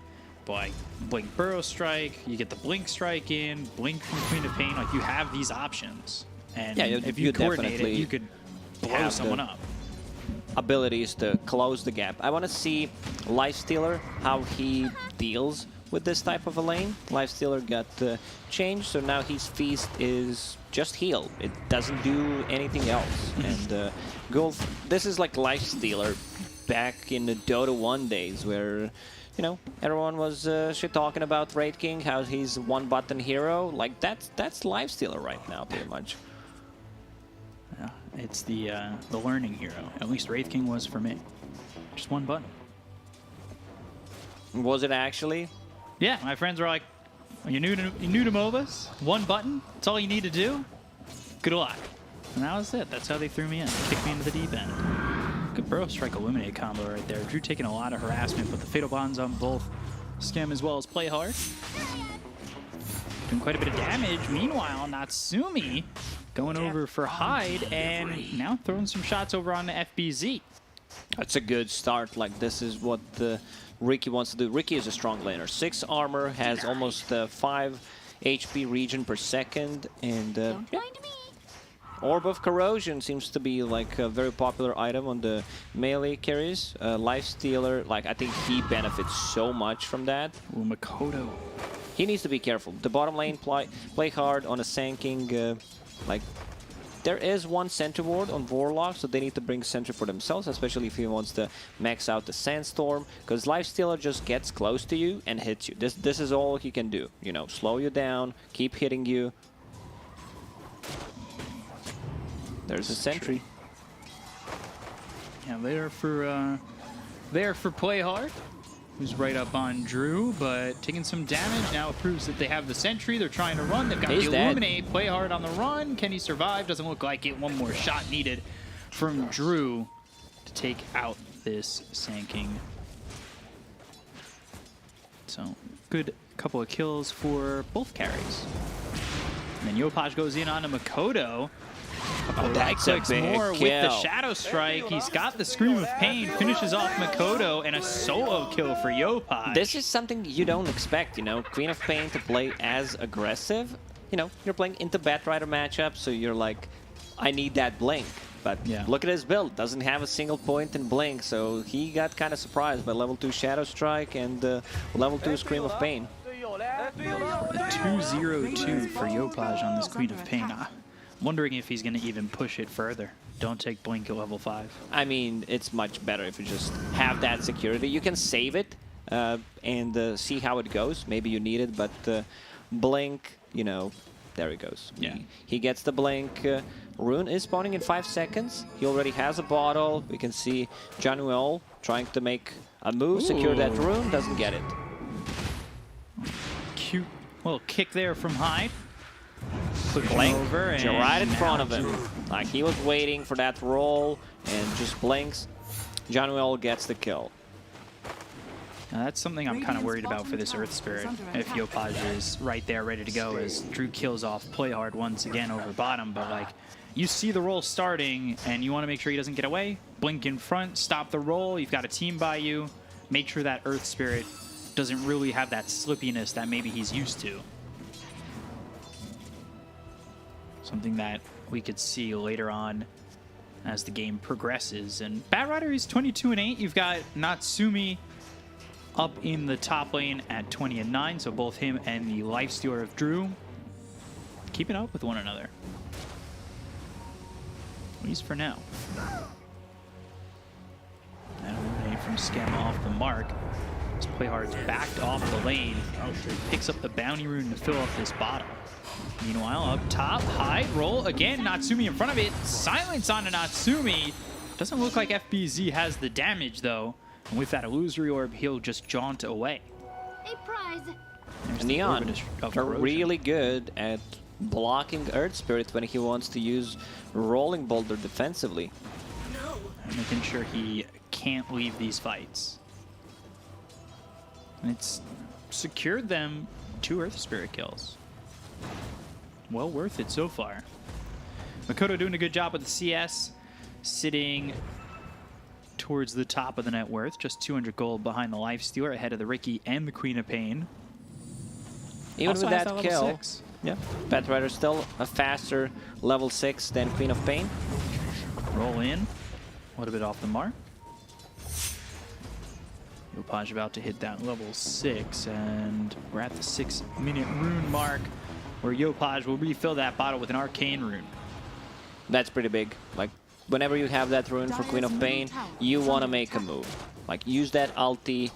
It's a pure damage, especially if they decide to play like a bit more aggressively, dive the tower. Natsumi on the top lane, kind of dropping low. Needs to be careful because there's a lot of mana regen from FBZ, like Urn of Shadows, also 2 bottle charges. So there's going to be a lot of spam. There's the blink. Well, looks like they want to go for potentially a sleep on FBZ. But Burrow Strike, play hard into the trees. He'll get away. Has to go all the way back to base with the Fatal Bonds on him. This will leave the lane solo for Yopaj, who's come over, popped the Arcane Rune, has 2 sips in the bottle. Let's see what he can get going here as Drew, sitting pretty low, uses that Rage and Infest nice into the Siege infest. Grave. He was ready for that. Yopaj having that set and looking ready to go, but Drew 1 step ahead of him. Rage Infest avoids it all. Really well done. Queen of Pain could just use Sonic Wave there and kill him. Like, he was sitting at the 300 HP, Sonic Wave level 1, 340 pure. So it would be more than enough. Yeah, I don't think he needed to blink in and give that opportunity. Not the worst in the world with that Arcane Rune. Only on cooldown for another 50 seconds, so another opportunity there for Yopaj to come soon, but that kill on Drew would have been pretty massive considering the fact that he's just sitting top of the net worth and really hasn't been bothered all too much bottom. Drew's like chilling on the bottom lane on that lifestealer. Just whenever someone shows up, he starts right-clicking them, saying he needs to be very careful. First coil. With the silence, now the lasso, pulling him out of the Dream Coil, doing that damage, stunning him up, getting the kill on the Yopaj. They have the silence on Juan Yuel as he tries to get out. They won't chase up onto the high ground. Makoto there with him for a second. There really wasn't anybody to help out the Elder Titan. So much value coming out from that Dream Coil against Sanking, against Riki, Queen of Pain, Leash Mechanic, just completely dumpstered them. Riki trying to make stuff happen, you know, every single time Blink Strike is up, jumps on Puck, tries to deal some damage, see, you know, if he wants to play with him. Maybe he makes a mistake, and yeah, there's that Battle Fury queued up that we talked about. Battle Fury into Aghanim's Scepter, gives you the tankiness, allows you to strike 2 people at once. Question is the timing on it. Is it going to be quick enough? They have the sweep onto the Warlock. Burrow Strike, Illuminate. Kescute. Yopaj claiming that one, comes in and uses that Scream of Pain. Bottled to double damage, so I wouldn't be surprised if Neon looked for more. I do see Makoto. I believe that Yopaj is coming around. He goes into the Roche Pit. Sweep is in time. And now Makoto in a lot of trouble. The Burrow Strike to follow it up. Yopaj holding the Sonic Wave, doesn't even need it, takes his life and gets the kill. Going into the Orchid, grabbing a couple of kills, using that double damage, holding the Sonic Wave too. Really well done by Neon. They knew what they wanted. They got one, and with that sleep, they grabbed a second. I'm a bit worried for Boom's position 4 and 5, because both of them are level 4 right now. One takes the dome, gets him to level 6. Dream Another coil. On to play hard. But here comes Yopaj, here comes Scam. Burrow Strike onto the Earth Spirit. Hyde goes down. FBZ, that Dream Coil doesn't garner him anything. And with the double damage, Scream, just not a sweep in time for John Yuel. And, well, Neon close to getting another 2 kills. And Yopaj just farming the stacks that were made in the jungle. Pops that Arcane Rune. Scream of Pain maxed out. DPs to the bottom lane. Wants to kill on Lifestealer. Let's see if he can force him to use the Rage. There's no need for that because there is a smoke screen. Something that I really like. A lot of Rikis, like in EU, are just not getting it. Like they go 0-4-4-1, 4-4-1 build, and yeah. You get so much value out of this one, especially when you're playing into Puck, into Lifestealer. Feels very valued. Duration 6 seconds, level 1. It's worth the value point. For sure. And once again, that was Queen of Pain ulti with the Arcane, so another one will be up in 50 seconds. She can go back to jungle, farm those stacks that she started farming before the TP. And the thing, too, is they'll have the smoke screen, they'll have that silence. Yopaj is building an Orchid. Multiple ways to get silences onto these heroes, which could really make the fights difficult for really anybody who's caught in those. Boom should try to make stuff happen right now. Both Earth Spirit and Warlock are level 6. Burrow Strike hitting on FBZ. He's in a lot of trouble. The Waning Rift as well as Dream Coil coming in, but there's the Infest. Kescute dead on the other side of this one as Natsumi comes over. FBZ runs under the tower into the trees. Neon will not follow. But Yopaj goes over mid and not allowing Makoto to just pressure the mid-tier 1. Double damage bottled up for Yopaj. He is constantly getting runes here. And they will go for Makoto. They've got the epicenter of the Earth Splitter down. Play hard with credit on that one as Makoto drops for the 3rd time. Neon is doing a very good job just controlling the rune area, so Queen of Pain always gets those runes. 2 times double damage, 2 times Arcane Rune, and with that double damage she can put a lot of pressure on tier 1 tower on mid. Also, like Sonic Wave, once again available. While all this is happening, Riki just farming it. And we didn't talk about like the combination with the Chakra Magic to lower the cooldown, like either on ET, and most likely you're going to be looking for Rikimaru, just lower the cooldown on Tricks of the Trade and the Blink Strike, so that's going to be really good. He's on top of the net worth right now. Yeah, he was sitting a little bit behind that that lifesteal. He's come back and Dust popped. going for play hard, but he's under the tower. Just don't have that gap closed. No way to get Makoto to have that blink lasso. He's gone boots travel first, typical there, but lacking that blink to get right on top, use that dust, get the lasso. Another However, smoke. they're still gonna potentially. They want to take a for fight. him? You know, it's a strong team fight combination. Fatal Bonds. What is that? 3 points, and you have Earth Spirit with the Magnetize. Puck to keep them in place. Neon Esports, they have a good read on the game, how to play the map. So Sanking just instantly falls back to jungle, keeps farming for his Blink Dagger, gets recalled to the bottom lane while Keeper of the Light is stacking some camps for him. And yeah, seems like it's just gonna be 1-for-1 trade. Scan connected, so they know something's up. TP in, looking for the sweep, but the roll stops that. Johnny-Well in trouble. Makoto's here with KSQ and FBZ. Easy kill on the Elder Titan, defending that tier 1 tower while taking the one up towards top. Another smoke. Like, they really want to use those ultis, but can't find really an opening. Just one kill, that's all they got. That is committing to the smokes. That could be problematic later on, right? For sure, because they're not finding anything out of these smokes. They managed to kill position 5 Elder Titan. Yeah, check the damage from Reiki. Oh, Queen of Pain. Like, he was hesitating. Yopaj, so far, like, this is the second kill on a lifestealer that he could have got if he used the Sonic Wave. Like the one on the bottom lane when he blinked in. Throw strike on FBZ. Sonic Wave this time. Phase shift, but not going to be enough to stay alive. FBZ, Yopaj with that one. Goes and finds Hyde. KSQ nearby. He gets the rune. 6. Blocks him. Wow, man. Right on it every single time. Hyde in trouble. Burrow strike hits. Double kill for Yopaj. KSQ just has to run. The aggression from Neon has been well placed, whereas Boom, who are working with these smokes, haven't really found much from them at all. Yeah, 2 smokes, 1 target, that's all they could find. Lifestealer, he's just farming, you know. He sees there's an Orchid on Queen of Pain, so he's like, yeah, I need to take care of myself. I see Manta Style queued up. Most of the time, I'm not a big fan, because it's a lot of gold investment just to be able to get rid of the silence, and it doesn't give you, that much. Yeah, some move speed, some attack speed, stats, but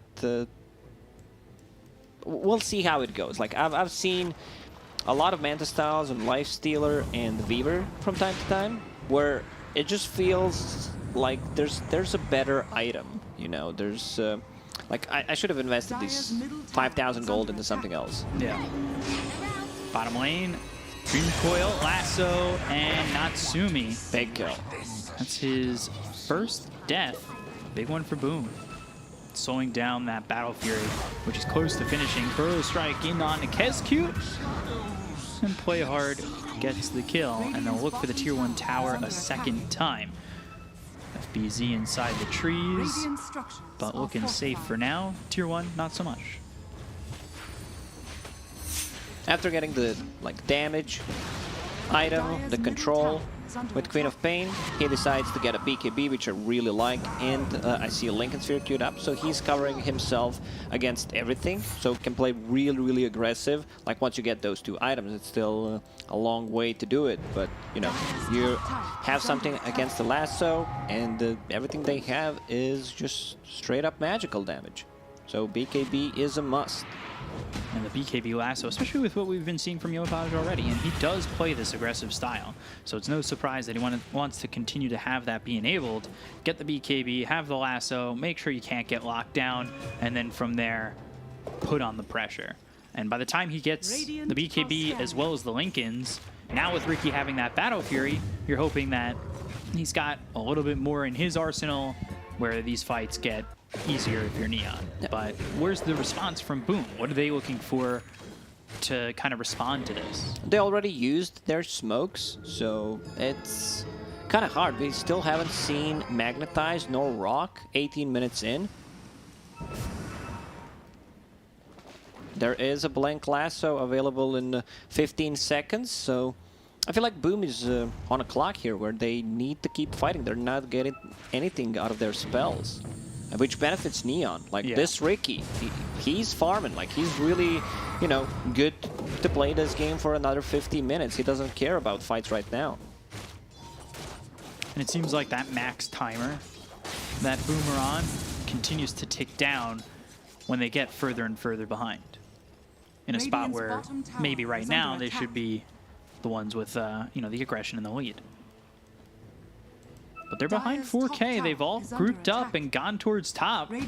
All 5 heroes here towards the tier 2 tower. But again, Neon with the proper read. Possibly be? I don't know. Everyone's just showing on top, so Neon will probably just try to split the map, maybe get a pick off if someone else shows on the map. Yopaj just pushing the bottom lane.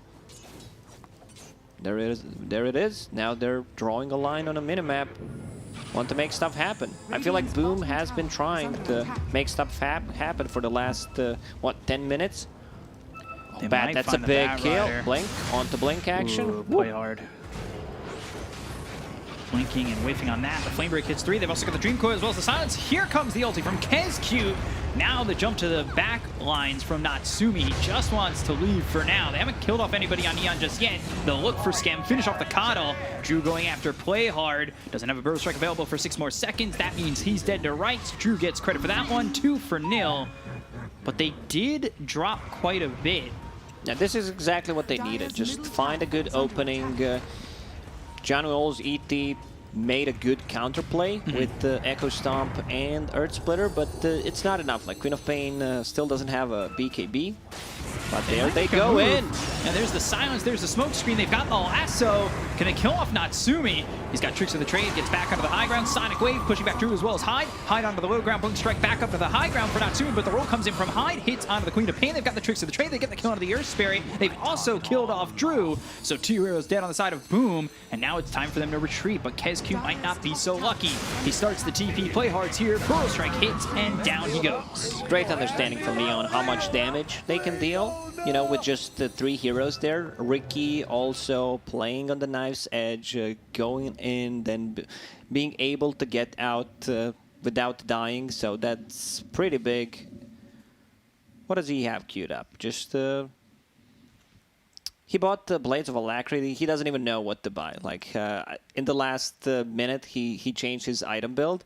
Like he wanted to get the Aghanim Scepter. Understands like there's a ton of silences, you know, so I might need a way of dispelling things. So Manta's queued up now. I still feel like the BKB is a safer choice.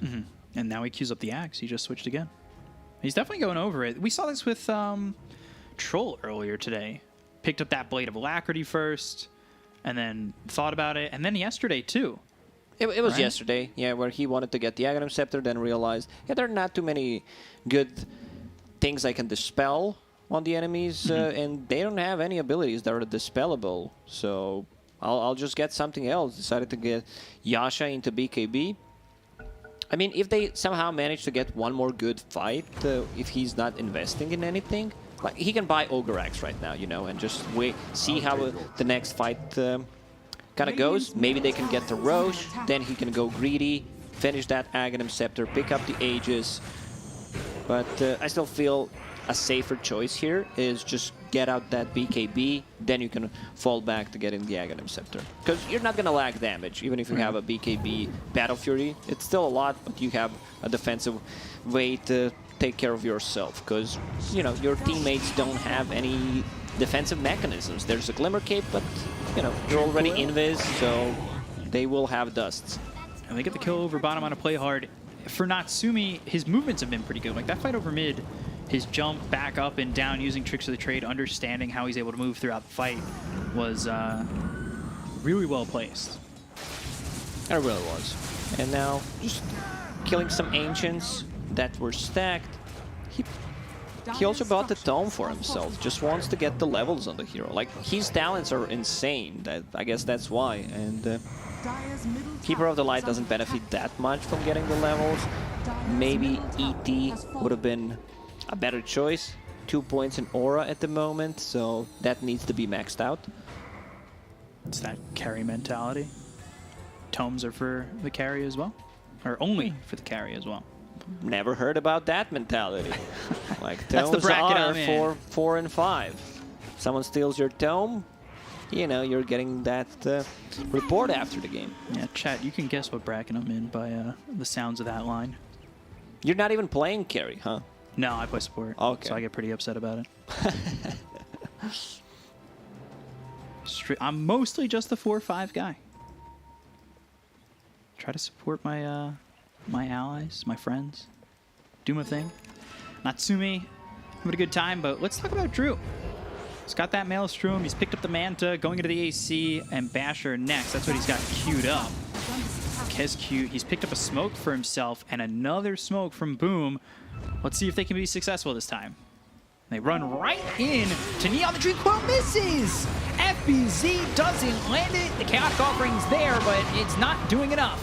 They've got the Sonic Wave that hits on the high. They'll take out this Earth Spirit. Look over at Playhard, so it's a 1-for-1 so far, but Makoto getting low. Natsuki trying to do it again to finish him off. Yopaj gets credit for that one. Double kill there for the Queen of Pain. FBZ thinking about going in on Natsumi. Now they've got the Astral Spirit right on top of him. Manuel not going to throw the stomp just yet, as Neon are just retreating. This is the second Dream Coil that we've seen completely missing today in both of our series. 728C, Dream Coil, full screen mode, like not being able to miss. Global Dream Coil. Giving the Ice Rock too many ideas. Especially when upgraded Ags becomes a thing. I'm expecting Ags 2 to be the next big play in that. Ags 2.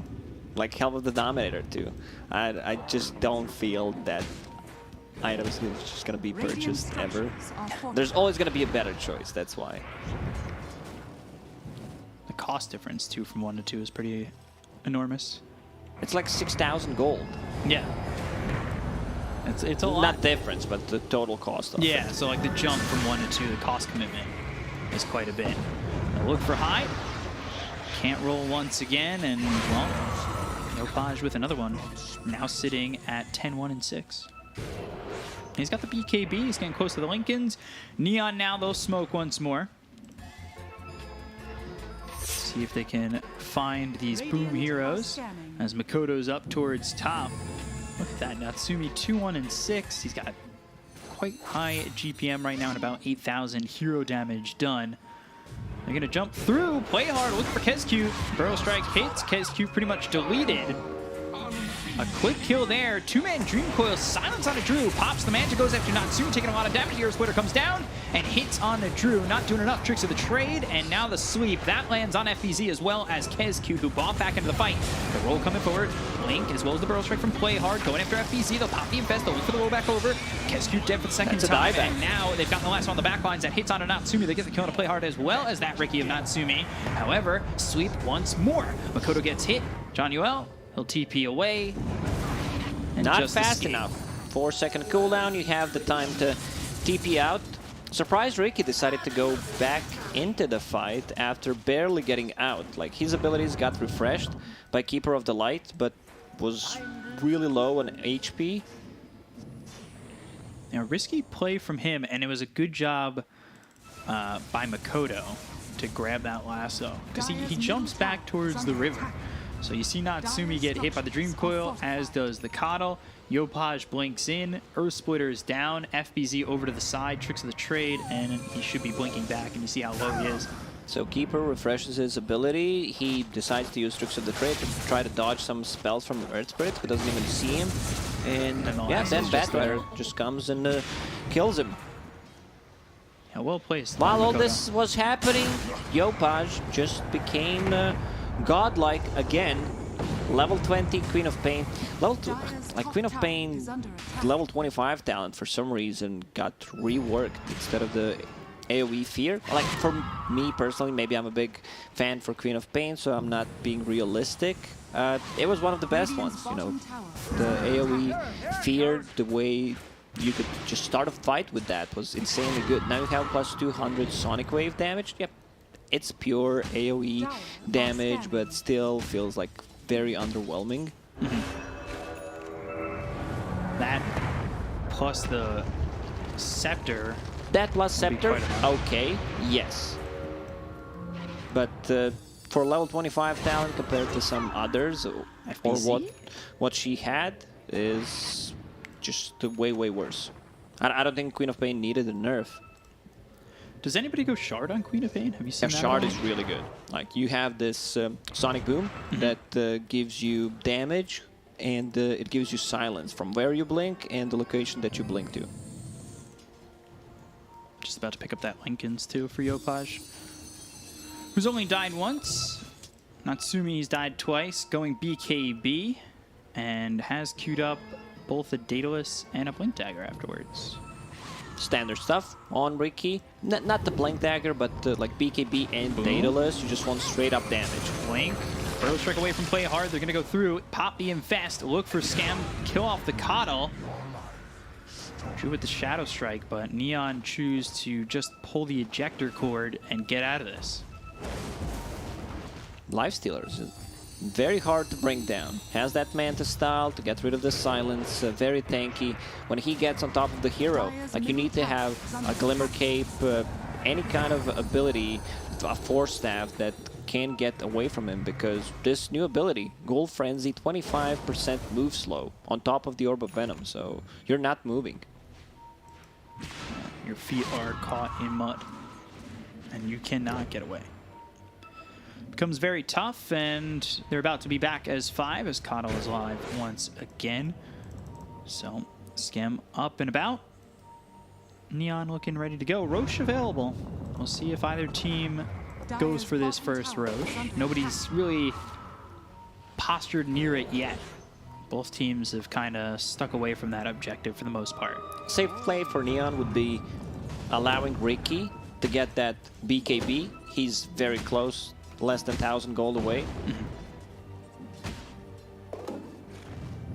can see he's just trying to find Titan Sliver. He'll hold on to that. And there's one for the other side. Radiant are scanning. So balance in all things. Dire's bottom tower is Some under attack. good balance in there. Meanwhile, Scammy's going for the Aeon Disc. He's trying to survive. He's been taken out quickly in a couple of these fights. Play Hard, he's also going for the BKB. He's got that Blink Yules.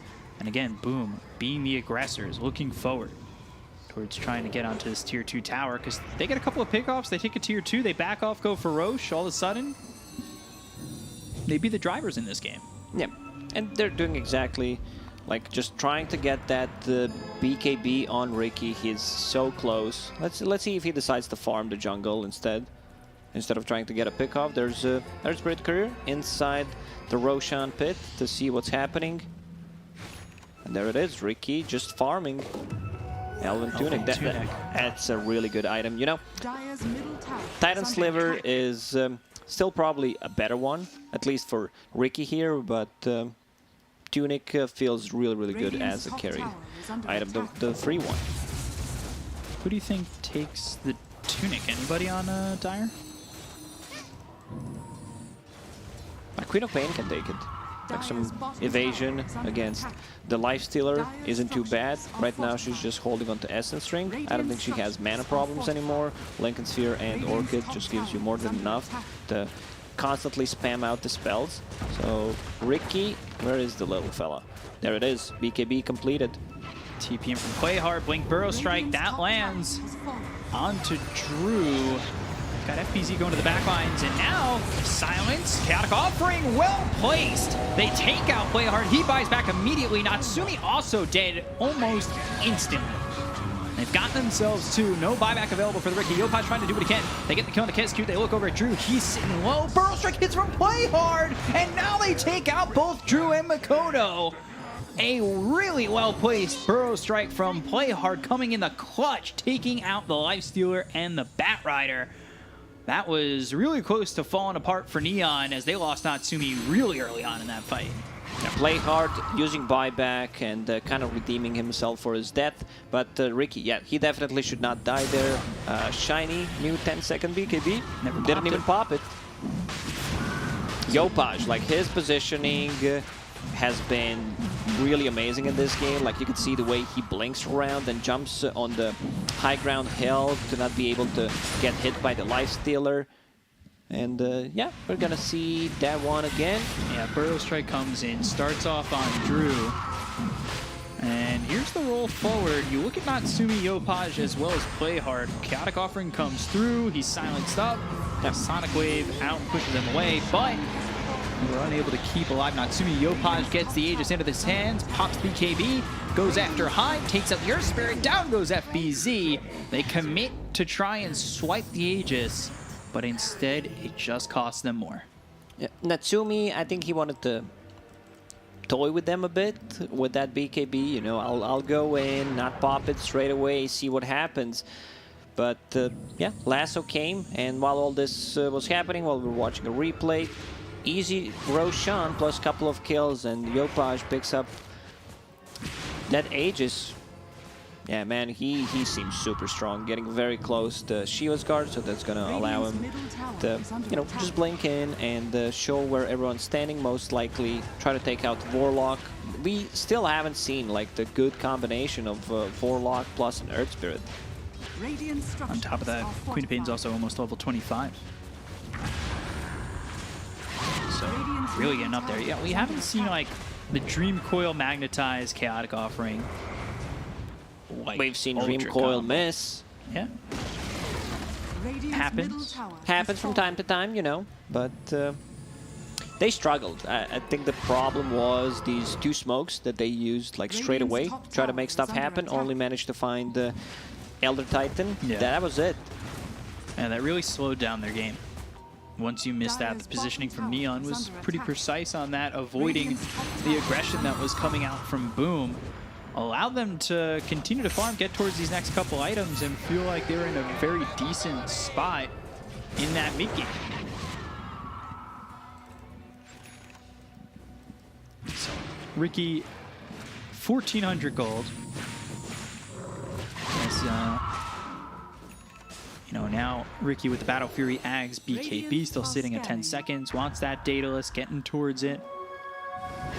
Sitting third on the net worth, actually 3,000 behind that that Lifestealer. What Queen of Pain could do, she's very close to level 25, get the spell block, so it's free Lincolns, and use the other Lincolns on Ricky, because he's still vulnerable, as we've seen, to just getting bursted if he's lassoed. They're searching, but just like Neon earlier, Boom are avoiding them this time. They've done a very solid job of doing so. As Neon continue to search. They've got this Aegis, they're looking to use it. They were looking to play aggressive, they just haven't gotten their hands on anything just yet. They are still across the river with Natsumi as well as Yopaj, getting the 35-minute bounty runes, not allowing Boom to really leave that area of the map too confidently. Puck is got the gold for Axe. They find themselves Play Hard. They've got the silence. Now the lasso. Play Hard. Fought back earlier. Now he's dead again. Dead for 95 seconds. Not the worst death. They still might take the fight. Like Ricky sees that lasso is used, so I think he says, yeah, I want to take this fight. You know, I don't have to be afraid of that. Goes for the Rage, and Skems here. Now they've got Makoto coming over. He might have just added a +1, though. Hides in with FBZ. They pop the BKB on Makoto. They're trying to get away. As Flame Break pushes Yopaj out. Drew back in. Tricks of the trade. There's the Shivas with the Sonic Wave. Drew ends up going down as the Chaotic Offering starts a little bit too late. They'll follow that up with a kill on a Kescute. Earth Splitter flies in. Now the magnetizes through. Yopaj loses that first life, but what else are you getting other than taking out the Aegis? You killed Play Hard earlier. You've committed so much to trying to go in on to Neon, and you've lost yourself your carry, and you've used your big ult in the Chaotic Offering. That chaotic offering came a bit too late. I don't think... I mean, still the outcome for Lifestealer would probably be the same, but yeah, I like the initiative from Neon Esports where, you know, they lose the Sanking and they use this info that Lasso was actually used on Sanking to kill him, so they just go in. Ricky, it was probably Ricky's call, that fight. You know, this is something that he needs to be very afraid of. So Queen of Pain, yeah, she takes the other talent, the 18-second spell block instead of the Sonic Wave damage. Kind of underwhelming talent, so she can use the Lincoln Sphere on Ricky possibly. And has another Arcane Rune. They're just controlling all the runes. Yeah. Spell Prism. Mm-hmm. That is the tier 4 of choice, it seems. That is a really good one to have. Also Flicker here against Fatal Bonds, against all those silences. It's just going to be great. Too. That's Axe Coil, but they need to snap it. They're staying leashed. There's no way to snap it. Now Dream Coil's just... Well, Sankin found a way. Just walked out of it. Confidence maybe leading to that. I can snap this. They won't go for me. Watch. And he just does. Ricky, Coast of the Daedalus, 200 gold away from the Demon Edge. Now just right on it. Ready to go. Picks it up.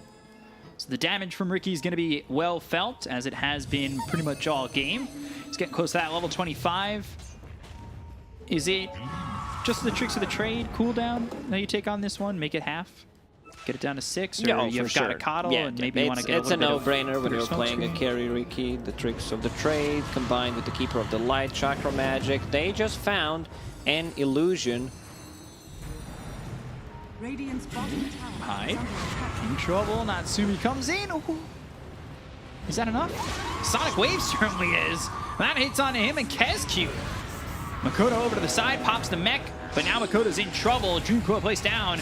That'll leash up this Queen of Pain as well as the Ricky Earth Splitter coming through, and that hits onto Drew. Not doing a lot of damage, but there's the Chaotic Offering flying in onto the Dire side. You've got 4 heroes dead on Boom, and this is all of a sudden a game well into the hands of Neon Esports. This might just be it. I like how Elder Titan is using like Earth Splitter on top of his own team, and everyone from the team is standing inside of it as like a counter initiation tool. Yeah, especially when Boomer just committed. They're well in on it. And it's just like, you put the numbers in, and well, we're gonna make you pay for it. That debate coming out from Ricky, Illusion Escape, fell for it, Lasso used once again, so it's a go time. First Lincoln's pop, there's still a second Lincoln's from the talent. Radiant's middle tower Has a Hex now. Radiant's middle barracks. Smoke screen down will keep them safe as they go for the melee racks. Radiant's middle barracks. I'll take the range racks as well. Radiant's middle barracks has fallen. You get so much value out of that Spell Prism. Lowering the cooldown on Lincoln Sphere, lowering the cooldown on your talent spell block. Dream Coil used, hits onto the Queen of Pain, but the Barrel Strike comes through onto the Earth Spirit. They get the kill there onto Hyde. Not much to follow that one up. Drew holding that buyback, dead for another 13 seconds. Now you're without your Earth Spirit for 45. Dire, they'll back away. I believe that is a pretty long rush. And it's going to be another 2.5 minutes. Like, they just went back and smoking back in. One of my favorite Dota moves. Like, so simple to use, but works most of the time. Yeah, they're going to catch him. Look for Makoto. He's silenced up. Kezcute already dead. Sonic Wave comes in. There's the BKB being popped by Makoto, trying to fly back into the base as Rick is Neon inside. looking to put the cap on this game and this series. Looking for the 2-0. They get the kill on the Kezcute, but he's not dead that long. This late in the game. 40 seconds. Not bad. Does kind of speak to the kind of game you're having. Only level 13 to this point is the Elder Titan. Your enemy's 5 is level 19. Yeah, they have 25k gold advantage, and you know, he's been playing really well. His positioning was on point, while you have a Bullseye on your head because you're playing Warlock. Everyone wants to take you out every single fight before you can cast a single spell, so that's the difference. Yeah, so Neon will stay across the river, probably till Roche comes up. But play hard in the pit for a second. He's not going to spot that, still quite a ways away. And we'll see in about a minute. So Neon don't have to force the issue. They don't have to go high ground right now. They really are don't. Up a lot. I know they want to. They feel how much stronger they are right now, but there is really no need. Like, this is also a play that they can do. Hold the high ground, there's a ward there, plus a sentry, so if they come, they have the high ground advantage. Dream Coil onto an illusion. Again, man, this illusion escape doing some good work. Again, tricked, you know, consistently has worked really well for Neon. They're going to go for the Batrider, who's infested. Makoto in trouble once again. He gets hit by the Sonic Wave. They go after Drew, who'll pop the Rage and go for the TP out. The damage is not enough. It was close, though, and they lose the Batrider again, dead for 70 seconds. No buyback. They might just try and poke them, see what happens, go for the Raxes. I like how Neon is playing. Like, this team really, you know what's up. Like, what are the good moves? The fake smoke back into the enemy base, holding the high ground. It's a pleasure to watch this team play. They seem like, I would say, like, at least in this series, tier above Boom Esports. Like, they read them so well, dodged every single possible gank early on, coming out from the, like, Warlock and Earth Spirit. They understood that their timings. Like, we're weak right now, so we can't take the fight. Yeah, they've done a really good job. I've been really impressed with Yopaj. His positioning this game has been phenomenal.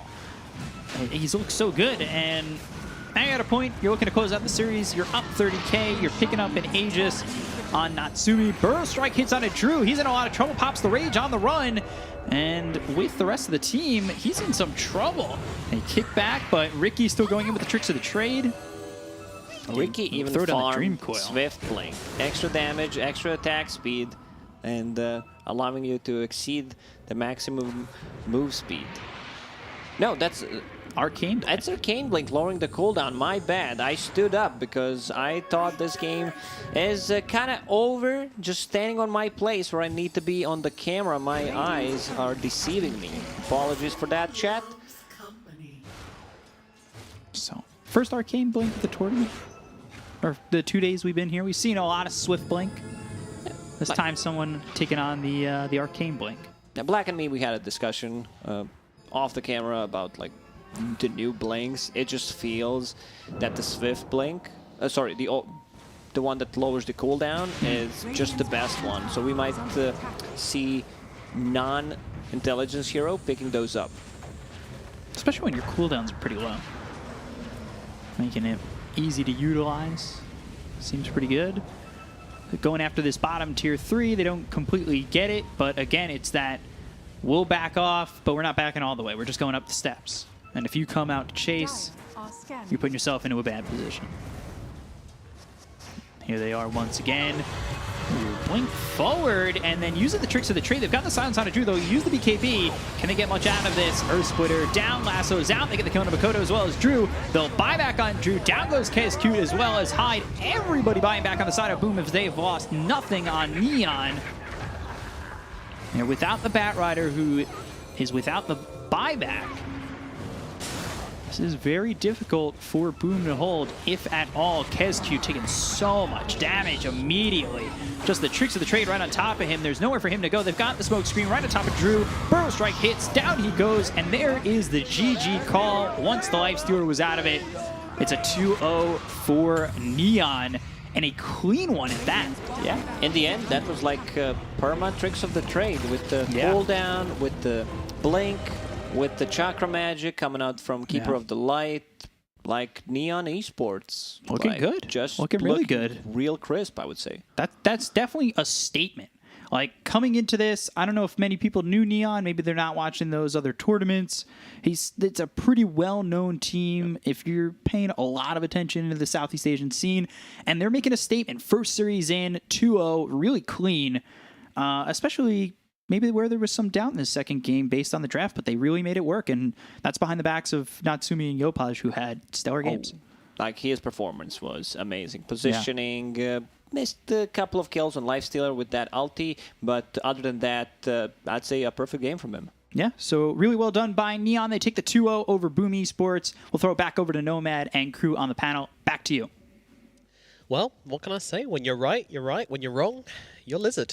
No, that was a hell of a game, though. Really good performance from Team Neon. They're showing that, you know, they might be a qualifying team, but they can play with the big boys. They come in and they slap down one of the invited teams. Guys, it was unexpected, but Neon, are you expecting these guys to maybe now start to threaten the side of TNC, Fnatic, T1, or are we jumping the gun a little bit here, maybe? We'll definitely be jumping the gun a little bit because this Boom today looked very disorganized. The drafting looked a bit like it doesn't look like the standard stuff that they usually play. So I'm not sure what caused that. They recently had also a carry change. Drew just came in recently, and Dreamostel left the team. And ever since then, it feels like they're not the same Boom they have been before, you know. And it feels like right now they just need to figure out what they want to do. Like, there's just all these different ideas coming together, and if you don't have like a unified idea on how to play a game, then it's not going to work. Like, you guys have to realize there's also entertainment value here. Okay. So one of us actually has to make this panel look a little bit better, go for the underdog when it comes to the draft, especially after the first game. Like, first game I really went for the entertainment value because they had a very crazy draft that if you execute properly, if you outplay your enemy, then you can win. This second one, they had the normal draft. And I expected Boom to do better. Now I've been following, like B-Cop said, I followed some of the tournaments recently, the one that ended like 3-4 days ago, 2 days ago. My mind is going away again, but they did extremely well there. They had very similar drafts, and they're bringing it here too. Maybe the caliber of their enemies and teams over there was not as big as here, but it obviously does not matter as practice makes perfect, and they just destroyed Boom. They did, yeah. Neon looking very, very fresh and funky for their first game of the series. Boom going to be a bit disappointed with this one, but still plenty of time to improve. But as we keep saying, every game's important. Dropping this game is not what you want to start. You know, dropping a game against a team which isn't in the expected kind of top 3, that is going to give you trouble further down the line, especially for these middle ground teams like Boom are. This could hurt them in the long run. Even if they start to pull things together, this could be something which ends up making the difference between qualifying to the major and not. So it really is important, and this win means a lot for Neon as well. Obviously, starting off with a win for these newer teams, that's going to feel so good, and this is the momentum we want to see from them. You know, that's how they can come in and get a surprise placement, is by carrying this momentum forward, and this is a great foot to start off on. No, I really feel like Neon have a better grasp of the meta, and maybe that's where the last 10 games that they've played in the last tournament, Ruby Tiara, actually shows, because in both of these games they're picking carries, they're picking heroes that are actually broken right now. I never, by the way, at the end of the last panel segment, you said I doubted Ricky. I never doubted Ricky. Ricky is top tier, like for me, Troll, Raid King, Ricky, those are tier... and Lycan, of course, like top 4 carries of the meta. But I doubted the whole strategy, the whole idea behind it, because the team fight was very solid on Boom. But Boom, they just struggled so hard to execute their lineup properly. No, I mean, I'll put my hands up and say like that Ricky was not the driving force of that team either. I mean, that Honor, Queen of Pain, Yopaj, my 21, God, right? What a queen.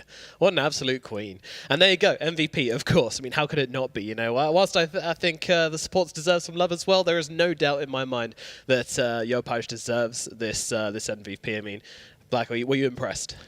Yeah, I mean, he won his lane pretty handily. He killed a Bad Rider. Usually, you wouldn't expect the Quap to kill a Bad Rider, but more like, you know, just stay in the lane, do well in the lane. But yeah, solo kills are very unexpected.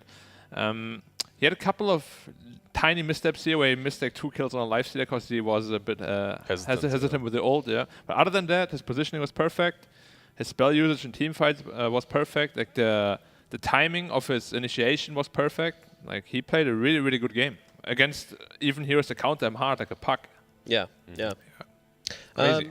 Yeah, really, really good Queen of Pain performance there. And as we expected, the Queen of Pain to struggle against the puck, that was not the case. Like, the Queen of Pain was dominant. What a performance from Yoparish. That's got to feel so good for the Neon team as well, starting this this league out with a win. Was there any kind of doubts for you out of Neon that you'd like to see maybe improve for the next series, which they could maybe focus on? It's really difficult to see mistakes when the team is dominating, when they're doing well. It's so much easier to point out what you're doing wrong when you're losing. So from this perspective, there aren't many things that they need to really improve on. Their drafts look solid, the execution looks solid, but my question is, what would happen if that Queen of Pain does not dominate the lane, and then the enemy 2 supports aren't so pressured that they're level 4 minute 11, right? What happens then? Maybe the game is completely different. So it really comes down to these skill-based matchups that really shine in the laning stage itself, where they have to prove themselves against the elite of this group. Yeah, for sure, for sure. You know, small errors which could be punished further down the line. But overall, we can take a look at the standings and how things are looking in this upper division right now. And of course, we have Fnatic and Neon at the top. And then our 2 losers of the day, Boom and T1 down at the bottom, unfortunately. Meanwhile, on the other side of things, we got Hoyo and Omega Esports as the 2 winning teams from the lower division. And Yangon and 0-2 are the 2 teams which lost out in the lower division, unfortunately. But yeah, we're focusing on the upper division here right now, and certainly at last seeing our first upset here at the league. Not a totally unexpected one. We did give Neon credit at the start of the series, saying that they could do some work, and they certainly did. So does this affect how you're expecting this outcome to kind of play out in the upper division now, Black? They definitely looked a lot more solid than T1. I feel T1 today looked completely out of shape, out of form, you know, like they haven't had like any serious competition in a while, and it shows. Like if they don't improve, which I think they will, you know, like every team is gonna get like into shape at least after like the 2nd or 3rd series at most. I would still say T1 is probably a little bit better, you know, but right now I think if Neon keeps up this momentum, they're definitely a contender for the top 3. Top 3, well. My only problem with this is you're not playing a lot. So, yeah, you know, like you're playing 1 series a week, maybe 2 maximum. So there isn't really a whole lot of room for you to experiment, to see what everyone else is doing and to improve on it. So they better start screaming and working right now. Yeah, I mean, if anything, it should be a wake-up call, you know, not only to T1, but also to all the other teams that, you know, haven't played as well, yet. right? Like, Boom. They kind of need to do something differently in the next series, that's for sure, because everything, this draft didn't look good. The gameplay in the game, it looked okay, you know, that promise of a good team was there, but unfortunately the execution didn't quite eke it out for them at the end. Closing thoughts on the day out of everything you've seen today? What comes into your lovely head? Nothing really unexpected. The first series, I actually expected a 3-game series today, at least one of these 2. Yeah. I did not expect us to go 2-0 once again, so that's a little bit unexpected for me. It's also unexpected that some teams are drafting heroes that aren't truly top-tier meta material any longer, and they're just banning out the heroes from the drafts that, like T1, they're banning out the heroes that Fnatic has drafted in the old patch. Like, maybe I expected something more there, but overall, good quality dotes. Good quality dotes indeed. Any more from you, Black? Just mild disappointment in my boys T1. Yeah. Because I had very high expectations for them, but as I said, they looked very unrefined, kind of like out of shape, you know. They looked a lot better when they played the... What did they play? They played, I think, like a couple of weeks ago. They looked so refined, so crisp there, you know. So I want to have that form back because I know they can do it, and I know they have it in them. They just need to, you know, work it out. Yep, take a few days, take a few weeks maybe, and recuperate from this loss, learn everything you can and move forwards. Those are the teams which are going to do best in this league format, and we will be finding out more in the future. Of course, tomorrow we've got some games coming up as well, of course, and that's going to be starting at 12 CET, and that's going to be 496 versus Vice Esports, so 2 underdog teams, or qualifying teams, fighting up against each other. 496, probably the favourites in that one, but Vice, they are here to prove themselves, and and they did have some very strong games in the qualifier, so it's going to be a close game regardless. Make sure you join us at 12 CET tomorrow on this channel for more SEA DPC action. But from us here at the panel and all of us here at the PGL studios in Bucharest, we're going to say goodbye. We'll see you tomorrow for more DPC action. Adios.